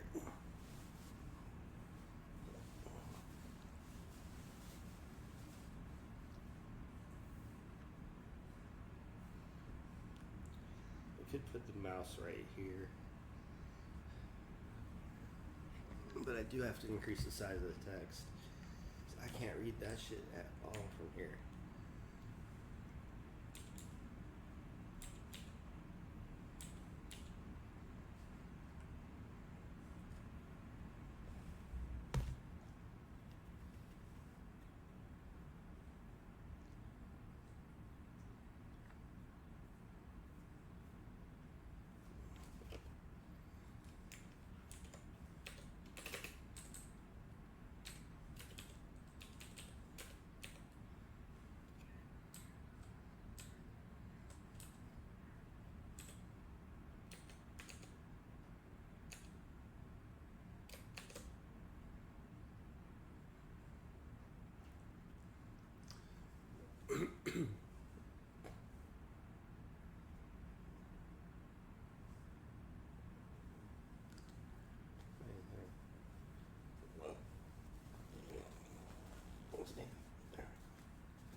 You gotta leave. You gotta leave. You gotta leave.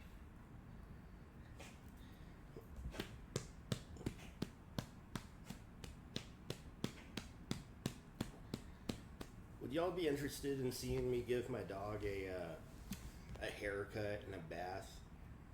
I've been needing to for a while, and I've wanted to record the process. get the transformation, because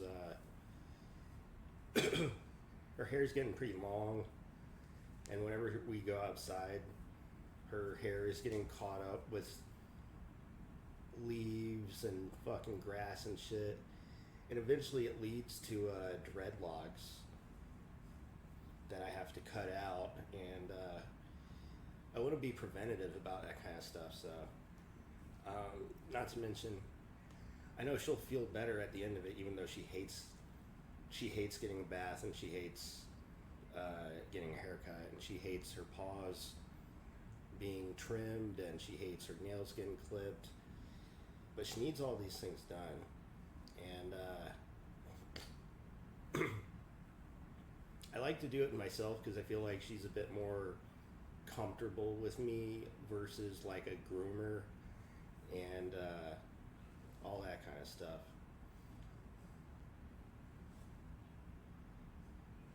Yeah, I'm talking about you.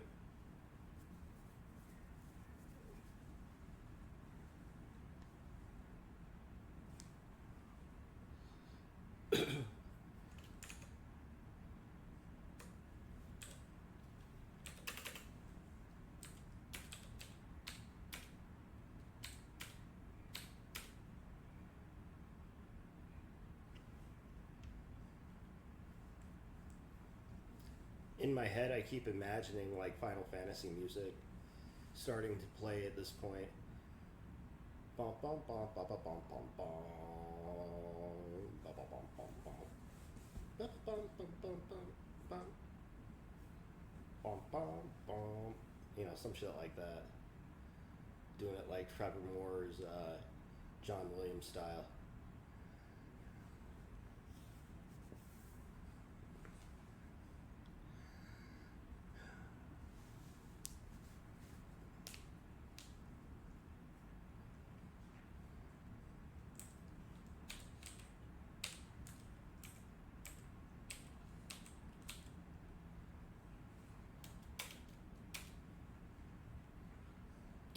The enter key should also advance messages. A lot of keys should actually advance messages.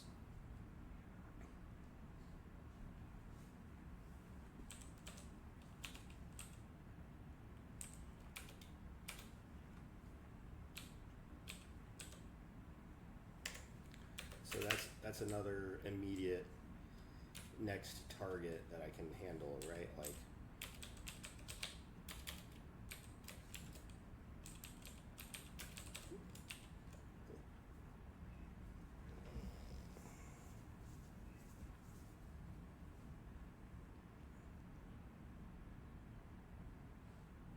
what you got now?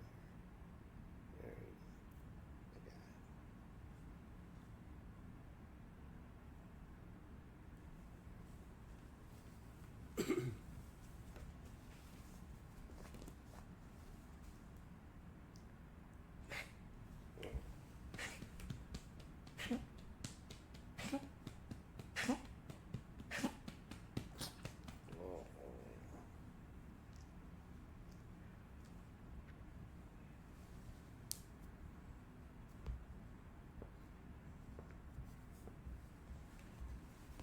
Alright, so hopefully pretty soon we get that cabinet back, or that drawer.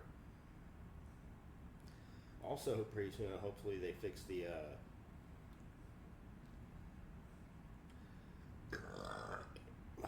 light over there and the outlets so that I can actually use them, because I'm gonna get some multicolored lighting shit going in here, and it's gonna look sick.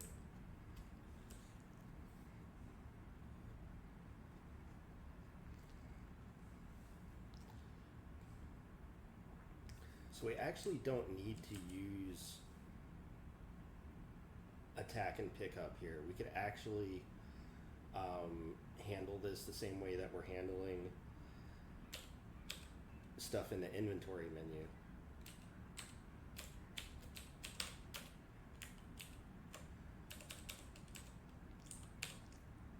As initially, the whole point of the action keys was to allow the player to script out what key that they want to press. And I also realized that the way that my system is built at the moment, it comes into conflict with situations where a key maps to multiple different locations in terms of like code locations, like the I key when you're in player input mode pulls up the inventory menu, but the I in the inventory menu closes the inventory menu and brings you back into the player mode.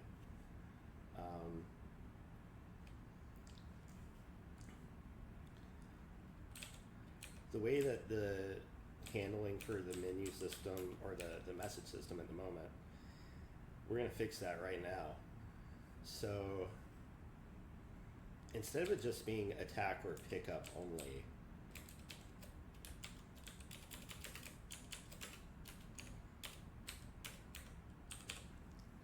so we're going to do I enter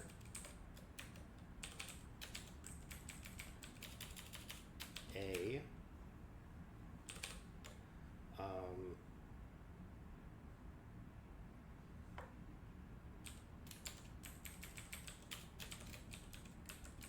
space or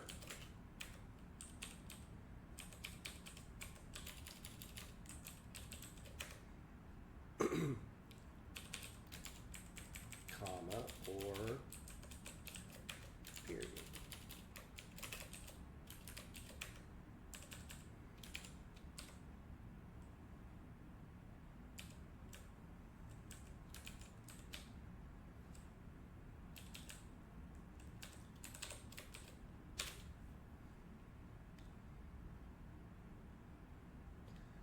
So now I should be able to cycle messages using any one of those keys.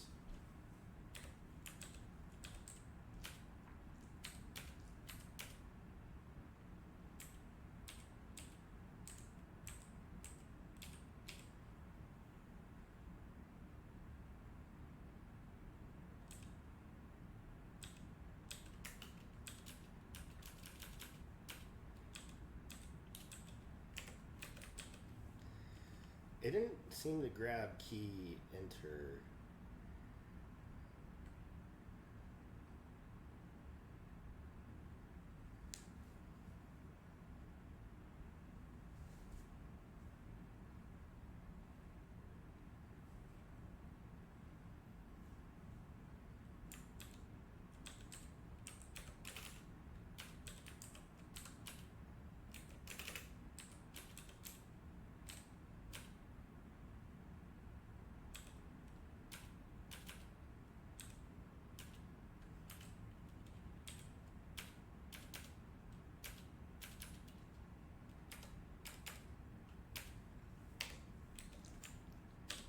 That's interesting.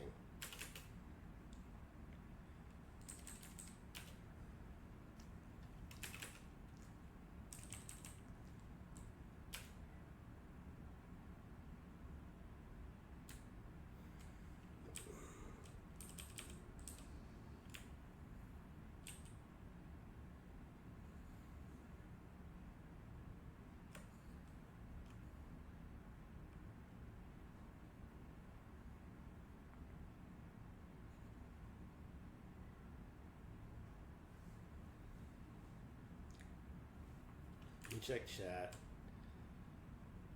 Hi guys.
I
wonder what the fuck is going on here.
This would be a good time for me to write a unit test, right?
Okay, let's see here.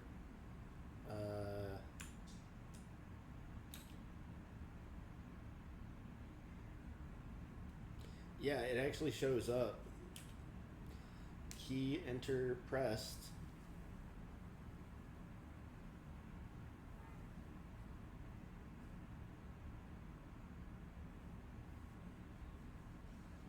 LibLogic 1375.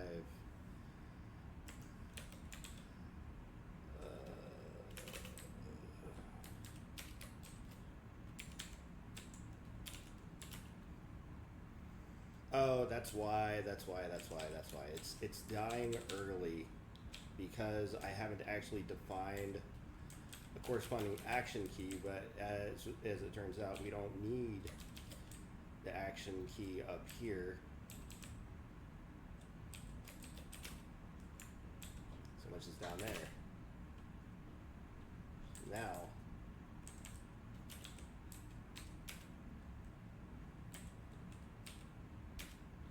Now it does exactly what I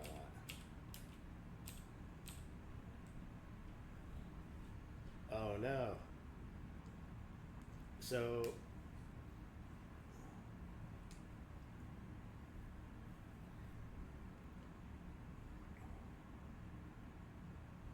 I'm hard coding in the size of the inventory menu here.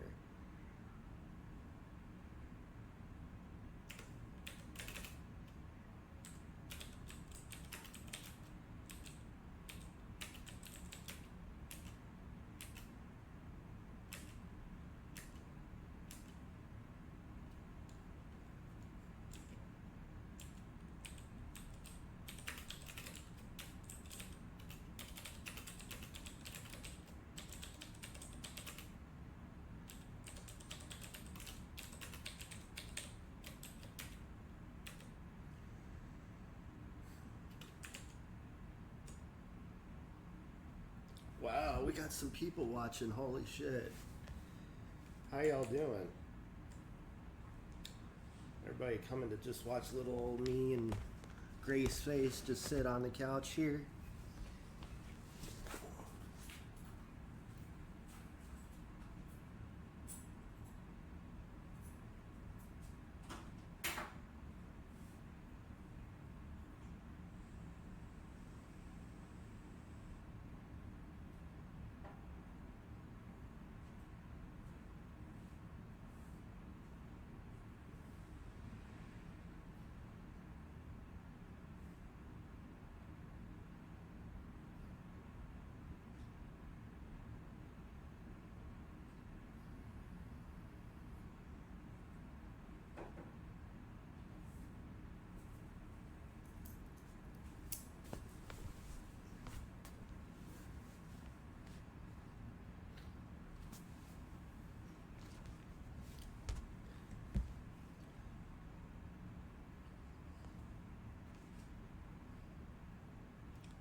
Oh, I should have left the code in that drew the border around the box for the sprite in the top right there. It's fine for right now. But the height here is important because previously it was way too small and we couldn't even see anything. But it should scale whenever I change the size of the window. Now it like actually looks better.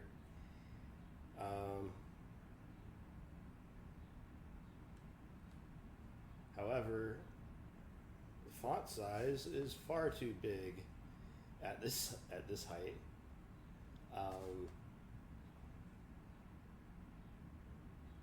It looks pretty good at 1920.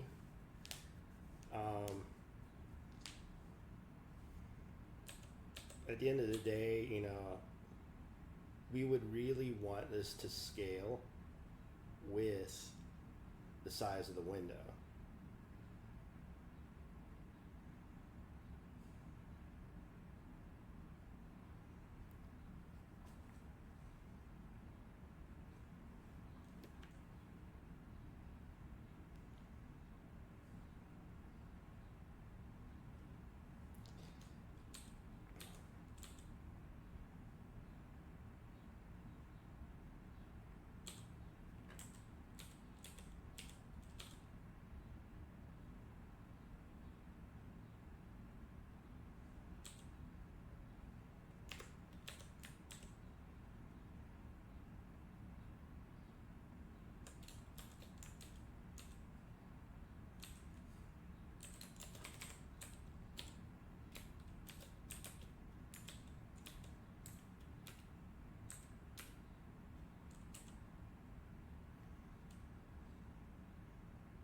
Still too big.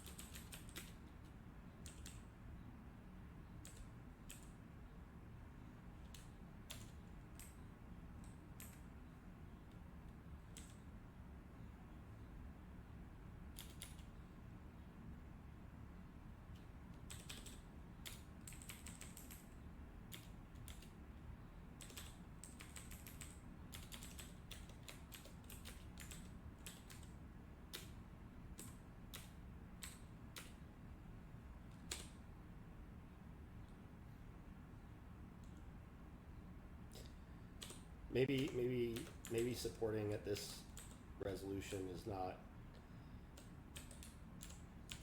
a great idea out of the gate.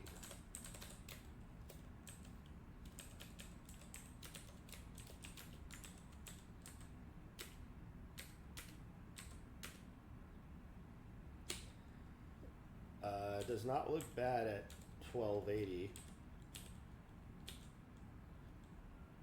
Yeah, it really doesn't look bad.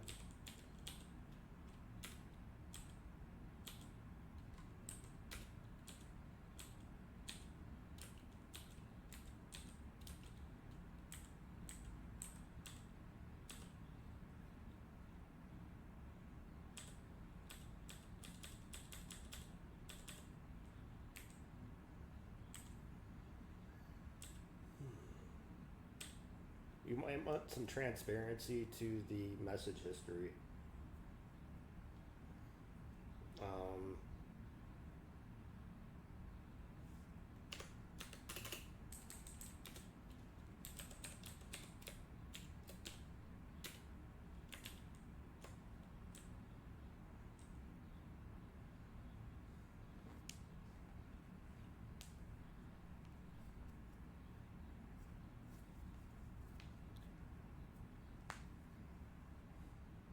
Ideally, a lot of these variables would be like really in-game configurable, like as in the position of the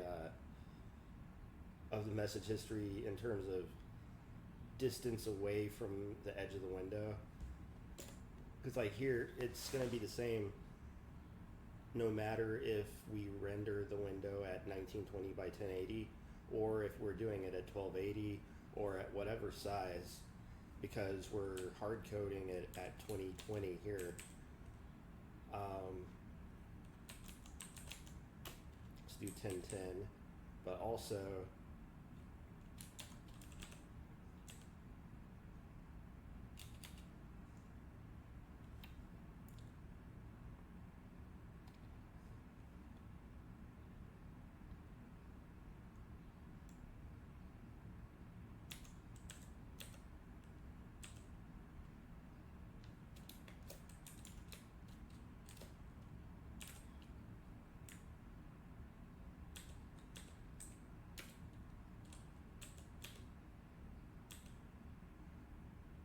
that's pretty damn transparent.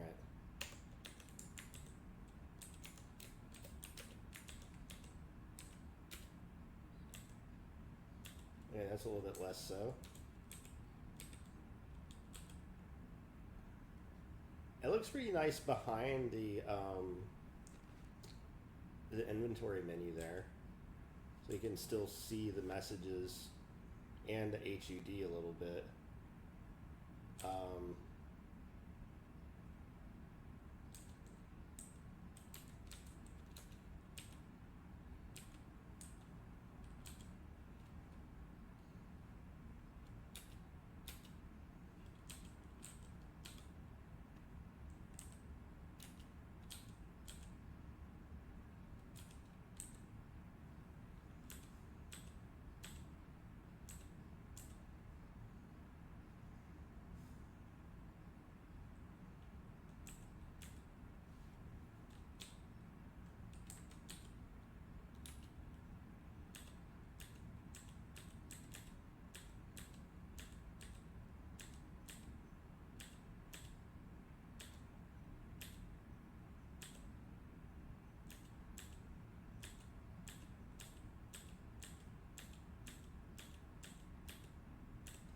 Okay, that does not look bad.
Trying something here.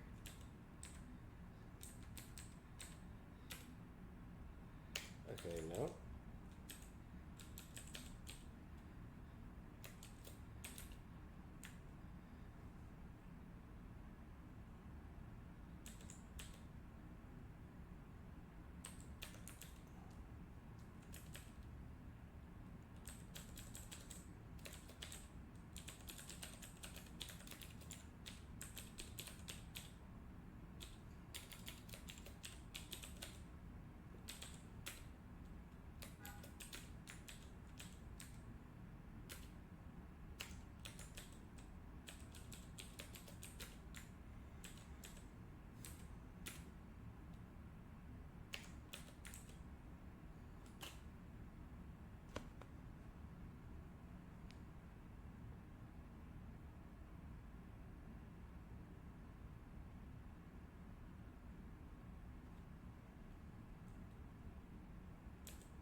Okay.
Oh, oops.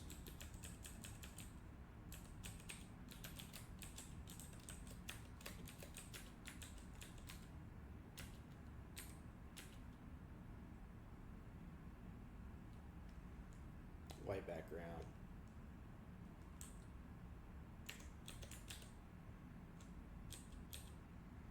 But the shader doesn't seem to have any effect. Probably because the color noise one is literally just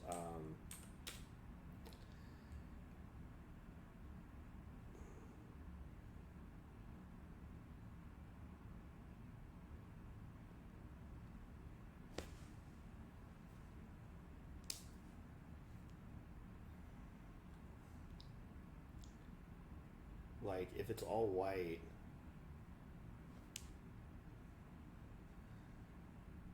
then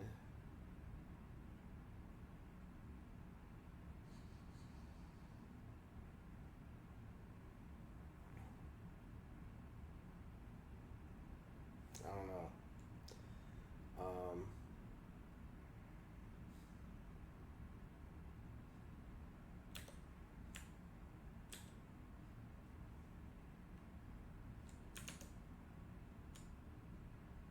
What's up, Noah?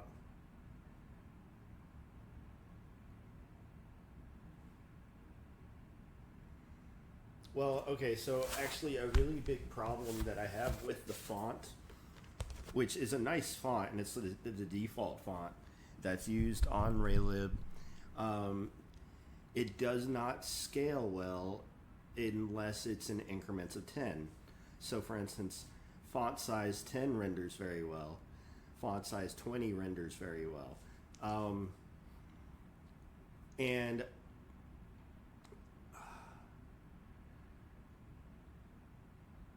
I'm gonna have the same problem, I think, unless I decide to like render at 10 and then stretch it and then try to make things really like very, you know, because at the moment the stretching actually does stretch very well for zooming in and out. So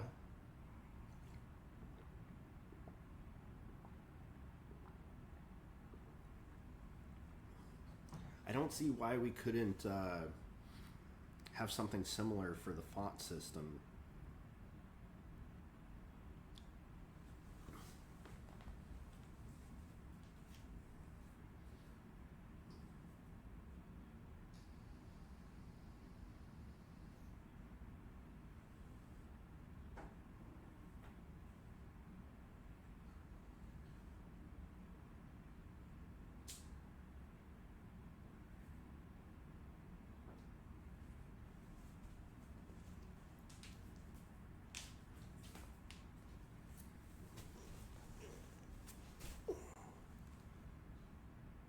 Design solution if it sucks.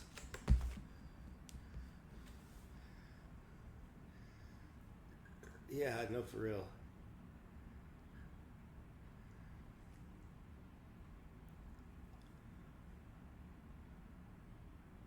Oh, we got a shit talker with a weeaboo last name, Kasangati. That's rich.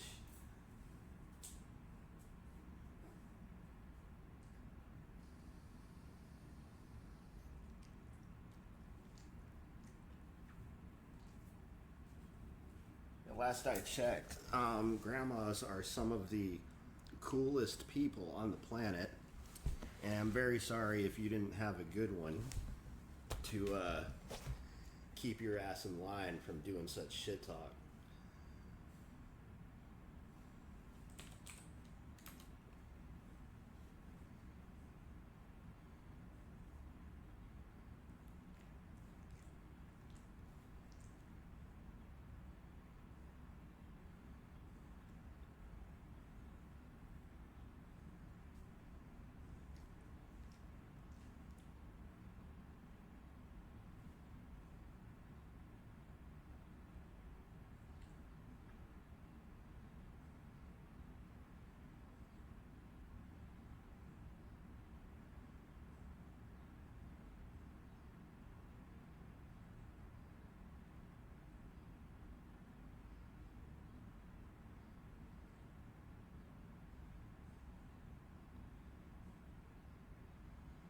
All right, cool. Depending on the UI, variable pitch fonts are so nice. Yeah, there's a lot that I have to learn about fonts still in this department. I think fonts are very interesting, and I think the aesthetic, like I'm normally not a UI person, but I think stuff like aesthetic placement of text and getting stuff like really clean and responsive and looking nice, I think that's a fun process, or it can be a fun process if time consuming, and also give the appearance that you're not actually getting a whole lot done, but you're actually getting a lot done.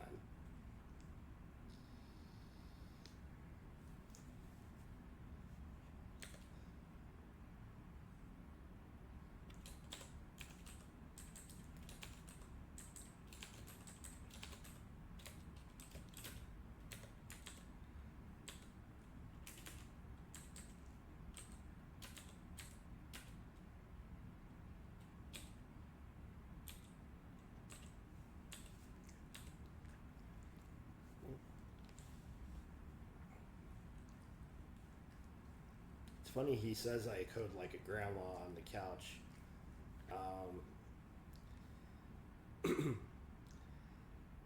This is my grandma's dog. She's my dog now. But I wouldn't be here doing any of this if not for my grandma getting me my first computer, and also getting my parents a regular Nintendo system, the NES, in late 1988, which is probably before some of y'all were even born. I actually met a neighbor yesterday who wasn't even alive 25 years ago, and he's a cloud engineer, and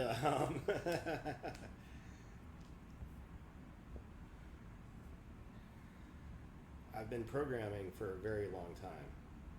So getting something like this cooking under my belt, in my pocket, in my repertoire of things that I'm working on, is really important to me, because I do love video games, and I really want to make something that not only will I enjoy playing as well as building on, and I do enjoy this, I also want to make something that other people can learn from as well as enjoy playing. I mean, enjoying playing being like the number one priority. Like, the game has to be fun. You have to enjoy the interaction of pressing the keys, watching the response on the screen,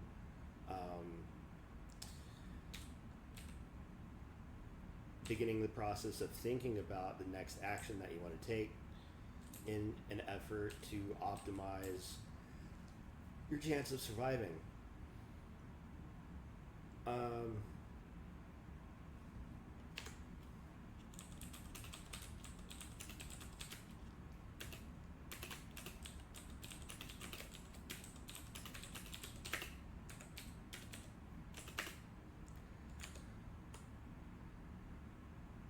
What's the next step?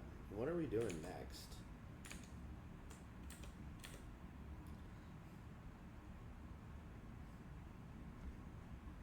Come on now. I know y'all got ideas. Oh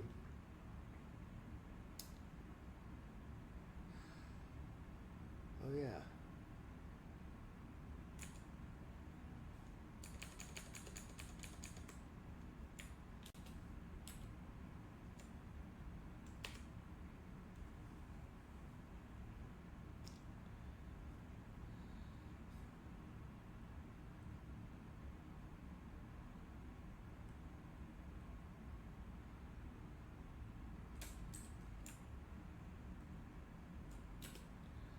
So check this out.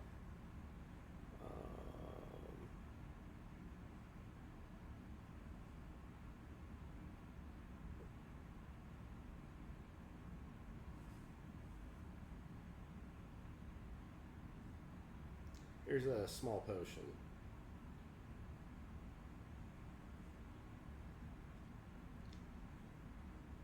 Here's a medium potion.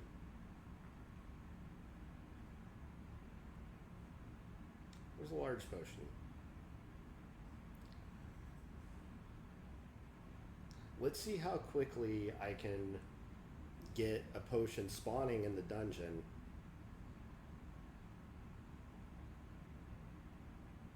given the infrastructure that I have at the moment.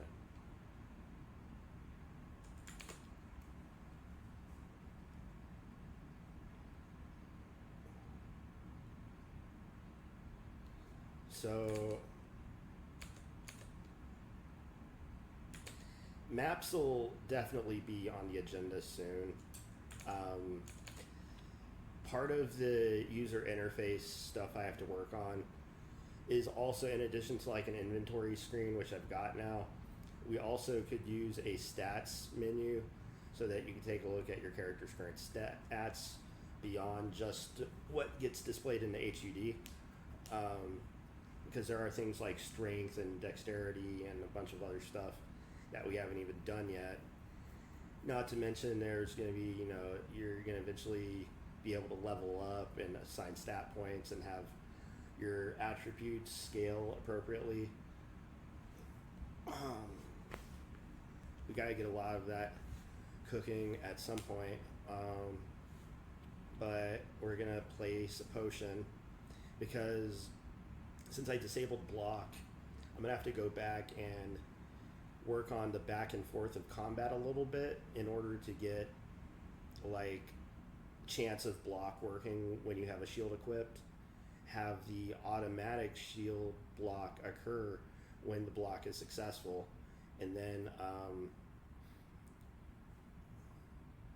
it's actually the action that's in there that is described as guard should actually probably be described as like a shield like rush or like a shield like slam.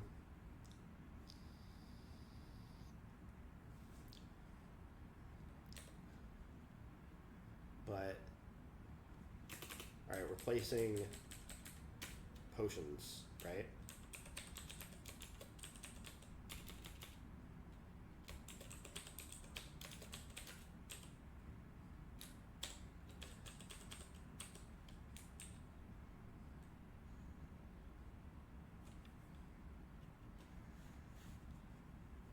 So given an XY floor and an item name, we're kind of hard coding in the actual creation here, but over in the entity.h, we've got a new weapon at. In addition to that, we now have a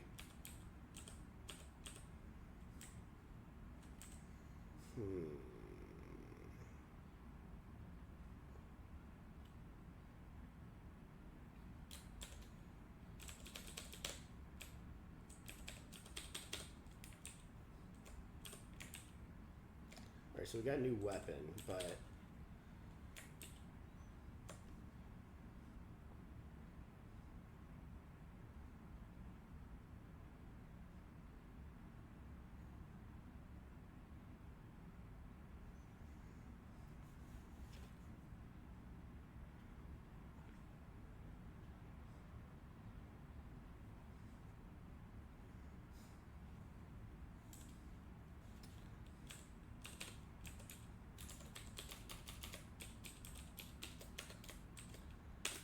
potion is getting its own entity type.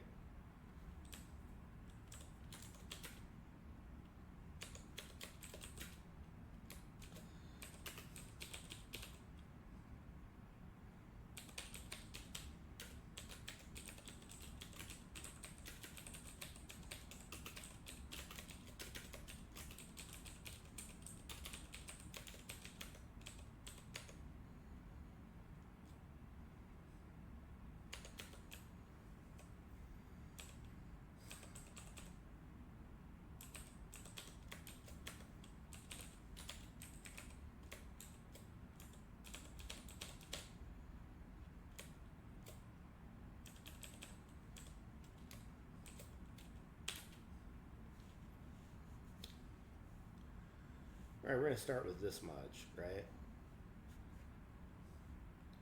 Oh, wait.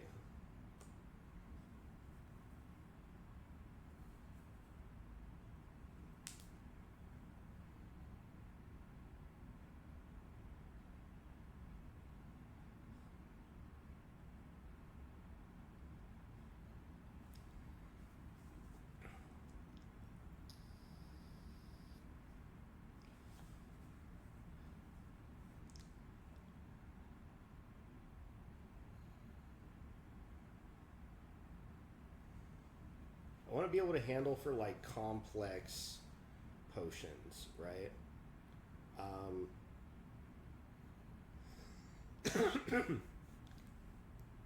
So let's create a little bit of an infrastructure for that now.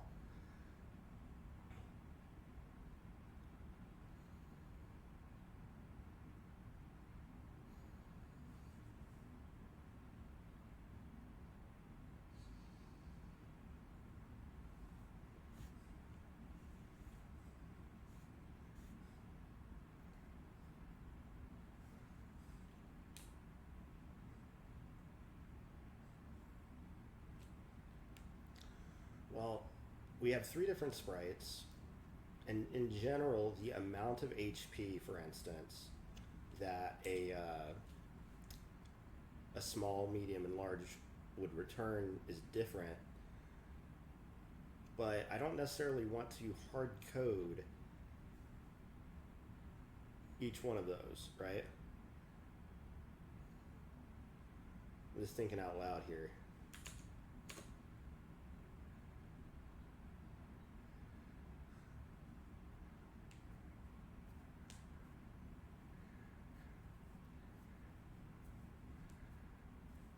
Well, so with maps, I mean, when you say maps, are we talking like the layout of the dungeon floor? Or are we talking about like a visual map system where you can actually look at that? Because the goal with being able to zoom in and out is that we kind of have the entirety of the map on screen. So if you had a very big dungeon and, you know, at some point we're going to have fog of war and lighting and stuff like that, you'll be able to zoom out and see every area that you've already explored.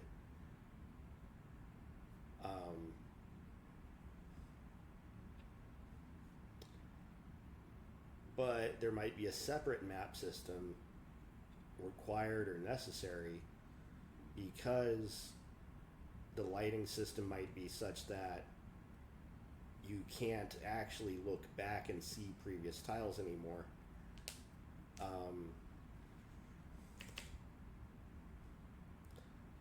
Anyway,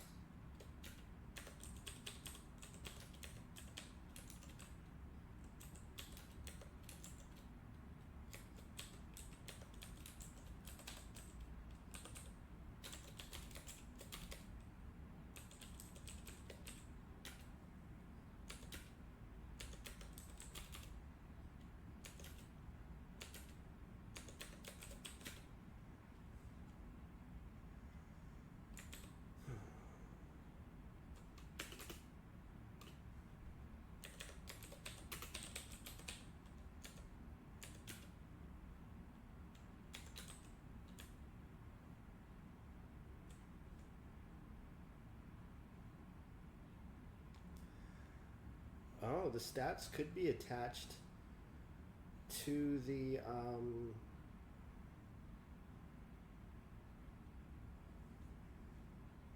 stats object, because if every entity has a stats object, then we could potentially use that. But for the moment,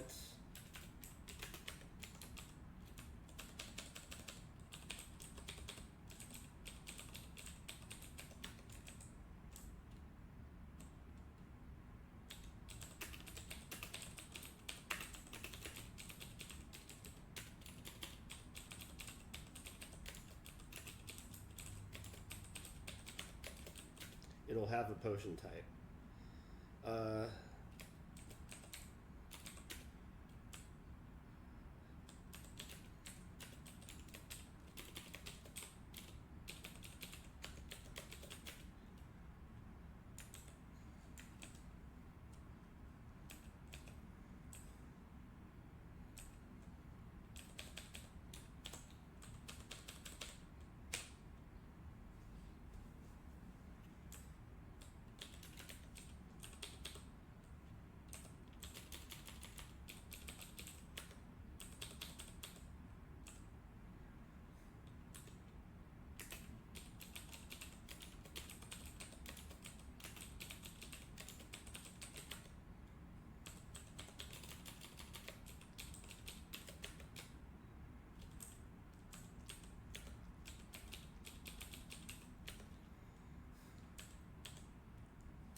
Fuck, I gotta piss.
Hey, babe. Come here. You need this.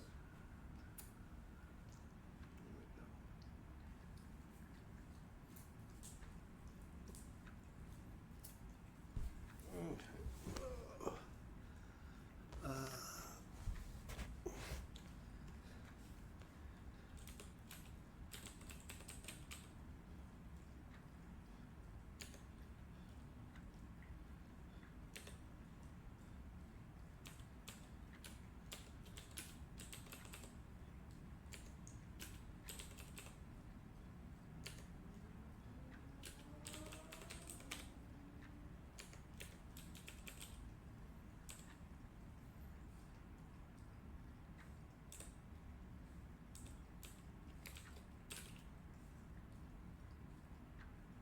Alright, we've got new potion now.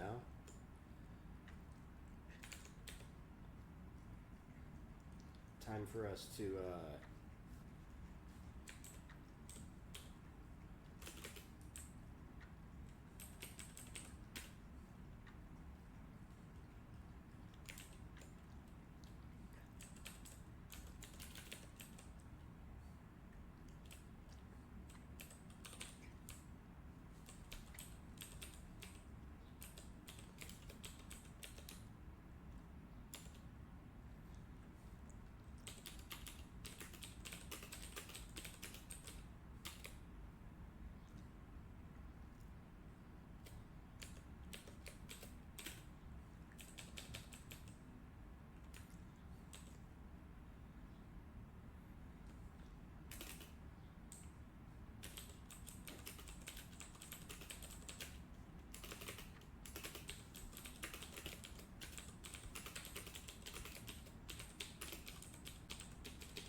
name XY floor.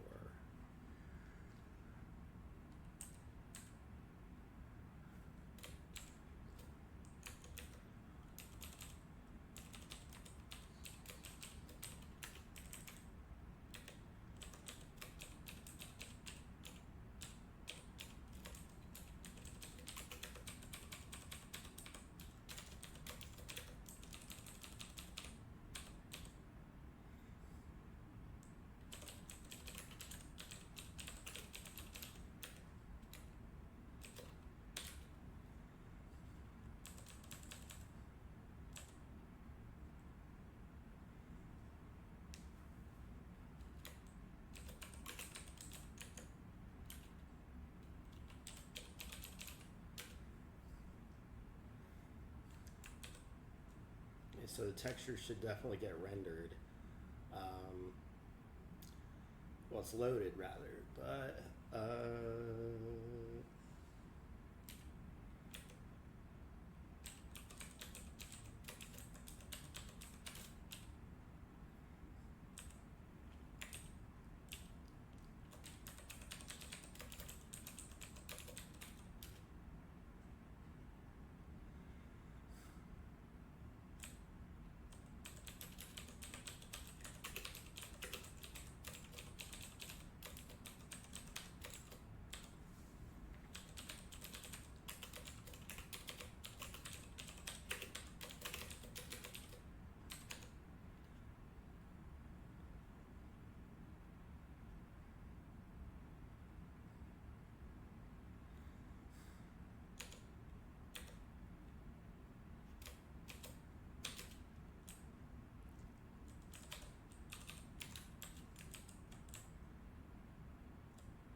that's the first half.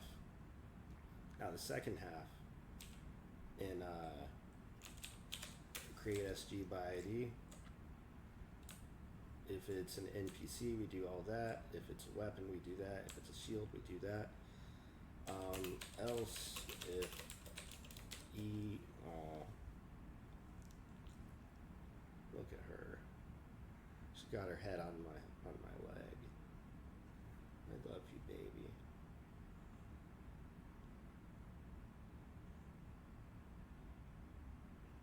She's so good. All she needs is help going out to pee-pee, poo-poo, and getting lovin', getting wah-wah, and getting food.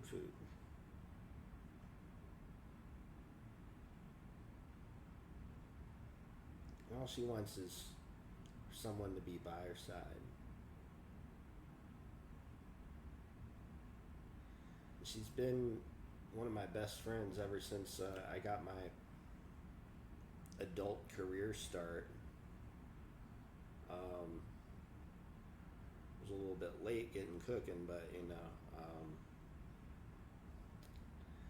I remember her being there in late 2010.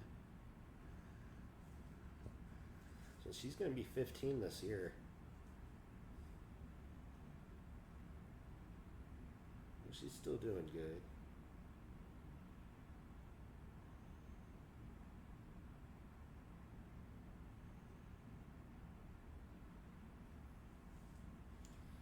So if E pointing to type is exactly equal to entity potion,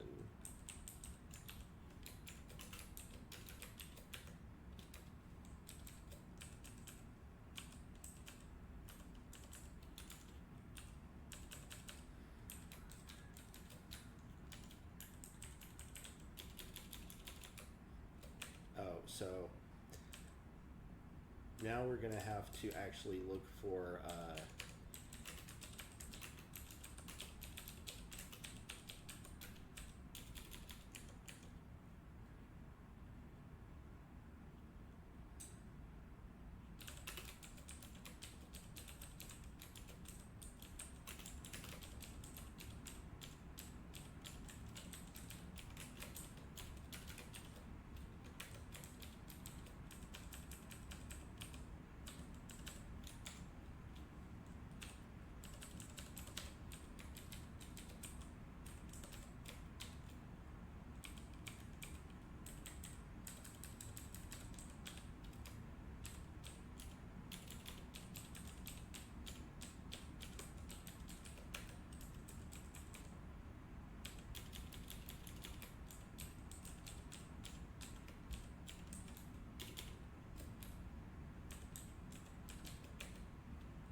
there we go.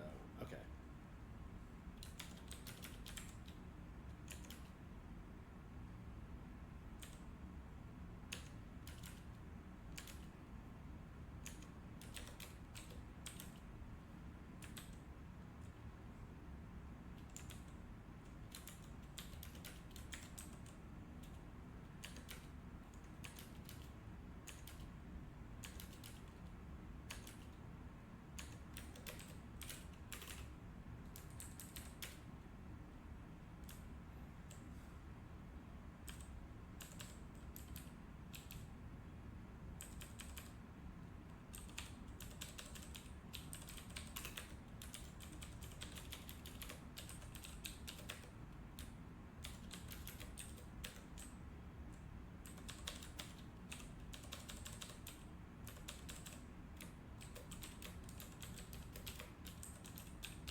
I'm super impressed that she's totally cool with all this loud typing right next to me.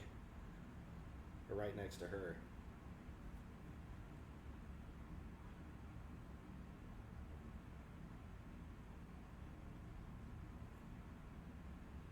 You're so good, Gracie.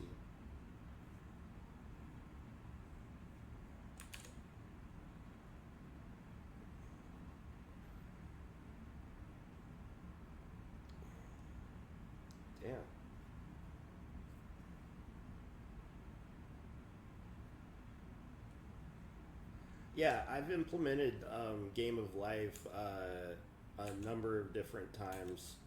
I might have a version of it in curses on my GitHub.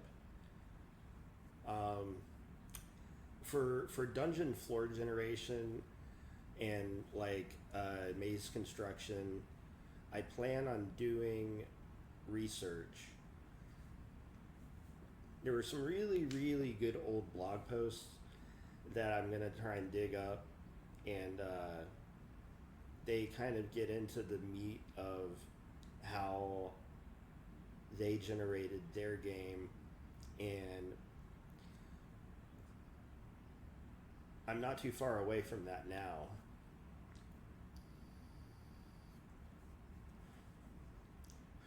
But essentially, you have a very big map, and in this case, I'm working with a grid of up to 512 by 512. And so by starting in the center, I can create really small dungeons as well as relatively big ones too.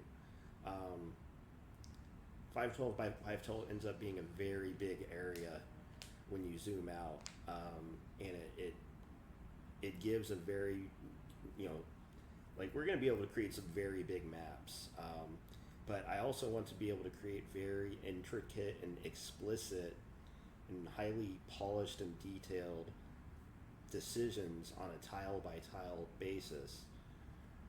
And in addition to this, we're also going to have to eventually optimize a lot of the drawing so that we cache things, and that we make sure that we only render things like the minimum required number of times, rather than like force an update on every draw like we're currently doing. Okay, so this loads the potions, right?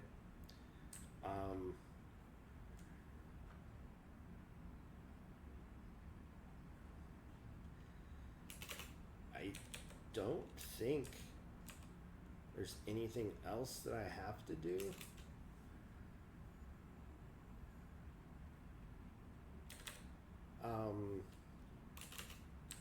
Let's just take a look in the pickup logic. If it's an entity, a shield, if it's something else entirely,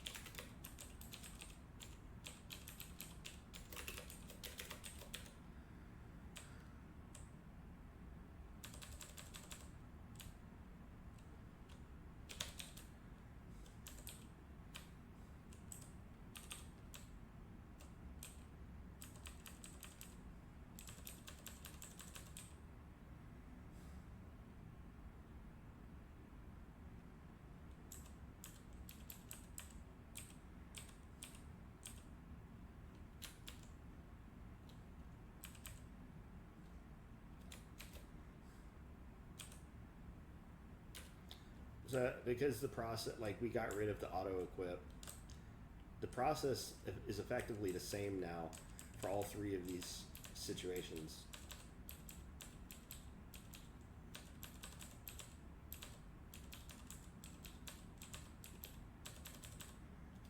So we can actually work towards a more generic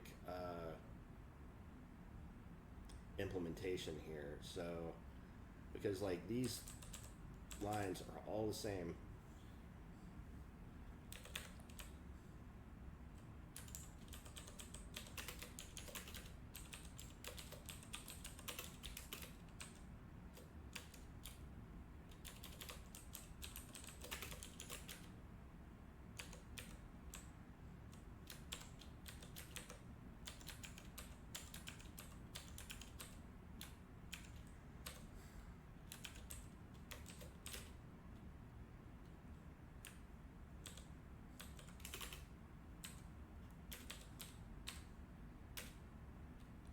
Oops.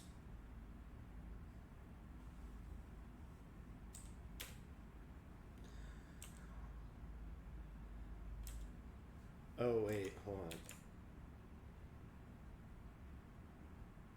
and something segfaulting too.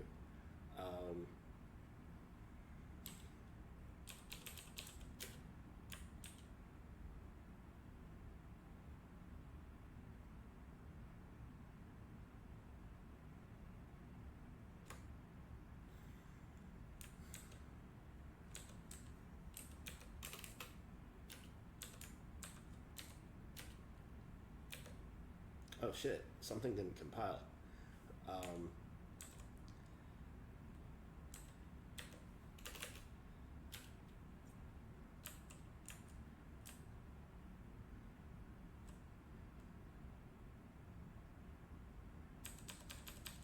Oh, 510 and lib logic.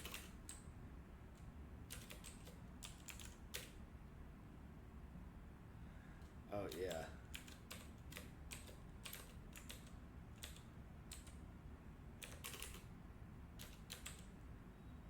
Okay, we're good there.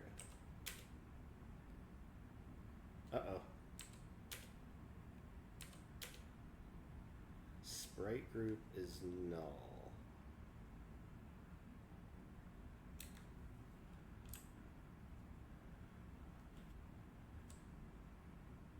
Oh, failed to open file. Okay.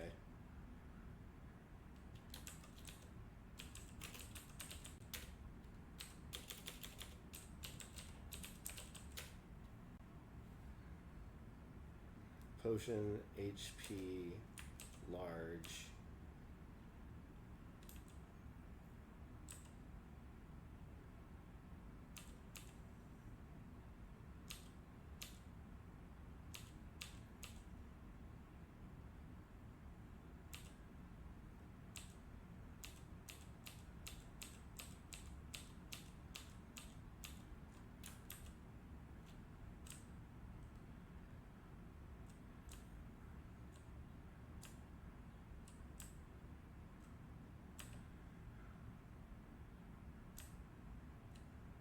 Oh wait, HP large, medium large, and small all loaded. Oh, because I don't have the MP ones in there. Okay. Oh.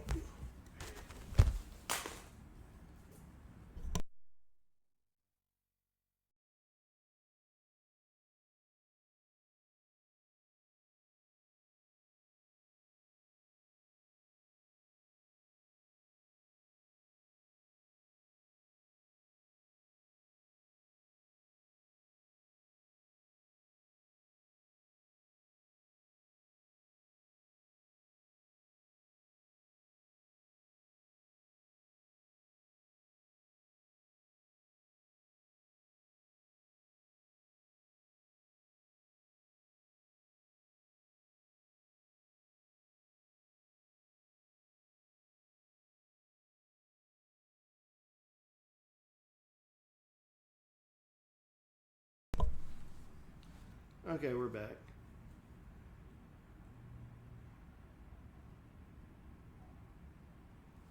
Okay. So the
Oh shit, the potion type is none. Okay.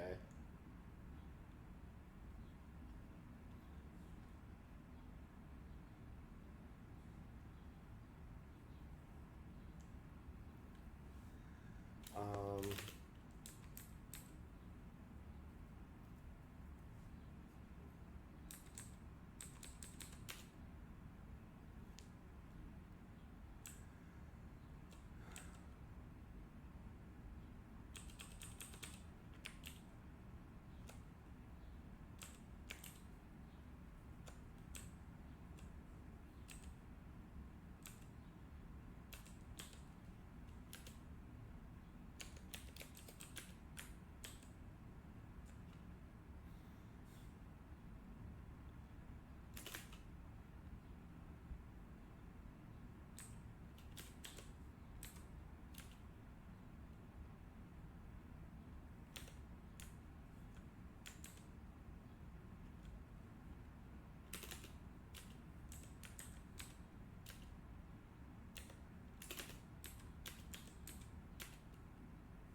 aha. Look at that. We got our first potion.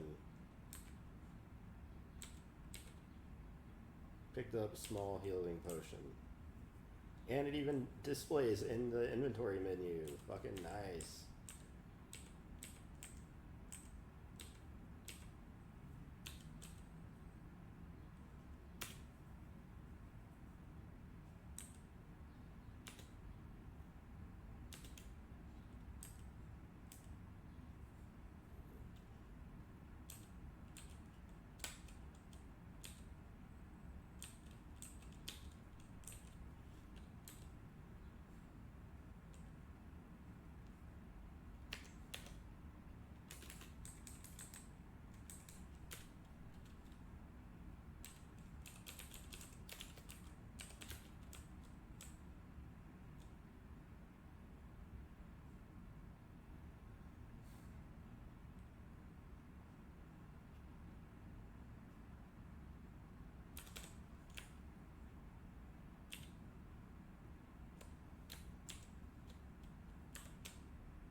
All right.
I can't wait to put flavor text in. That's going to be fun.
I like how it remembers what your last selection was.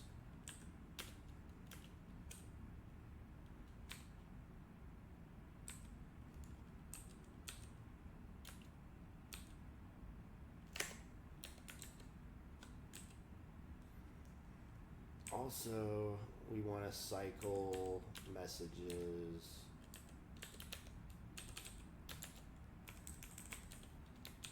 on you.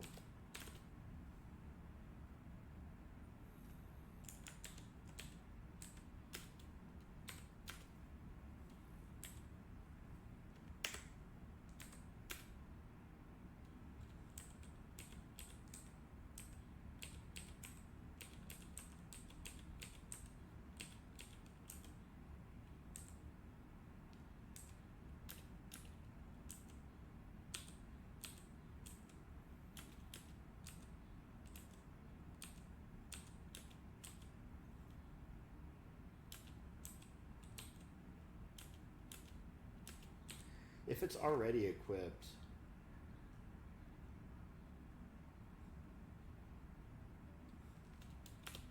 we don't want to necessarily punish the player for accidentally repeating the same action, right? So we would want to,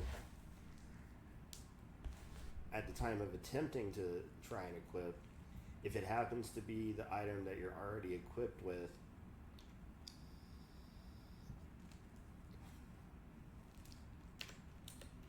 we should inform them.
Well, MP is unset. Look at that. It is set to 256. That is not right.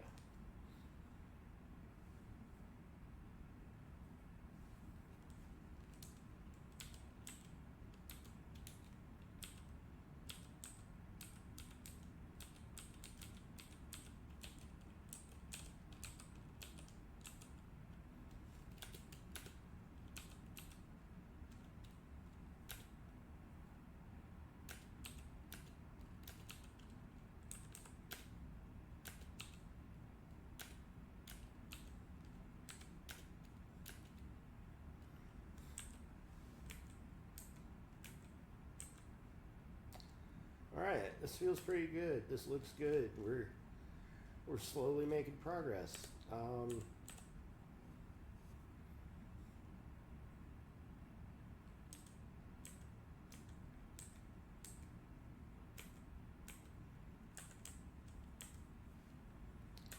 realistically, I would think that we would want the camera offset to be like this, a bit better.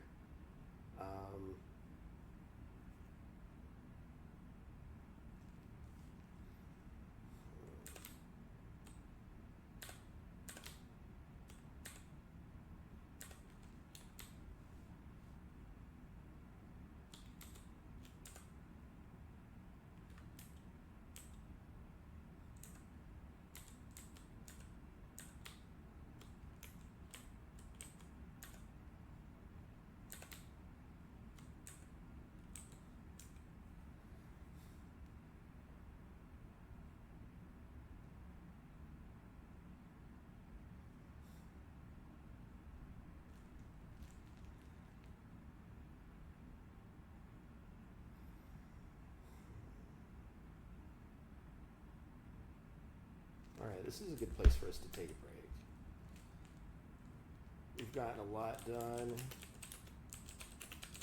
A man cannot operate on no input.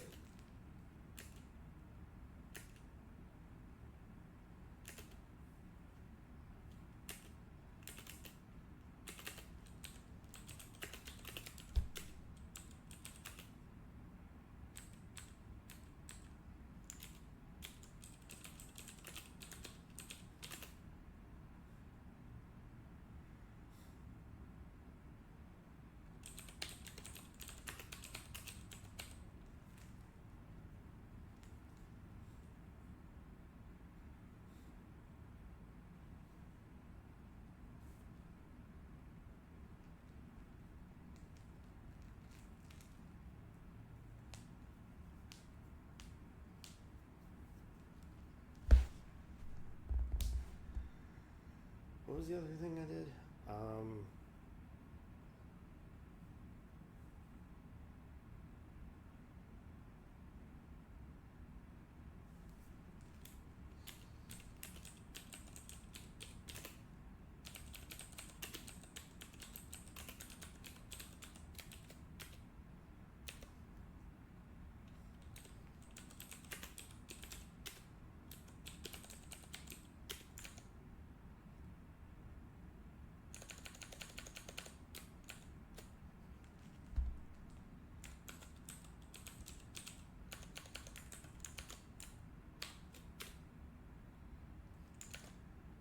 me check the chat, and then I will.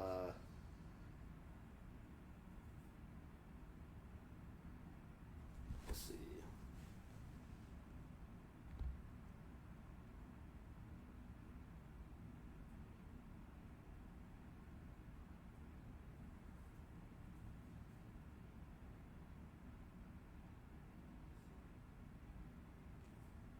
Vibe coding. I don't like that phrase. Or at least I really don't like how it was described by its inceptor. But because from my perspective, I'm not forgetting that the code's there at all. And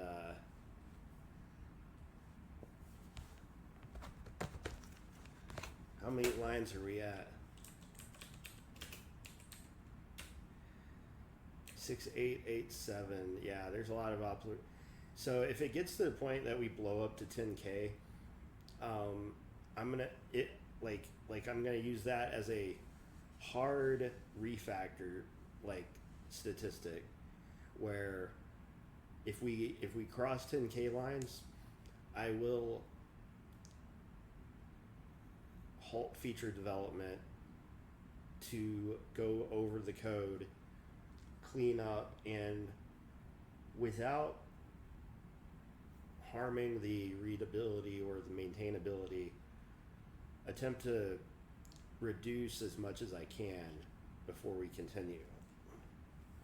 Because one of the goals is to keep the code really, really clean and tight.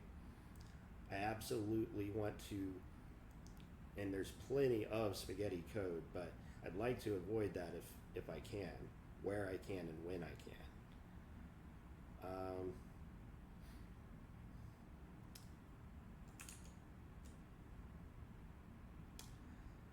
Yeah, AI pair programming, I like that as a better term. Because even then, there's levels to this shit, right? Dudes be giving remote code execution capability to an LLM over their machine. I'm not about to do that. I don't like the idea of an LLM creating files for me or editing files for me. There is a very careful point, and this is kind of it's the same gap, I feel like, as the gap between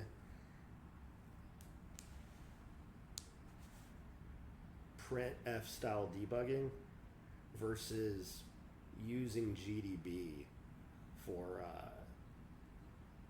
actually setting breakpoints and tracing a program to a potential crash. Because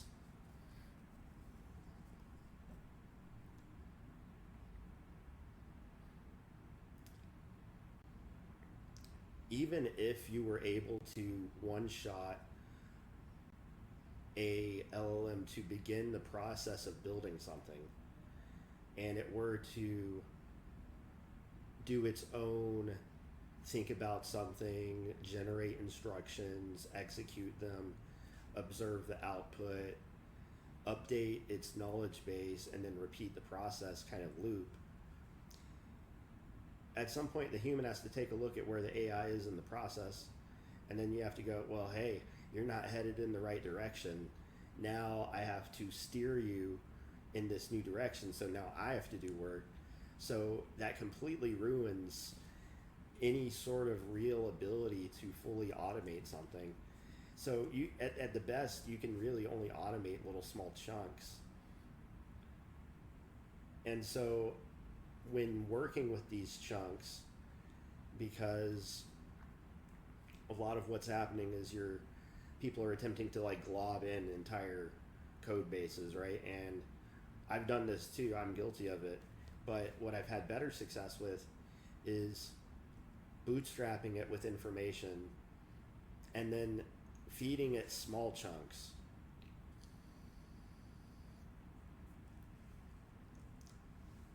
And being really hyper specific about the things that you want to do. I know one thing I want to do is get some food, order some coffee and some milk.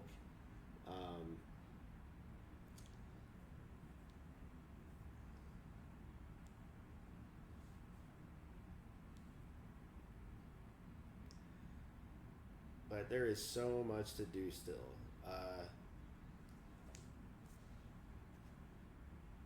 But now that we have the ability to actually equip items, unequip items, use items, like I said, blocking is no longer an action you can take. So I'm going to need to reintroduce enemies and get them attacking the player again. And when you have a shield equipped, when the enemy attacks you,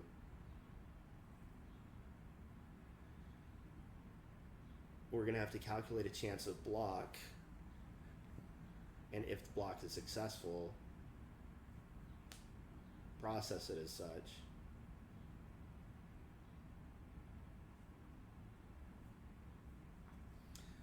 It would be cool to like also get like little damage numbers appearing, but this also has the problem of scaling depending upon how big you've zoomed in. This is one reason that I like the idea of having the message history, because any sort of damage numbers can appear in the message box as well as over there.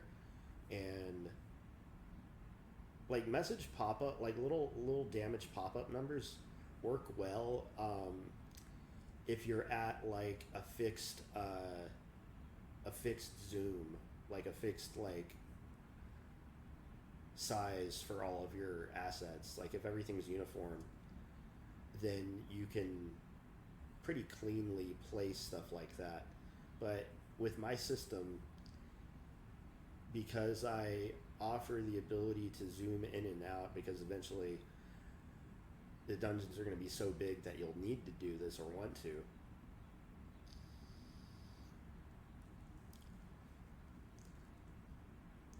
This is an emergent design decision.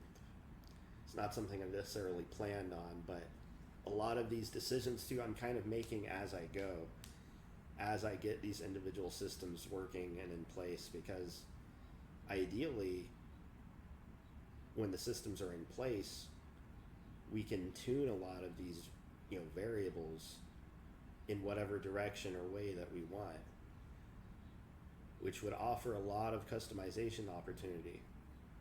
And that's really important to me, especially in the user interface department. Like I would want the user to be able to change the color of the background, the color of the text, the position, and all of that stuff if they want to. Birds are chirping.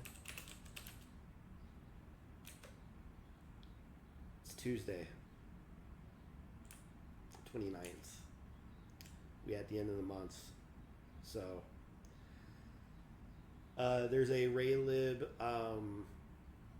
2025 showcase coming up, and I'm trying to get a lot of assets in so that we can have a very visually appealing demo that we can create. So we're really close to being able to do that. I don't necessarily need sound effects for the demo, but I have been thinking about sound effects, and I'm gonna have to take some time, like as in plan a whole day or multiple days around harvesting and looking for different sound effects assets that I can use, just as placeholders even, so that we have something in there for both music and sound effects for when you attack, for when you block, and all that stuff. I'm probably going to be using stuff from Korg, because they have some really good old school sound kits, and I think it'll make a very good experience if the sound effects are kind of 8-bit.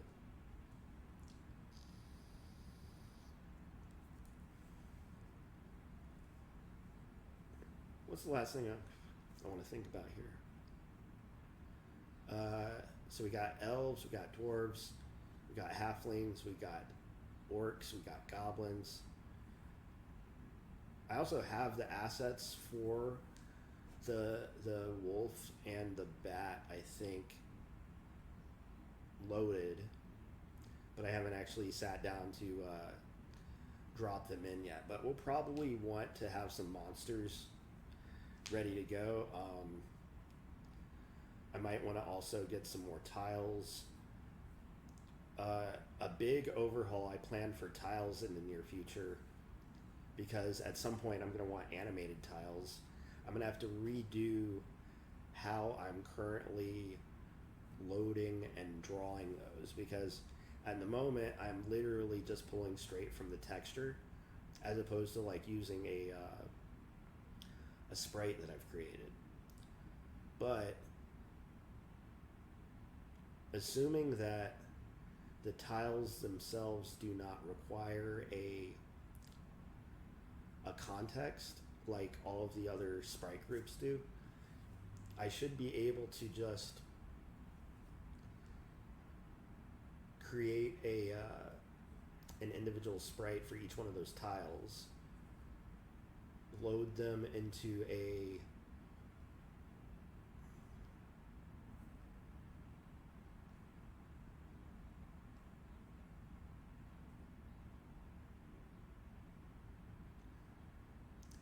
an array the same way that I'm doing the textures and the sprite groups.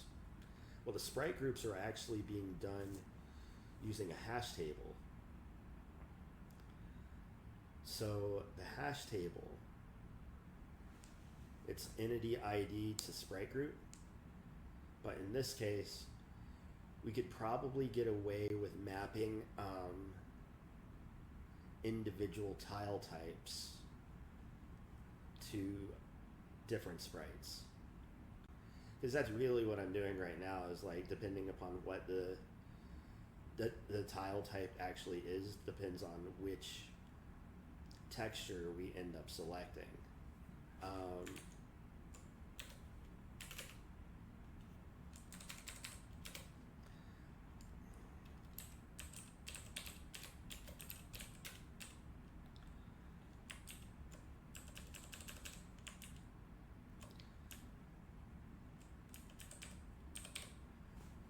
So we have this thing that's get texture key for tile type, and this tells us which texture to draw for that tile. But ideally, what we actually draw instead, or what we actually pull from, would be a sprite. So given the tile type, we would instead of pulling out a texture here, we would actually instead pull out a sprite. So that requires in libdraw, in the init, after we load all the textures, we have to init a array of all of our different dungeon tile sprites. And then here, instead of getting the texture and drawing the texture, we would get the sprite, because then we could have animated tiles. Because then we could have like a water tile that looks really sick.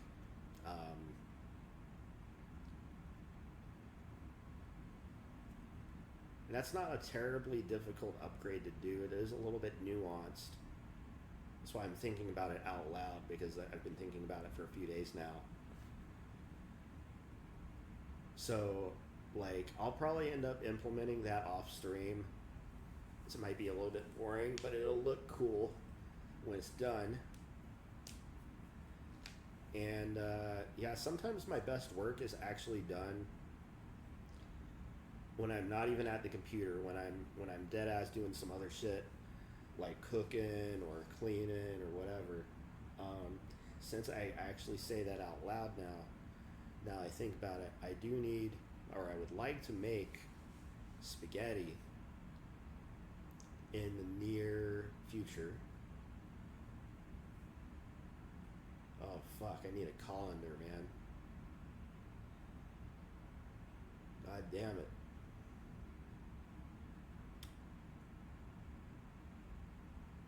Alright, Alright, so I need milk, coffee, ground beef.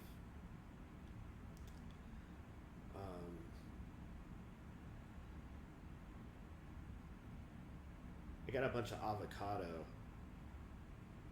because I was doing a shrimp avocado toast, but I just ran out of shrimp. So I'm gonna probably make a good ass sandwich with turkey, Swiss, avocado, tomato on toast. I'll probably go bug my cat, see where he's at. You know, as much as I want to sit down to do some actual video gaming, this is the video game for me, like right now. Like, I've got a fucking PS5, I got my Nintendo Switch, and all I can really think about doing lately is working on this thing.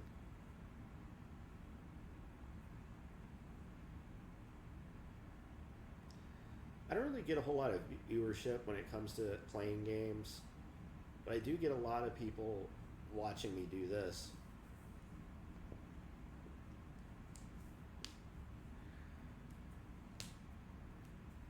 So hopefully this is worth our time. This is worth our while, and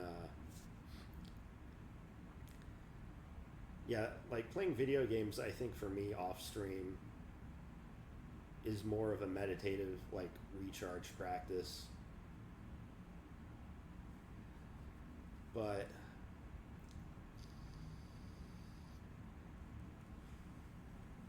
there are some games that I do want to, like, actually beat, and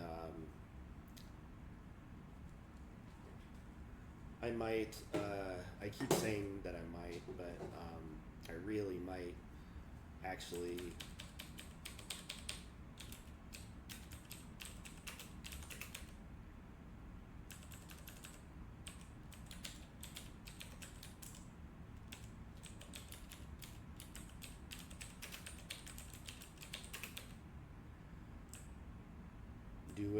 do some game streams. So on the Switch, in particular, I've got 3 games that I really enjoy playing, amongst a ton of other games, but the 3 that I can think of off the top are the I've got a very deep Stardew Valley file that I want to beat. I've never beaten the game before. I've also got a very deep Shiren the Wanderer 5 and a less deep 6, but I've beaten both of them. But there's a ton of extra dungeons on 5 and 6 that I want to beat, and really 5 and 6, that's like, Shiren is one of the reasons I'm making this game. So going back to Shiren and doing some stuff might be beneficial, not only for my note taking and getting inspiration, but also for just having a good time.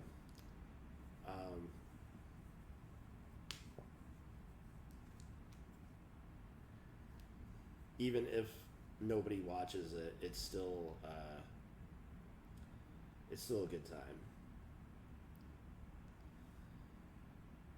Let's say we take a break, everyone. Genke says, one thing I don't get is, how do you find an innovative project idea to add to your resume if you're a youngin? I basically built a multi-tenant real estate web app with Next.js and some other image recognition projects for clients such as DJ mixing board with hard gestures, 2 CRMs that actually made revenue too, but feel like it's not enough. Well, it sounds like you've already done some pretty heavy duty stuff.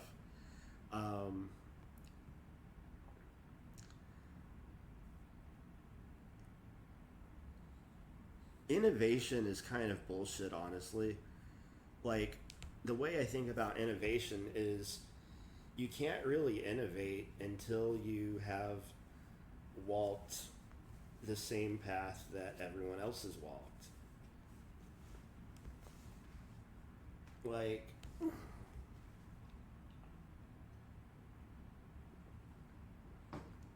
I'll zoom in for this one, or yeah. So I guess before I go, let's talk innovation, right?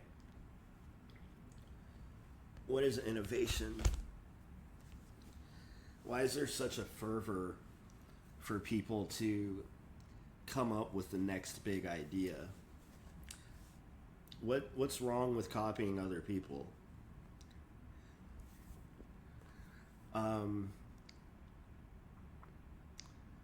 So like in the very beginning, when a lot of people are first picking up programming and developing, eventually you get to a point where you have enough knowledge to begin your first project, your first thing that you can actually build and use. And maybe it's something that actually solves a problem that you have. A lot of times innovation is about like solving a problem that exists. Often in tech, there's kind of a tendency to want to think one level above. In other words, people think that you always have to be anticipating the problem of scale. You always have to be aiming for being able to capture these potential events that might occur in your system, such as, you know, like for instance, you have a login system, but the login system doesn't scale to beyond this, you know, because you only have so much room in your database or whatever. And then, you know, the next innovation on that's to be able to handle that problem, right? So a lot of the problems that previously existed in tech are kind of solved, and they're like solved by many different companies multiple times over. I think about the problem of memory management, right? This is one of the big reasons that languages like Rust and Go and D and Swift and all these other languages came into existence. In a similar way, there was like an explosion in the early 2010s of a whole shitload of different like JavaScript web development frameworks. Like for instance, I've never even used Next.js, right? Like I've barely touched Vue. The guy that I met in my complex says he's built some stuff in Vue. I don't want to touch React or Angular with a 10-foot pole, unless you're paying me a good amount of money. And a lot of things put me off from wanting to even use them. It's very rare that there's a problem that I have to deal with where I have to suffer a particular software choice.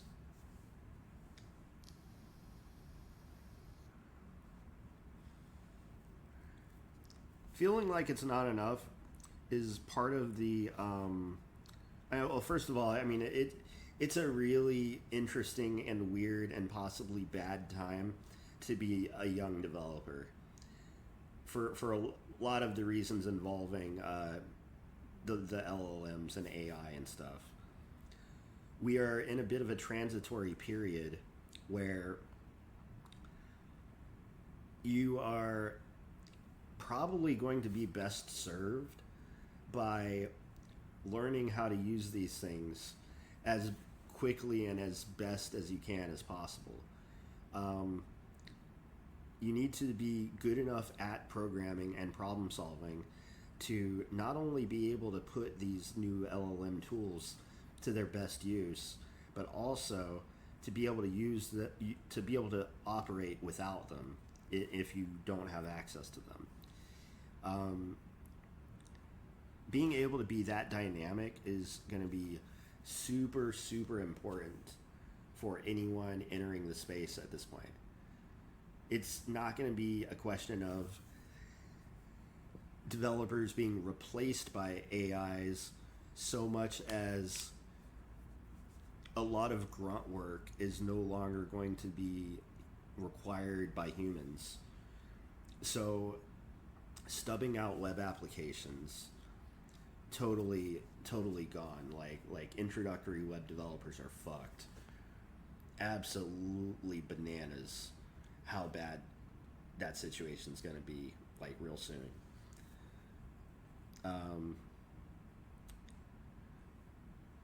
So where do the opportunities lie in this new landscape?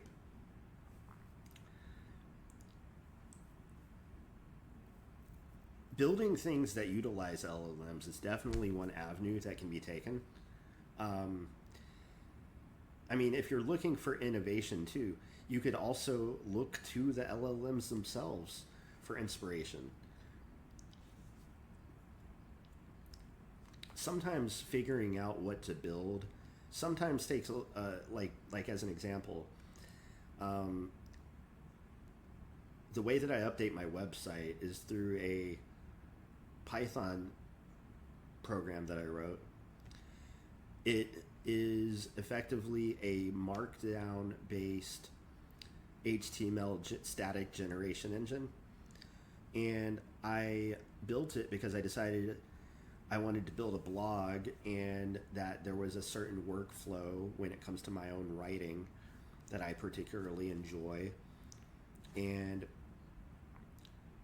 by doing it this way, I can continue to blog in the terminal like I really enjoy doing, and then be able to run a single command and instantly update every page on my website. And I think this is awesome. This is way better than using WordPress or something similar, in my opinion. I get a lot more control over everything that gets displayed on my website and how it gets displayed, while at the same time creating a sort of uniformity between my writing style and what actually gets displayed on the pages. So that was kind of a problem that I solved by writing a program. I was like, I want to blog, but I don't want to use WordPress. And I don't necessarily want to rabbit hole down all these other different options trying to find the best one. Sometimes the fastest way to do something is to just start doing it. Because at the end of the day, was I trying to find the best blogging platform, or did I want to just start blogging right away? Because when you look for a platform, you have to conform yourself to that platform's way of doing things.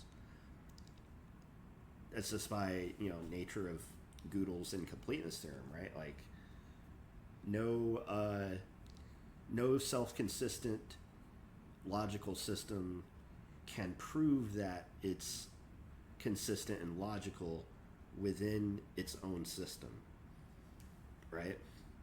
And this also applies here too. Is it enough? What is enough? I mean, I've been doing this shit for a long time. I began working on a game because that's my dream project. That's something I've been thinking about my entire life. When I was 3 years old, I had this realization: one day I'm going to make a game. It's taken a long time to actually really get rolling, because if the goal were simply to just make a game, I would have had to have started picking up something like Unity or Unreal or some other engine. And I began the learning journey with learning how to code, writing computer programs. And so my brain is kind of hardwired into this linguistic, text-based way of thinking, where I don't think in terms of where's this user interface thing that I have to click on in order to get to this panel, in order to find this thing and click and drag it to this other place. I fucking hate that. I absolutely fucking hate that. But what I do like doing is what you see me doing, where I can think in terms of function names and structs and values and flow in a linear fashion, and it's all in front of me, and I can quickly jump between different parts of the program, and this all works for me pretty well. Like, this may not be how people do it at big companies yet, but by doing it this way, by walking this path, I hope to not only, besides make an obviously good game and present it to people and have people play it and get feedback and grow it and develop it over time and eventually fund more, games in the future, but also I hope to start walking a path or creating like a an off the beaten path, dirt path essentially, where other game developers can also become involved in making games this way. 'Cause I'm not the only one doing this, and there's a lot of people out there doing it, and everyone does it differently, operating even at this level.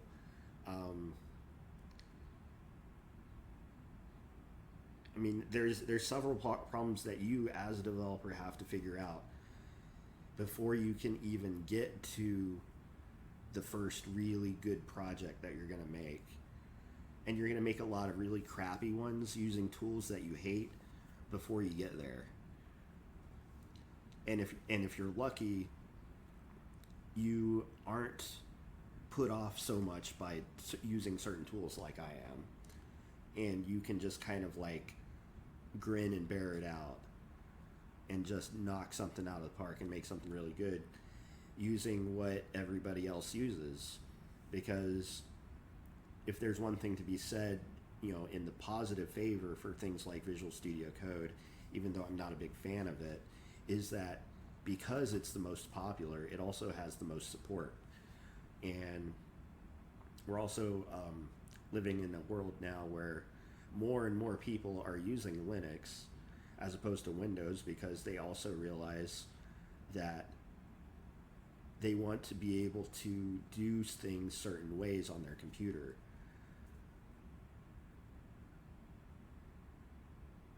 At the end of the day, it's just one problem after another, right? But like, it is what it is. What time is it?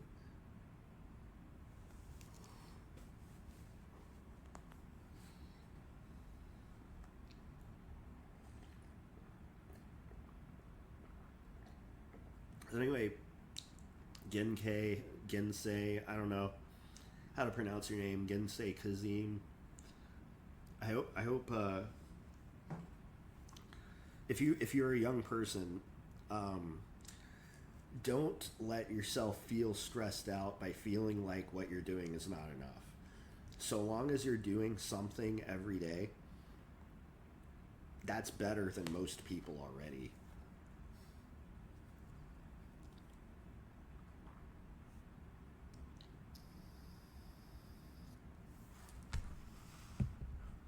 The constant drive to be productive, to constantly get shit done, to always be producing, to always have something to show. This is a problem of capitalism. This is a problem of living in a society that has placed profits and money as the primary motivating factor for why anyone does anything.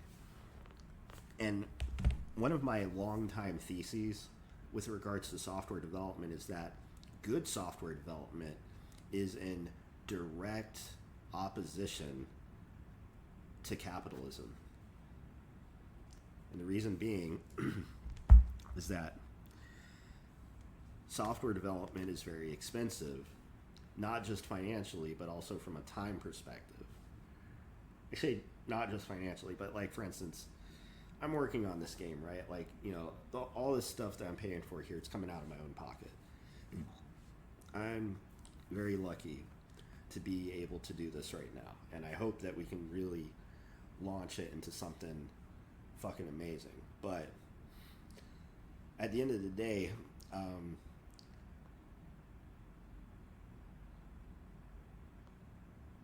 I could spend hours and hours and hours working on very specific parts of the game and making them look perfect and essentially rabbit holing every single potential design detail. And this would significantly lengthen the development process.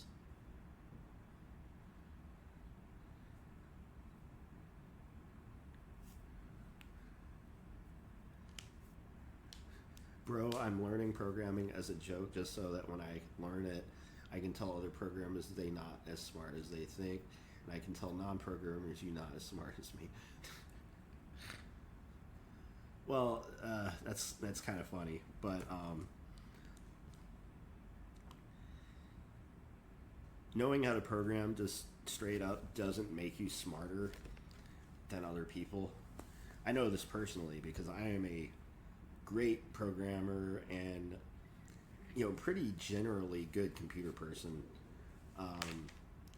with regards to a lot of different areas of compute world, but I'm not the best, and it certainly hasn't helped my socialization skills or anything like that. When I first got into programming, I had no intention of making money with it either. My intention was to one day make a game. I had no thoughts about how am I going to make money or a job as when I was a kid growing up. A lot of that shit was just completely not really thought about because my thought was, oh, hey, I'm going to college because that's how my parents raised me. And I ended up working for my university for a little bit in the computer science department. I ended up being the seed to what I've been doing for the last few years, which is teaching online. So in a way, it's kind of worked out that way, but I had no plan of actually this becoming the case. I wouldn't be programming now if I didn't enjoy it, so I hope that as you're learning it, you find it enjoyable, because there will be times where it is not enjoyable, and you have to love it that much, and a lot of people end up fucking hating it, and they stop doing it, and they realize, it wasn't for me. It was just not the headspace. Not everyone's got the patience. And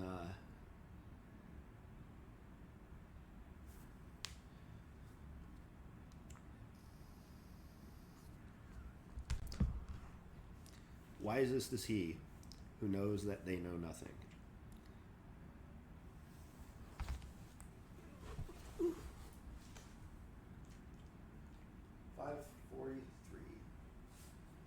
So, with that said, I think this is where we call it for today. I want to thank everyone for joining. I have been really loving this new setup that I've got over here. Been really able to relax, unwind, work, and roll as I see fit, and in a lot of ways it can be better than a video game. Not just programming, but hacking and all that kind of stuff. Absolutely video game-like, totally gamifiable. And I think a lot of people who are gamers get into it and stick with it because of that tight relationship there. Good times, good times. I like it. I like y'all. Thank you again for joining, Ducties, Gensei, Dulce, Zambon, Nop, all the people on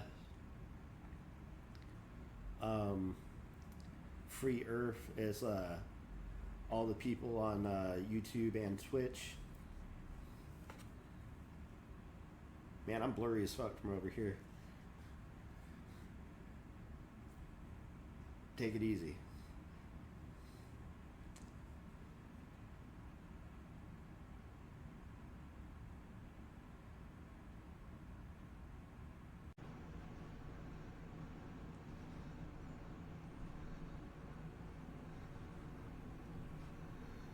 All right.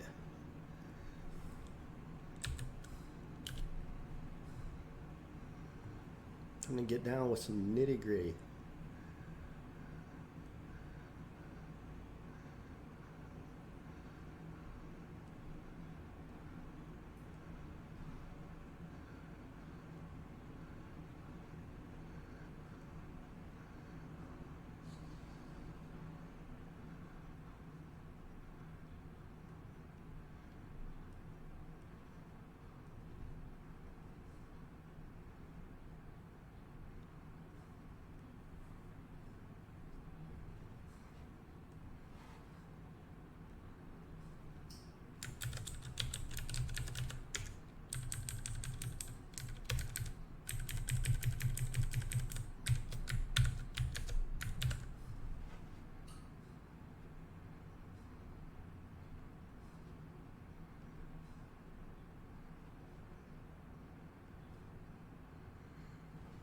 Okay. What's good, everyone?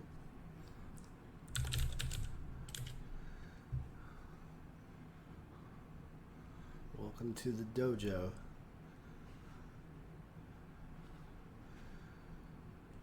I am your host, Dark Mage, and I am working on a game. The game is a dungeon crawling RPG. Here's what we got so far.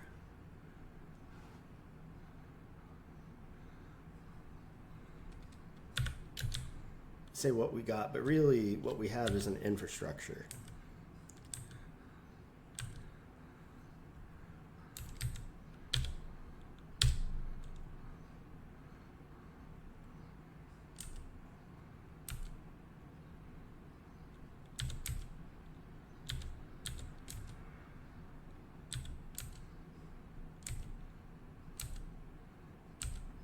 Actually, now that I'm realizing this, I actually think that we should allow the player to be able to attack without a weapon, because the animation for the attack when you don't have a weapon equipped looks pretty nice. Because I forgot that I actually already implemented this for the orc right here. If we actually wait in place,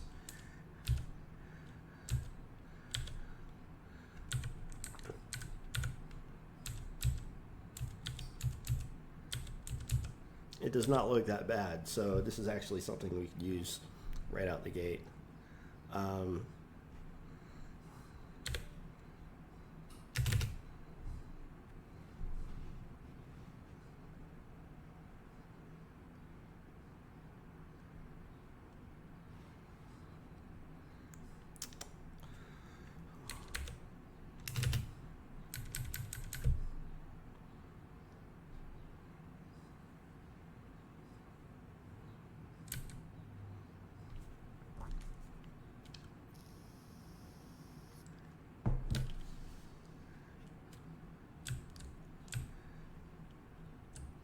Let's see.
So one thing I'm thinking about is what happens when the player successfully attacks.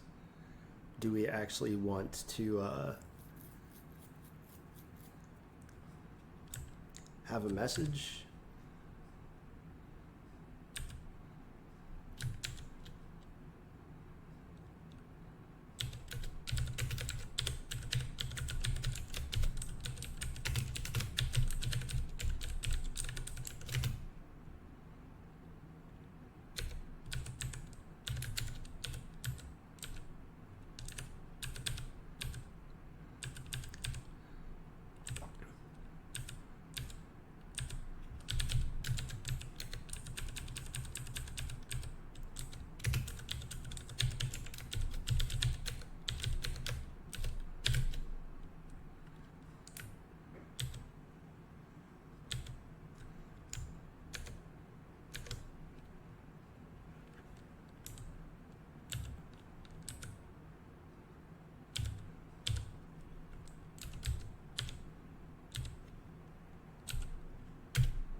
Yeah, that actually kind of feels better. So, and actually that was a good demonstration of the hot reload actually working. Um,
feels good.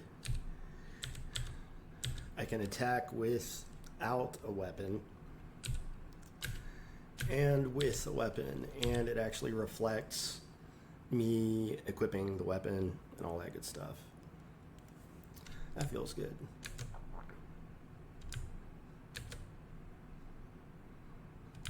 You could probably make the window a little bit smaller for the stream at least.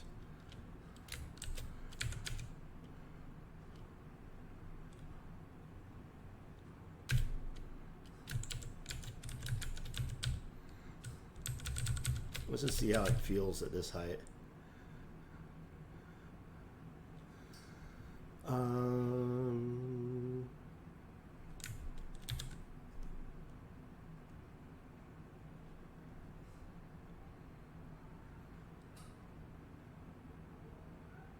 Doesn't feel that bad, but it is just a lot of text on the screen.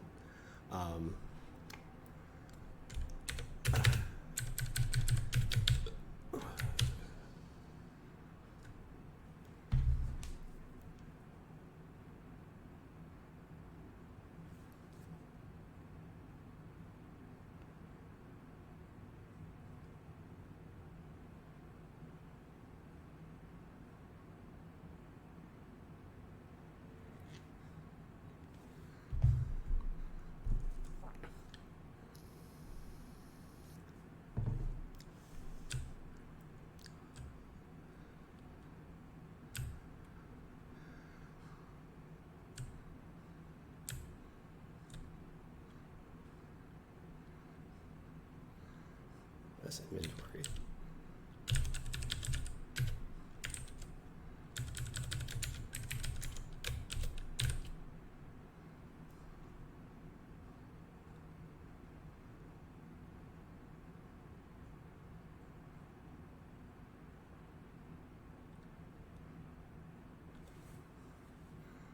The hot reload should have picked it up by now.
Oh, that's, oh wait.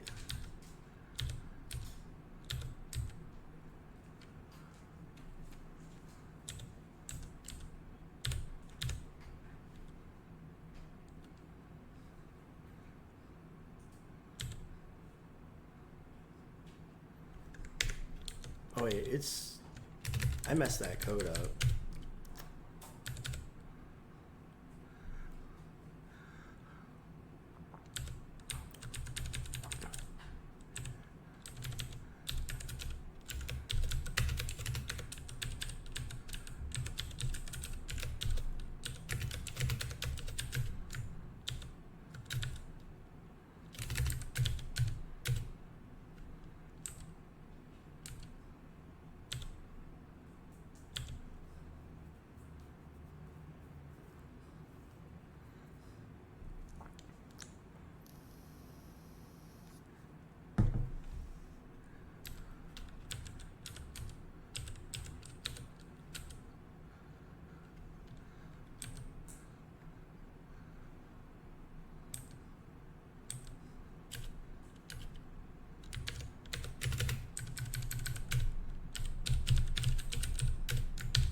Nano.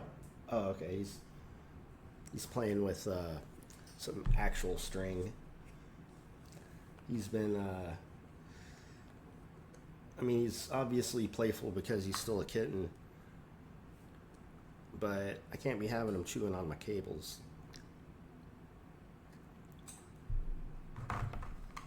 Know what I mean?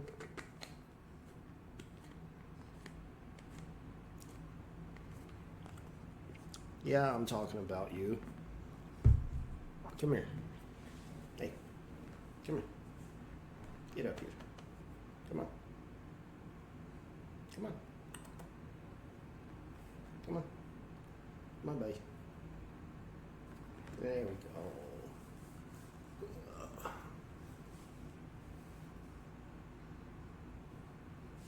You gotta help me write some code.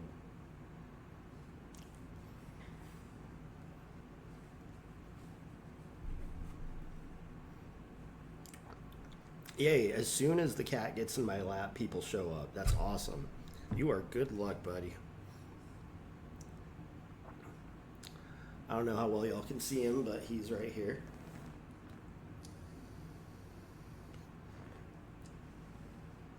Welcome, Dulce. Happy to have you back.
Might want a little background transparency to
kind of looks better reveal with the solid background.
So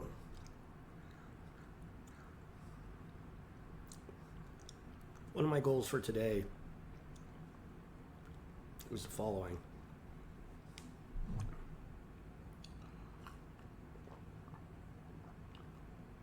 First of all, I love that this cat is just chilling here. It's very comfy.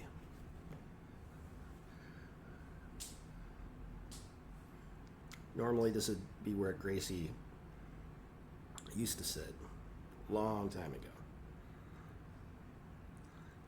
She would sit in my lap for hours until my legs went to sleep. This guy's a little bit more lightweight.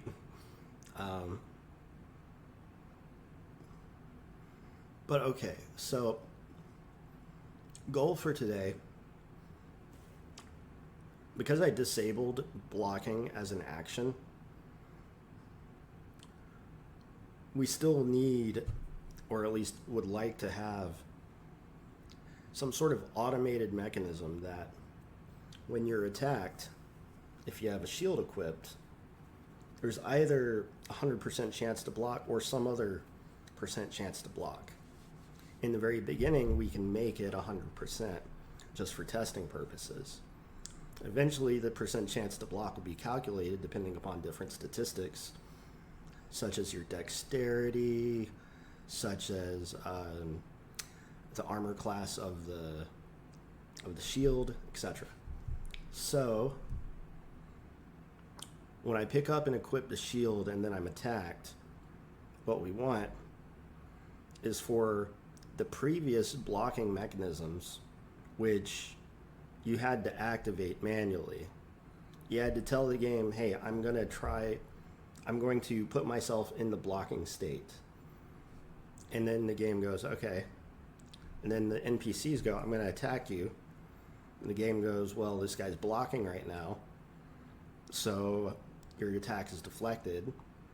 And it switches the animation depending upon which state gets triggered by what.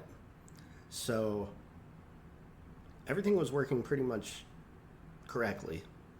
And then I decided blocking is going to go away as a manual action. The original block sprite sheet can still be used for some sort of like shield rush animation or action. But it would be really sweet to get into a feedback loop where I can attack an enemy, the enemy can block or automatically block, and then attack me, and then I automatically block.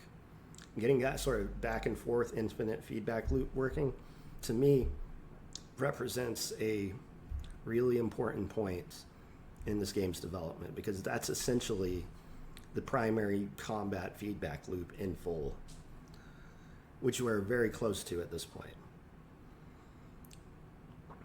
Shortly around this time, we're also going to be getting enemies picking up items and equipping them.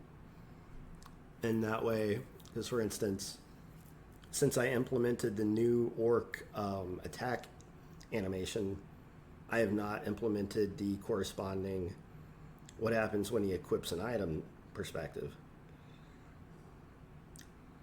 We also need like real damage numbers going. Everything is just 1 damage right now.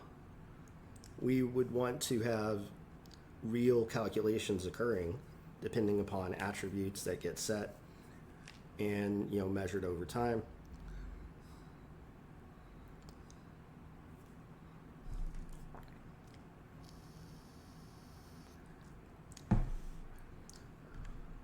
So how should I begin? First, I'm going to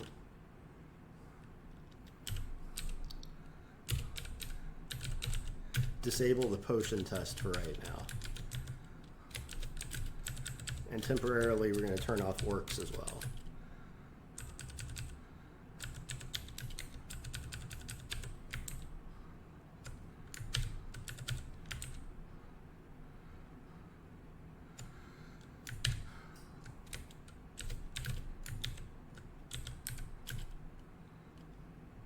So there's our sandbox that we're going to work with.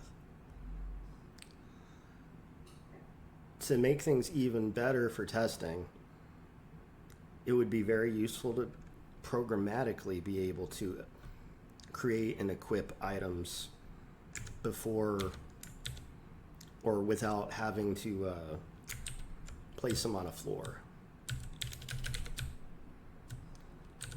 So let's create a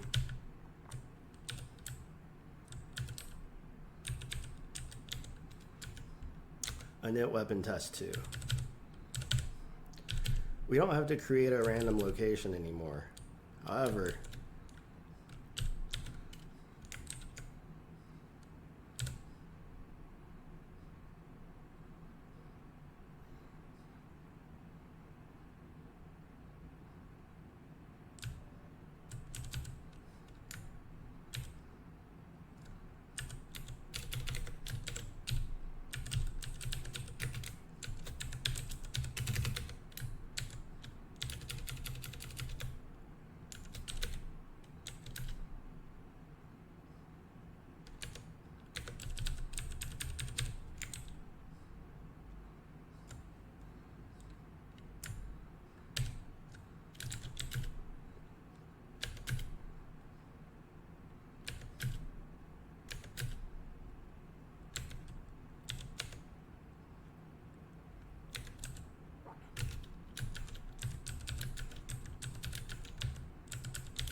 all right, so as you can see, we need a more proper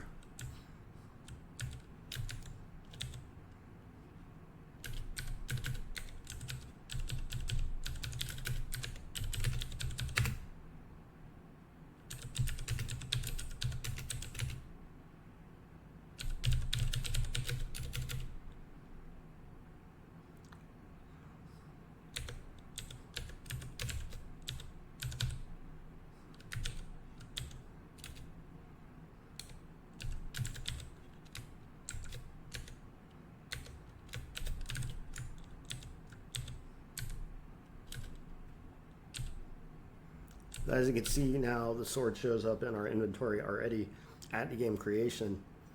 So I can programmatically attach and create arbitrary anything at this point. So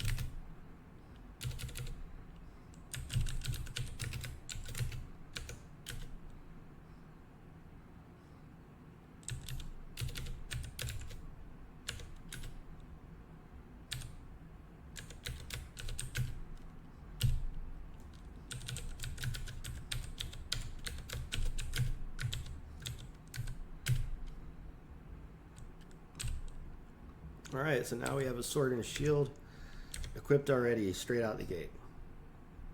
And if we can do it for the hero, it means we can also do it for an orc that we create.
Perfect.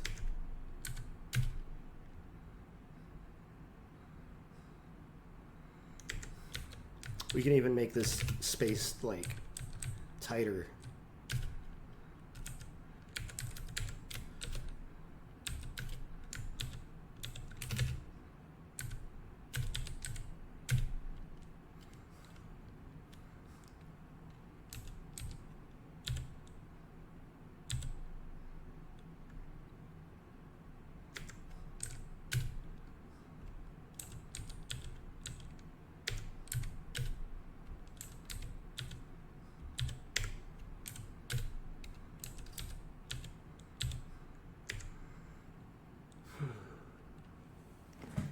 Okay, so this kind of gets us started.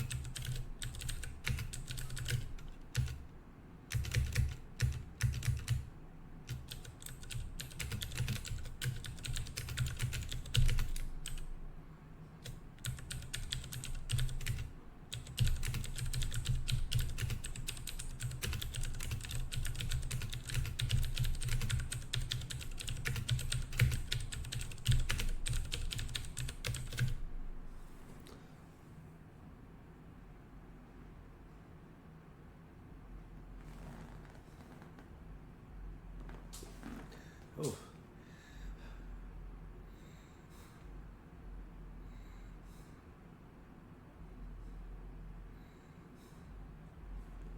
Oh, that was good.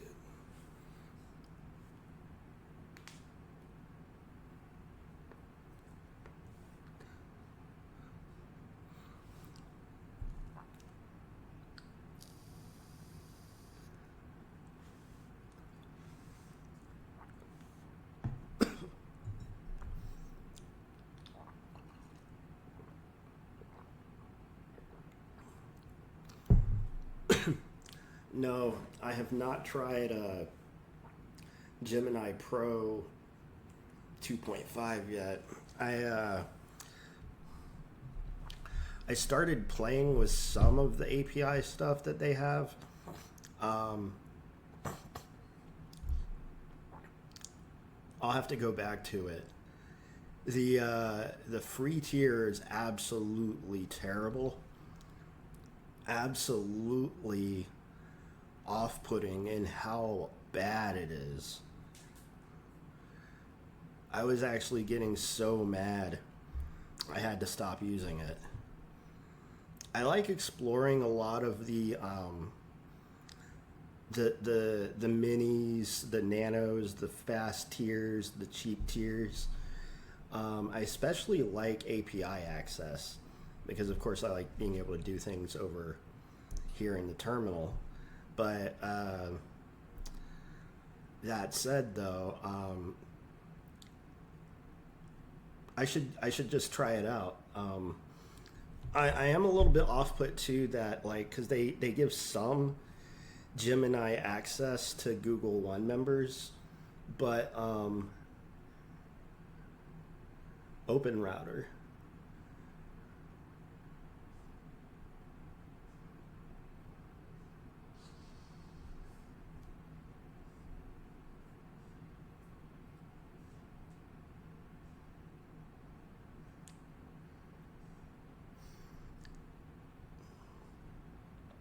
Do you run Quinn locally, or is there like a remote API for Quinn? Because I do have like the llama stuff locally. I haven't used it in a long time, but I've also found that like even GPT 4.1 is really not hyper expensive.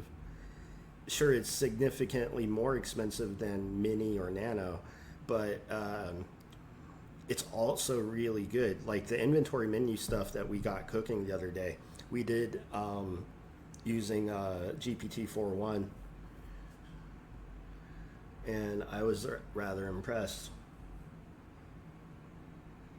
I first kind of like really started leaning into the LLM stuff, like really like I've been using Copilot, but I don't count that.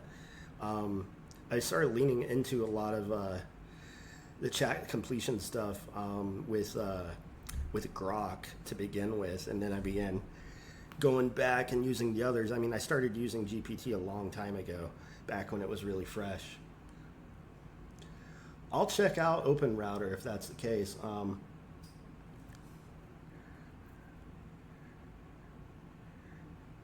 If they're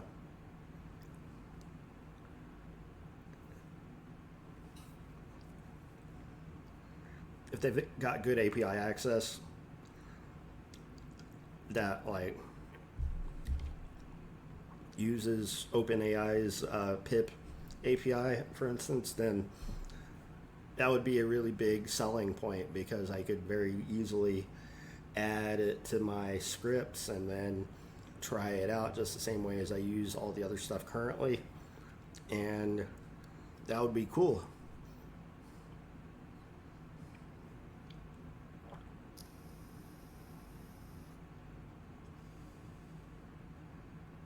Single API endpoint, nice.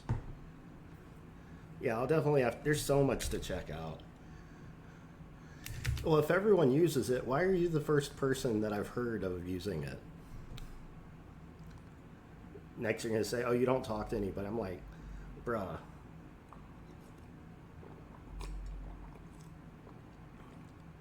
I talk to a lot of people about all this AI shit.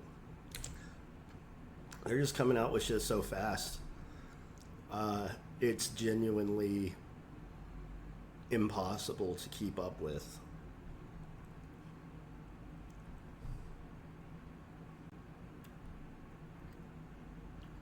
I mean, having like a single endpoint for a number of different models would be very convenient. So like if it'd be interesting to know how they go about implementing that kind of thing. Do I read local llama? If that's a blog, then no.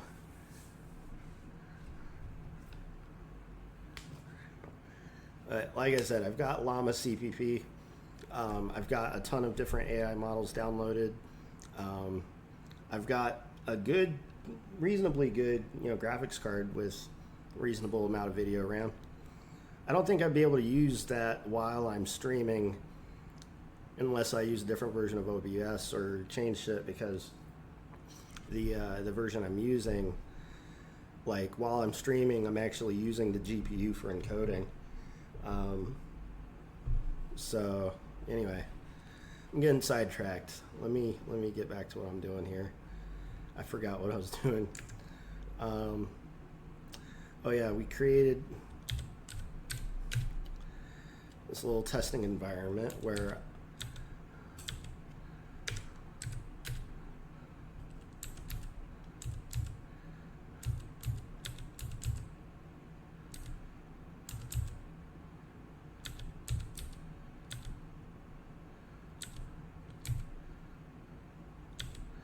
now I do notice there's a bug. There's a bug here for sure.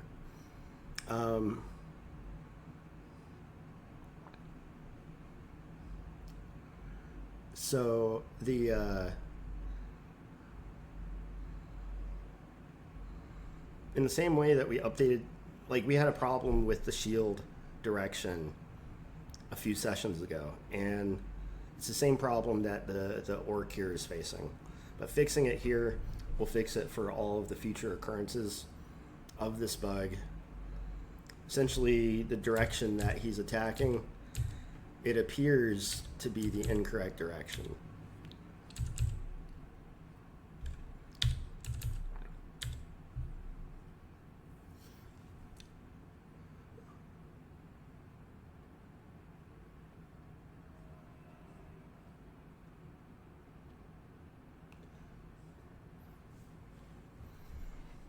I mean, if OpenRouter is competitive with the pricing,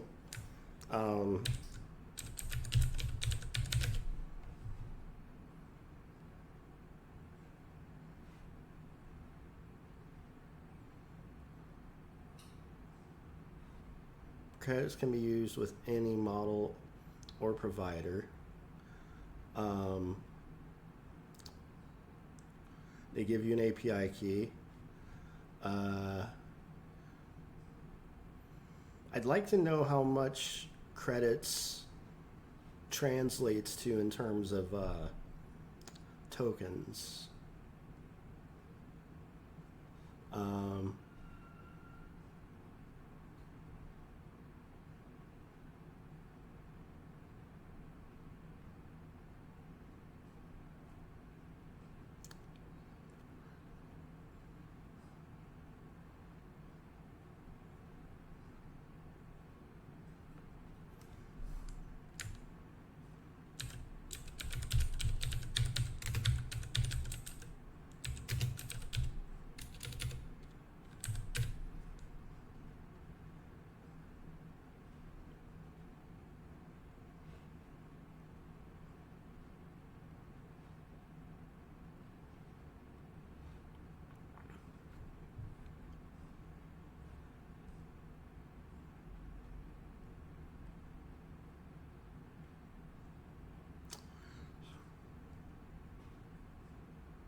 Well, they have Quinn for free. They've got OpenGV Lab, DeepSeek,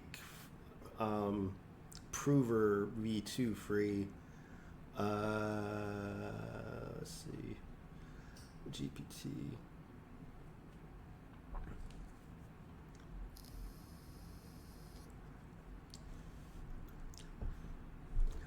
Okay, so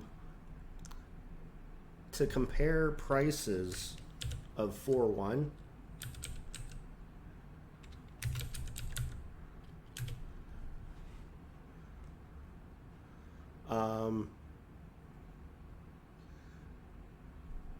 it's the same price, but so I guess their credits is literally $1, like $1 equals a credit or whatever, and they charge by tokens just like all the others. And I wonder how they actually make money, or like because all they would be doing in that case, it's you know, re-architecting my stuff to use OpenRouter, and then, you know, just buy credits on there would be kind of cool.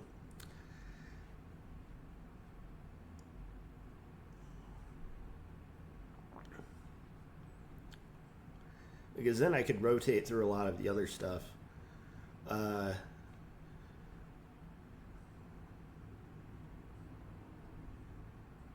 Not to mention, I would also be able to much more easily work with Claude using the same script that I currently have, because their stuff doesn't play as well with OpenAI's API.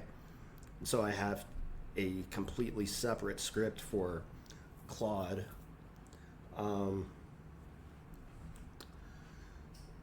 No, this is really not a bad thing to know about, man. Thank you.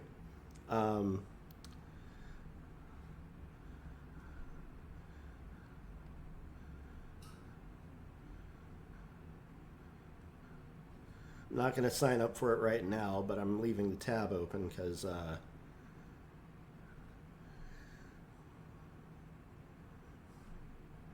very important potential tool and tool belt. All right, so back to this.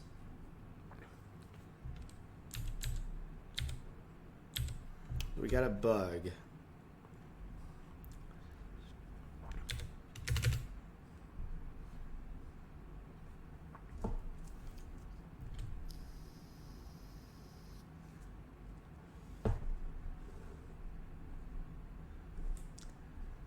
Is there any reason I haven't used any given tool? The reason is because I haven't gotten around to researching and investigating it. I think the point I was getting at earlier, if I wasn't clear, was that there's so many tools coming out so quickly, and no single person has enough time in their life to properly investigate, research, spend time using, get good at, and evaluate every single one of these tools. It becomes kind of a shift between build the thing that you want to build and spend time doing research. And you can do research, but there's only so much time in a day.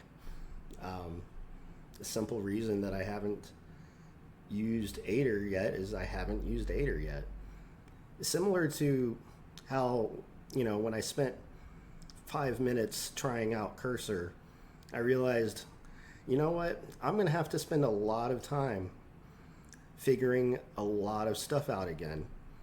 And all of that stuff is not going to be anything that advances my game forward. And, at a certain point, you actually want to work on the thing instead of doing research on tools. It's like I totally get people's enthusiasm for new tools, but don't be put off that just because I'm not using the tools that you think I should be using doesn't mean that I'm not going to get around to trying them out. But it is also a question of what's the most important priority at any given moment. And I've already spent a lot of time in the past doing research on different things. And I feel like I have done enough to a point where I can continue forward on my projects and not worry about missing out on too much. Because some things are kind of ahead, other things are not where I'd like them to be at. And somewhere in the middle, I've kind of found myself in a spot where I'm like, okay, well, there's a lot of hope for the future. And what I have now is pretty good. And I don't want to have to do anything that requires me to completely overhaul the way that I go about working. So it's really kind of a style preference.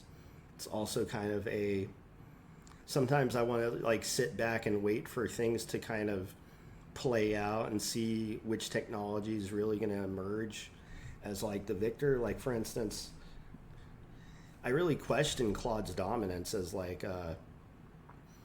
the main model that everyone should be using.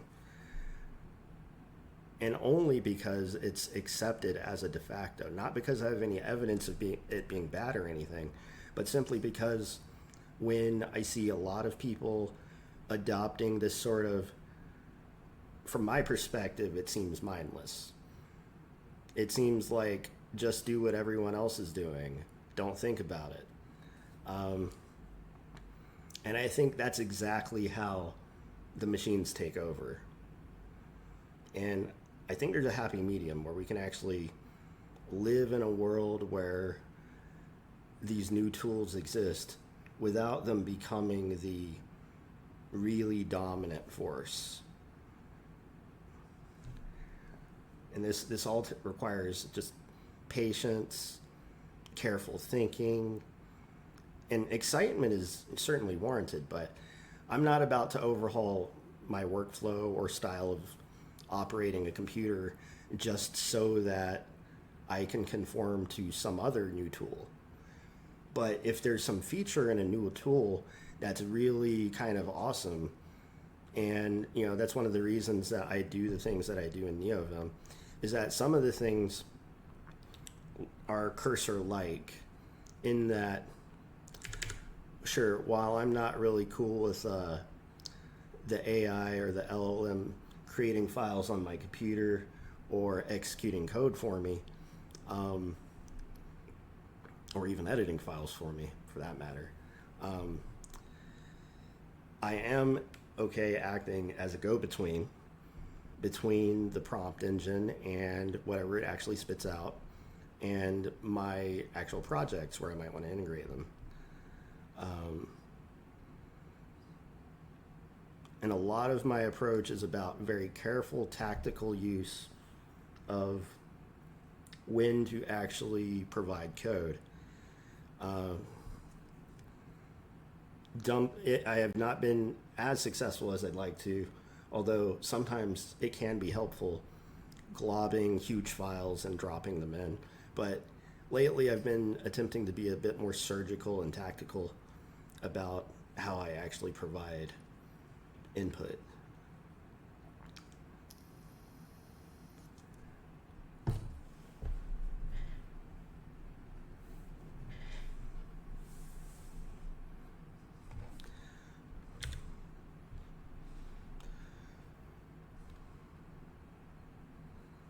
If there's some sort of feature in Aider that can be replicated in neovim, I think that would be awesome.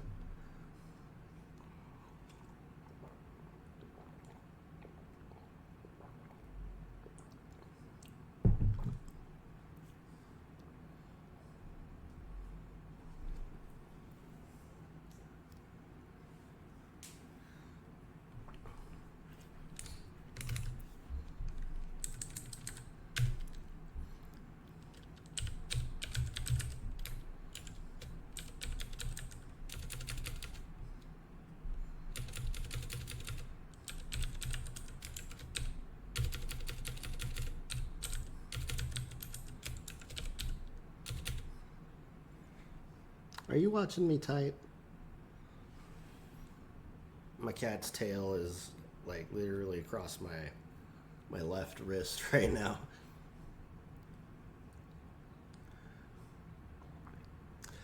Oh, wait. Oh, I think I looked at that the other day when you first mentioned it. Hey, buddy, I'm going to need you to get down.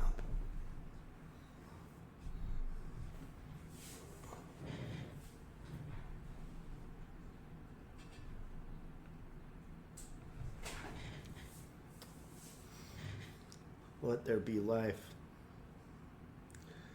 Oh, I think last time you mentioned it, I reasoned that in order to experiment with Aider, I would have to create a completely separate project, like folder, that's a copy of this folder before I would even think about working with it. Because I've made so much progress to this point. The last thing I want to do is have some sort of fucking AI mangle all my shit. And,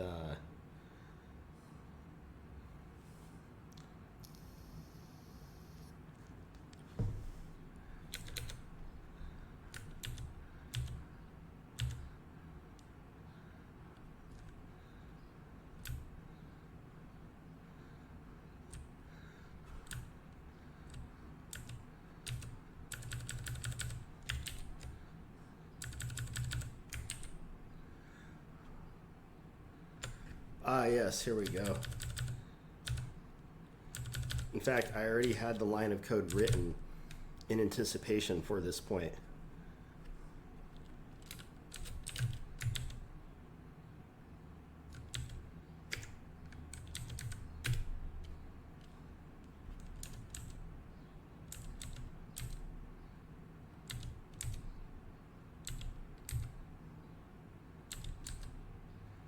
Okay, now it's totally correct. That was an easy fix. That's what I like. That's exactly what we're going for.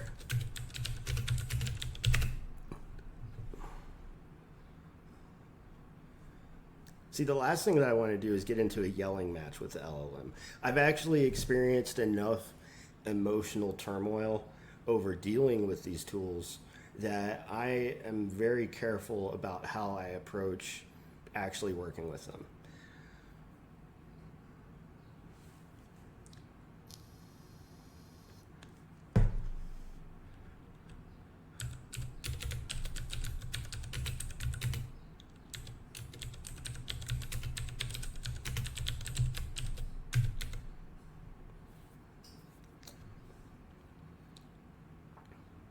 Okay, we want to work on automatic blocking.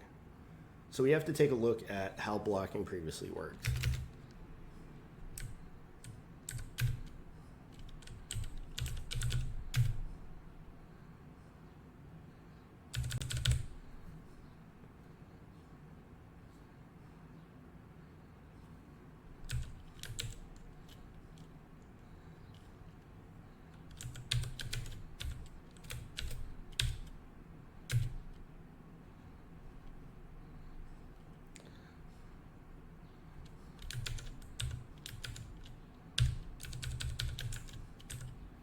So similar to how, like, I'm going to allow the attack animation to play even if you don't have a weapon equipped, we will also do the same thing for the blocking animation.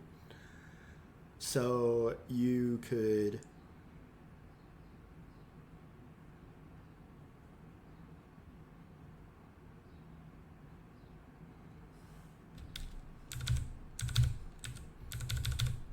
realistically, when an attack occurs, the target will have to update its, is blocking, do, all this stuff here.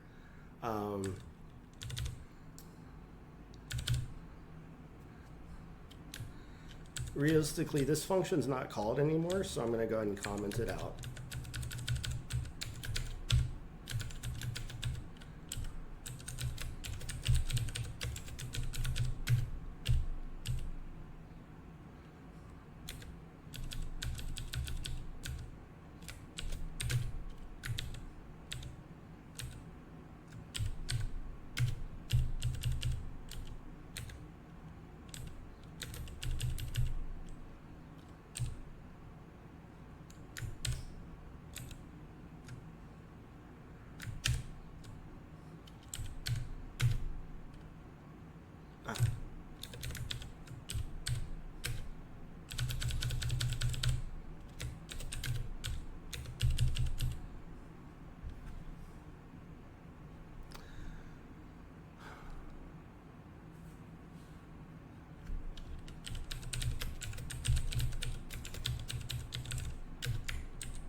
All right, here's the attack beginning code.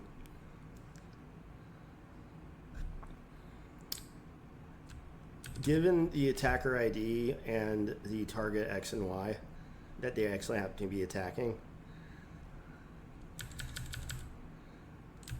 grab the tile located at the target,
So given an index into the tile's list of entities, we check to see if there is an entity there at all. And if there's not, we return. Or rather, if the entity ID is an invalid ID, we can go ahead and return early. But realistically, the target should not be null at this point. If we do find that we end up with a null target, means that something has gone out of sync with the entity map, and so it would be appropriate to crash at that point.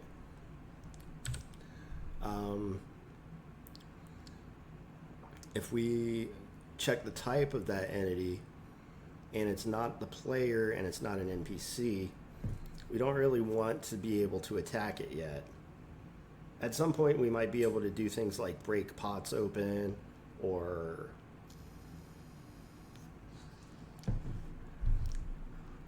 do something else that, you know, attacks or that causes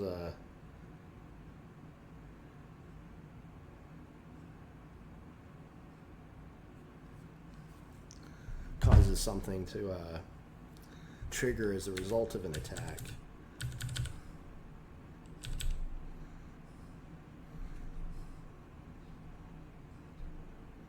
So if the target's dead, obviously you can't do damage to it.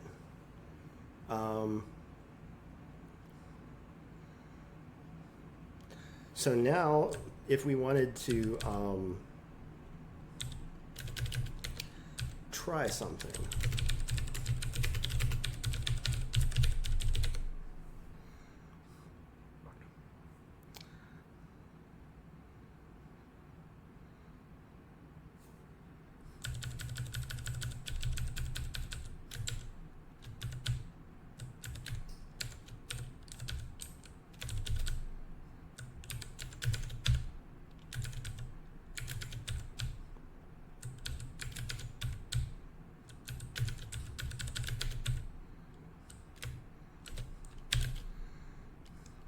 let's always make the attack unsuccessful.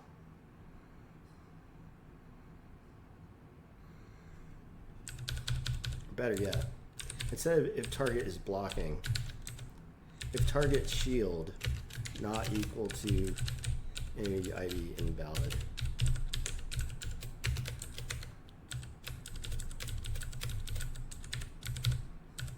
Otherwise, the attack will be successful. But in this situation, because we're manually creating the player and the orc both with a shield equipped,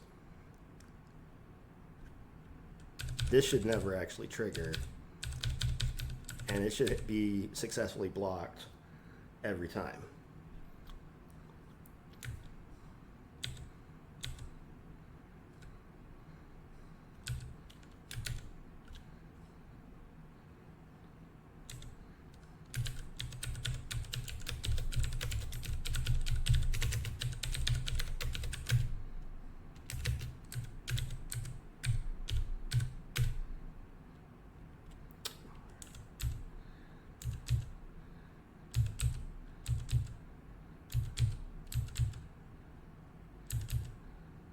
Pretty good, although something looks a little bit off about that block, because like at the very end of that, it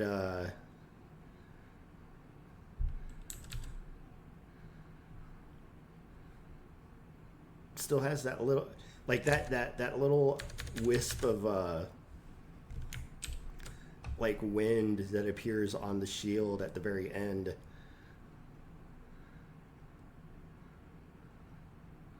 See human, no, see actions, guard.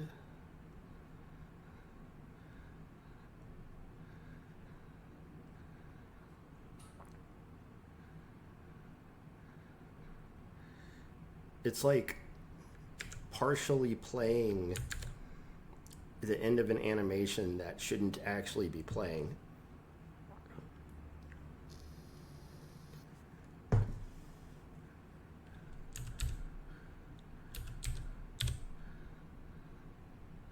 Uh-oh. Notice that the our dude is never first of all, he's doing the wrong animation. And secondly, his state needs to get reset.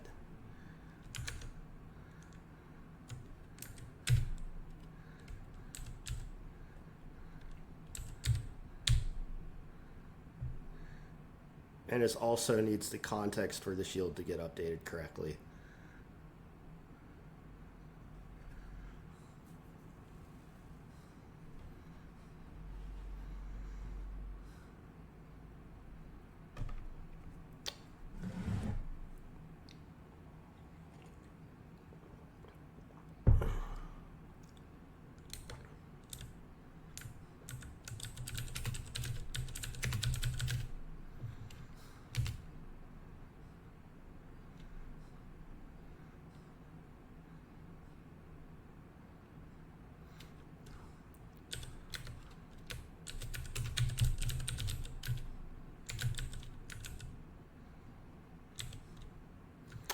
Oh, that's right.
Oh, I don't have a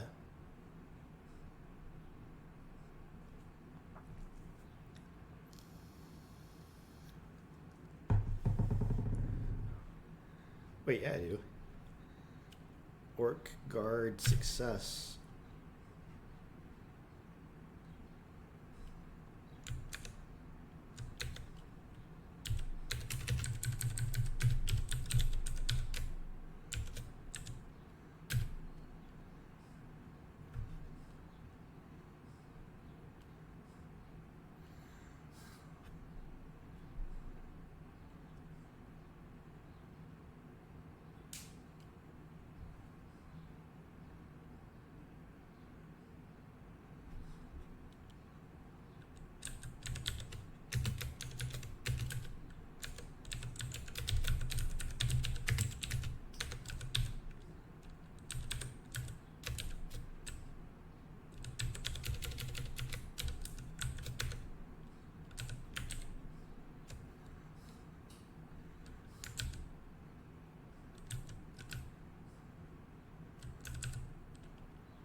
Okay.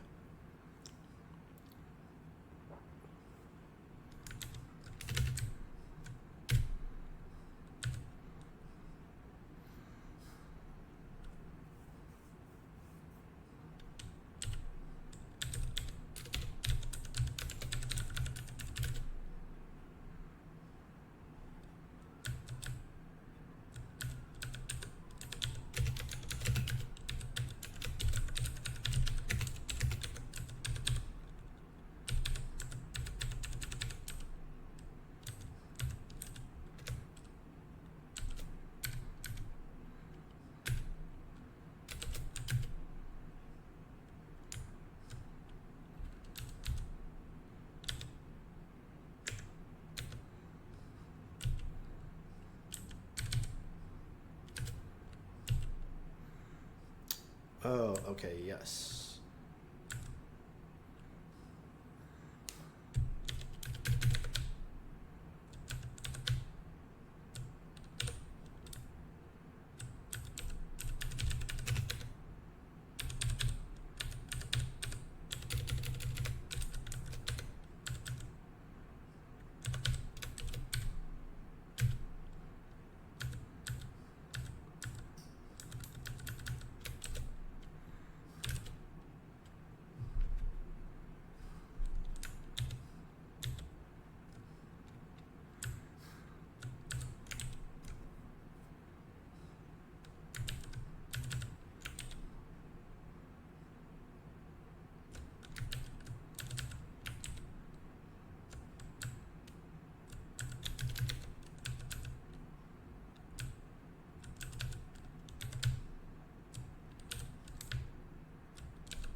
Be right back. Really need to work on the lighting situation over here. I've put in a maintenance request. No one has gotten back to me yet. I'm very thankful that this outlet works. I got a UPS the other day.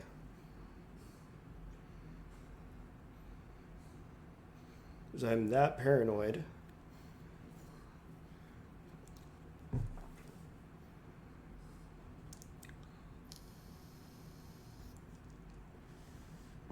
What is a UPS? It's a universal power supply.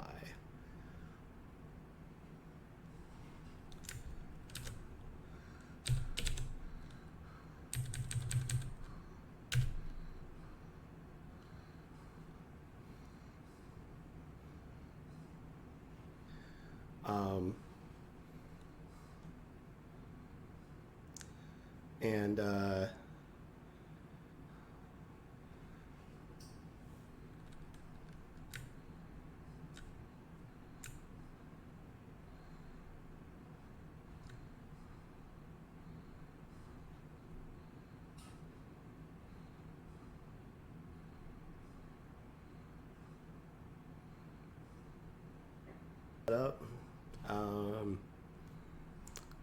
Can't really shake a stick at it.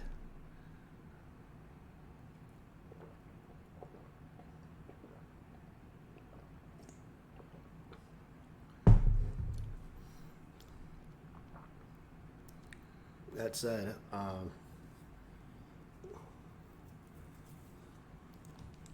let's get back to it.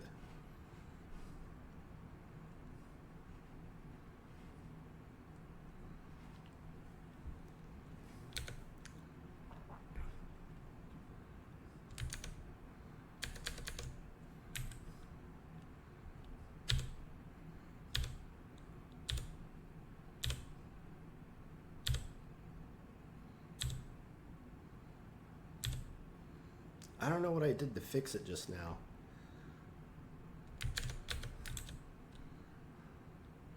Is it maybe just adding those lines? That's all we needed. But this is actually the feedback loop that I've been looking for.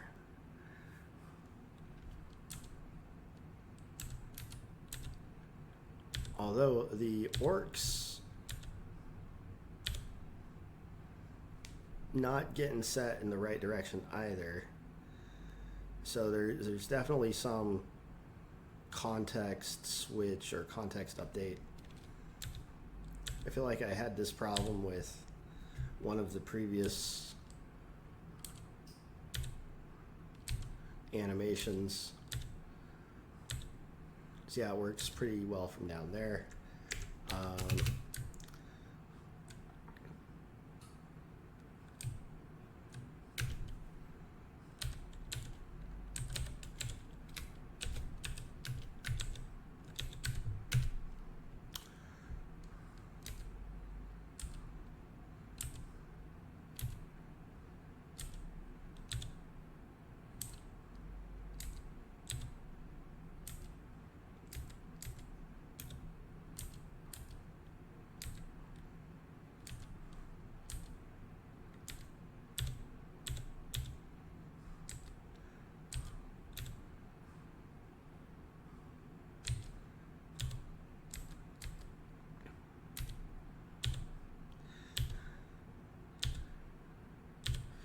Oh, you know what the problem is? It was the same problem that I had with the human direction facing issue. Let's see.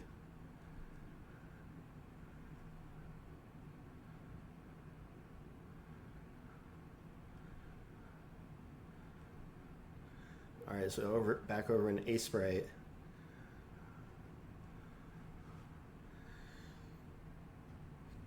What's wrong with this image? Based on everything that y'all know about how my game operates now, this is your quiz.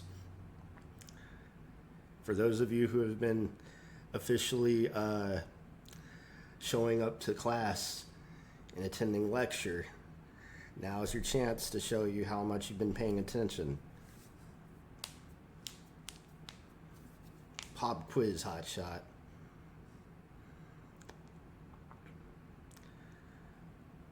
The logical entity has a direction component that can generally be one of 8 different directions. The image assets that Mini Fantasy provides are from contexts of facing up right, down right, up left, and down left. Knowing that these are the directional contexts, what's wrong with this image? I know the answer now. This is going to be a very easy bug to fix. The bug's not even with the code, it's with the assets that were provided to us.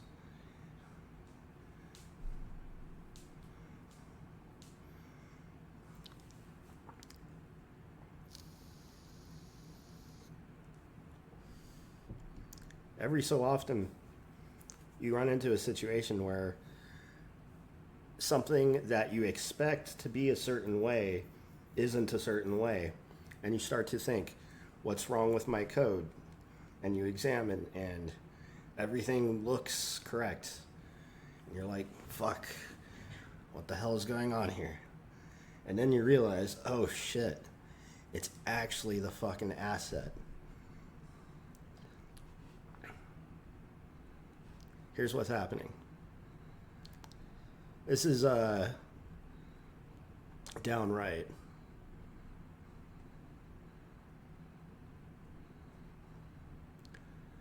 This is down left.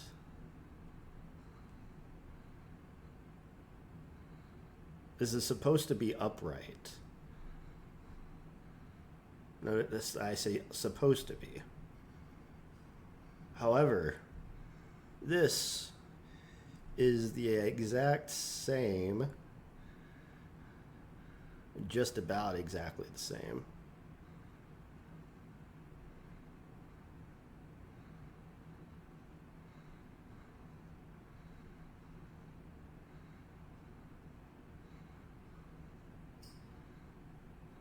Notice that there's a subtle error in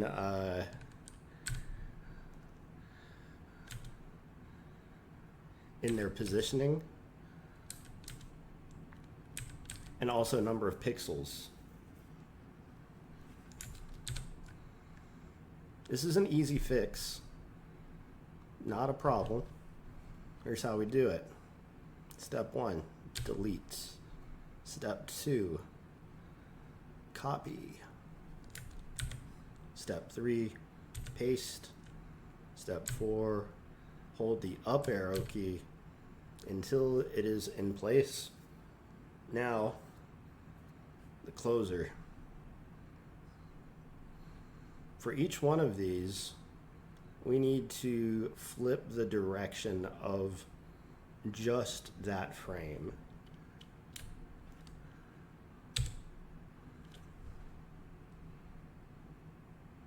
And we need to repeat this for the other two.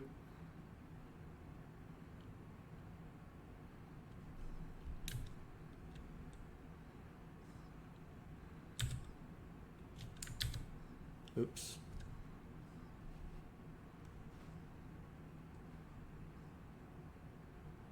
Let's see, Shift H.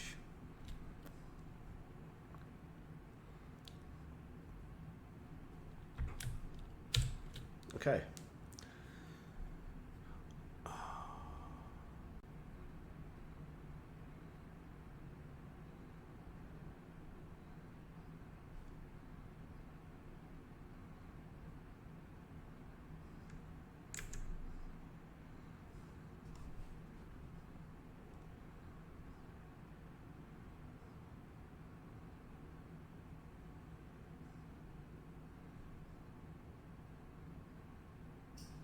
We're going to go and save that. And let's test it out.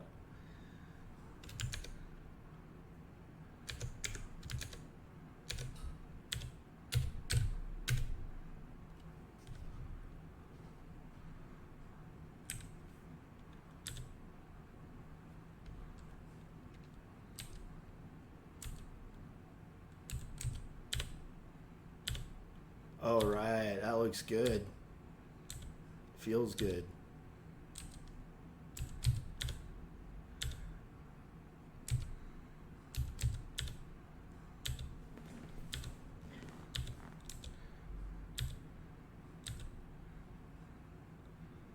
Okay, okay.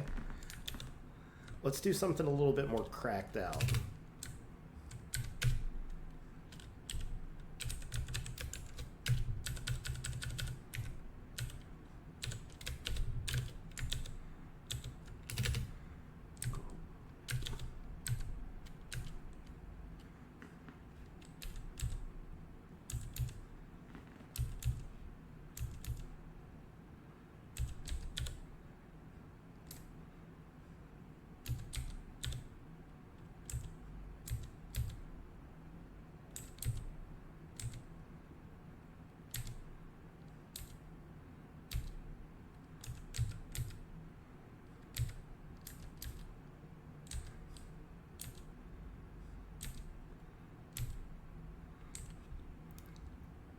I like how fucking tight this little area is.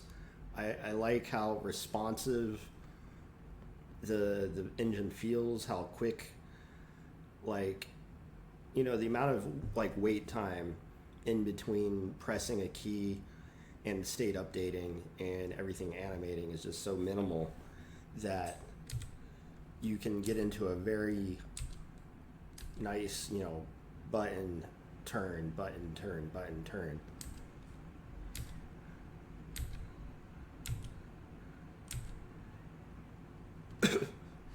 It's very hard to defeat the speed without playing with like the the various different aspects, like because each animation is so short, like literally 4 frames of animation for the idle, for instance, or no, it's like 16, and that's like one of the longest animations.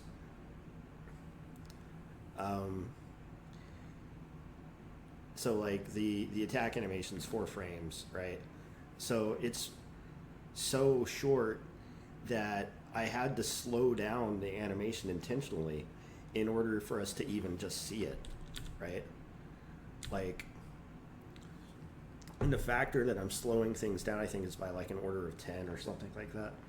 So like, we're rendering at 60 frames a second, but like each frame of the animation stays on the screen for a certain number of total frame draws before the next index to the next animation frame actually gets set. So like, I felt out the numbers, and this is what ends up feeling pretty solid. And even then, it'll be very difficult to like find values where it's like faster or slower and everything actually feels good. Not saying it can't be done, but at this point it's kind of lower priority in favor of actually building out like, in-game elements like this. So having actually solved that problem, oh man, shit's about to pop. Now we're auto blocking everything just for testing purposes.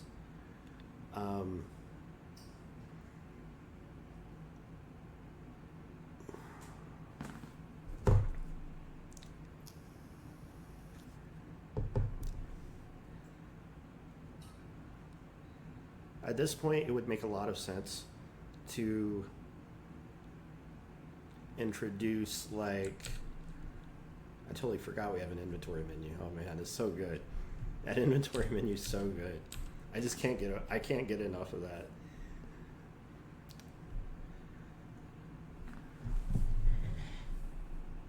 Hey Grace, about time you woke up. You need to tell me to take a break so I can take you out, go pee-pee, get some fresh air, collect my thoughts, start to think about what's the next thing that I need to build here, because what I'm thinking is, like,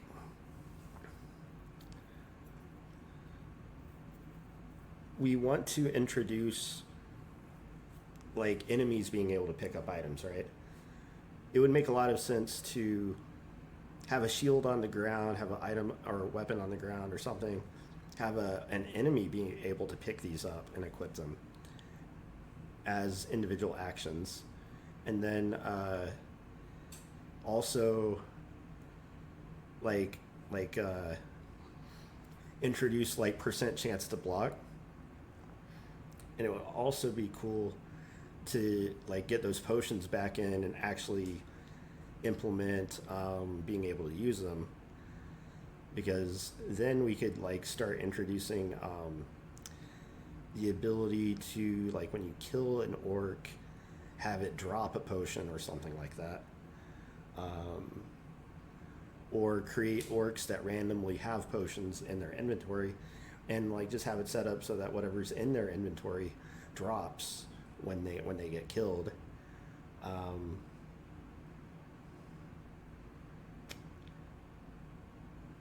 There's a number of different pathways. Let me check this code in. Let me take my baby out.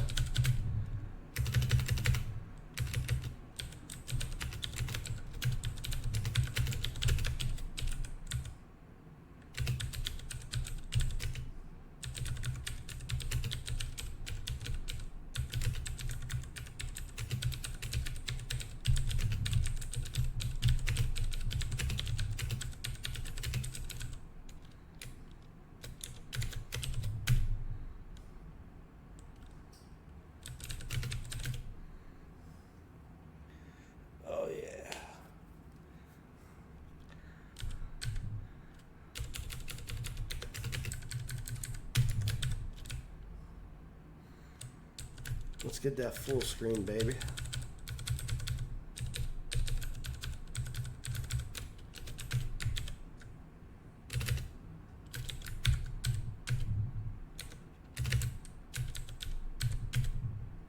No, I don't want to run the ledger, goddamn.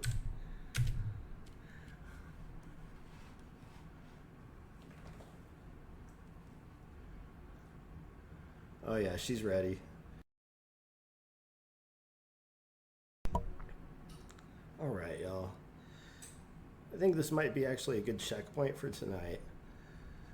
I got something solved, and we have a pretty solid testing loop here.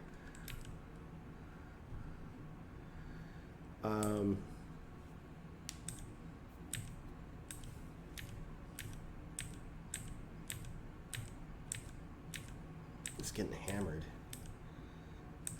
Obviously, there's a lot to do still.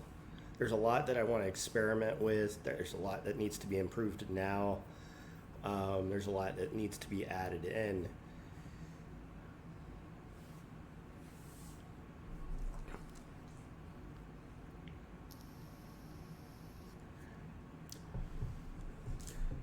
I need to say this out loud so that I create some reality to the situation for myself. I need to create a list of the different things.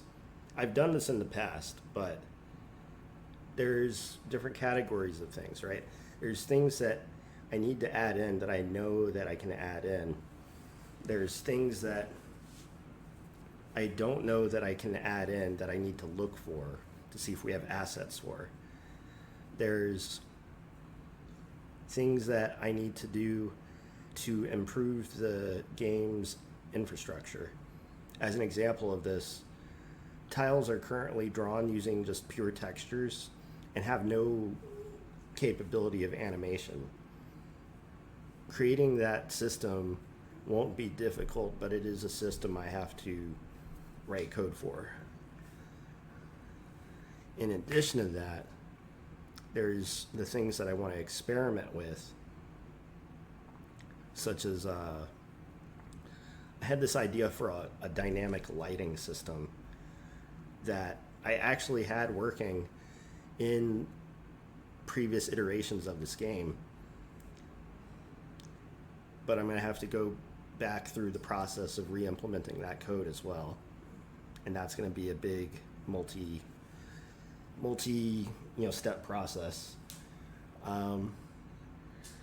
So I have to create lists of lists, essentially, and that way I'll be able to start like actually stepping through and knocking out individual items, checking them off, and creating a big list of all the different things that we've actually implemented and gotten working, and be able to watch this thing grow in kind of a linear fashion.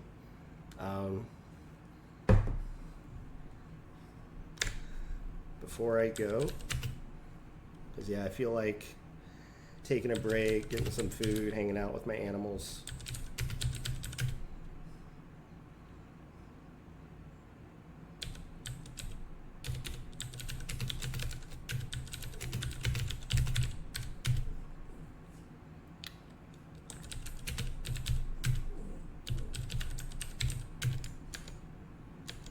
Let me go before my dog kills me.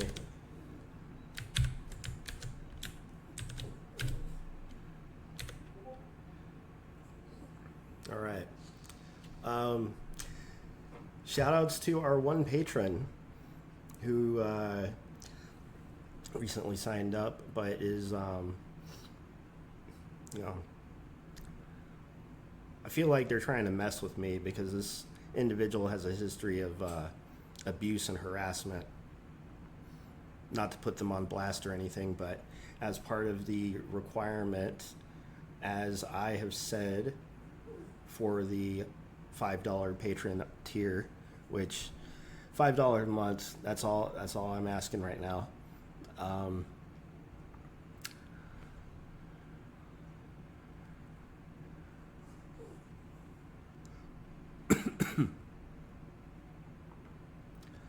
So it's I listed as unverified because I don't know that this payment's actually going to go through, but we'll find out. So shout outs to Octopus for actually being the first sponsor on my new Patreon. So that said, I'm going to go ahead and grab some food, get my dog to calm down, give her a snack, and well, yeah, I'm coming. Give me a minute. Telling everyone bye. Is that okay? Can I do that real quick? Thank you. I'll be right there. She's very demanding. Thanks for joining, everyone. Until next time, I'm going to make a big-ass list of things to do. That way we can start cranking through them in a very surgical, tactical manner. Peace.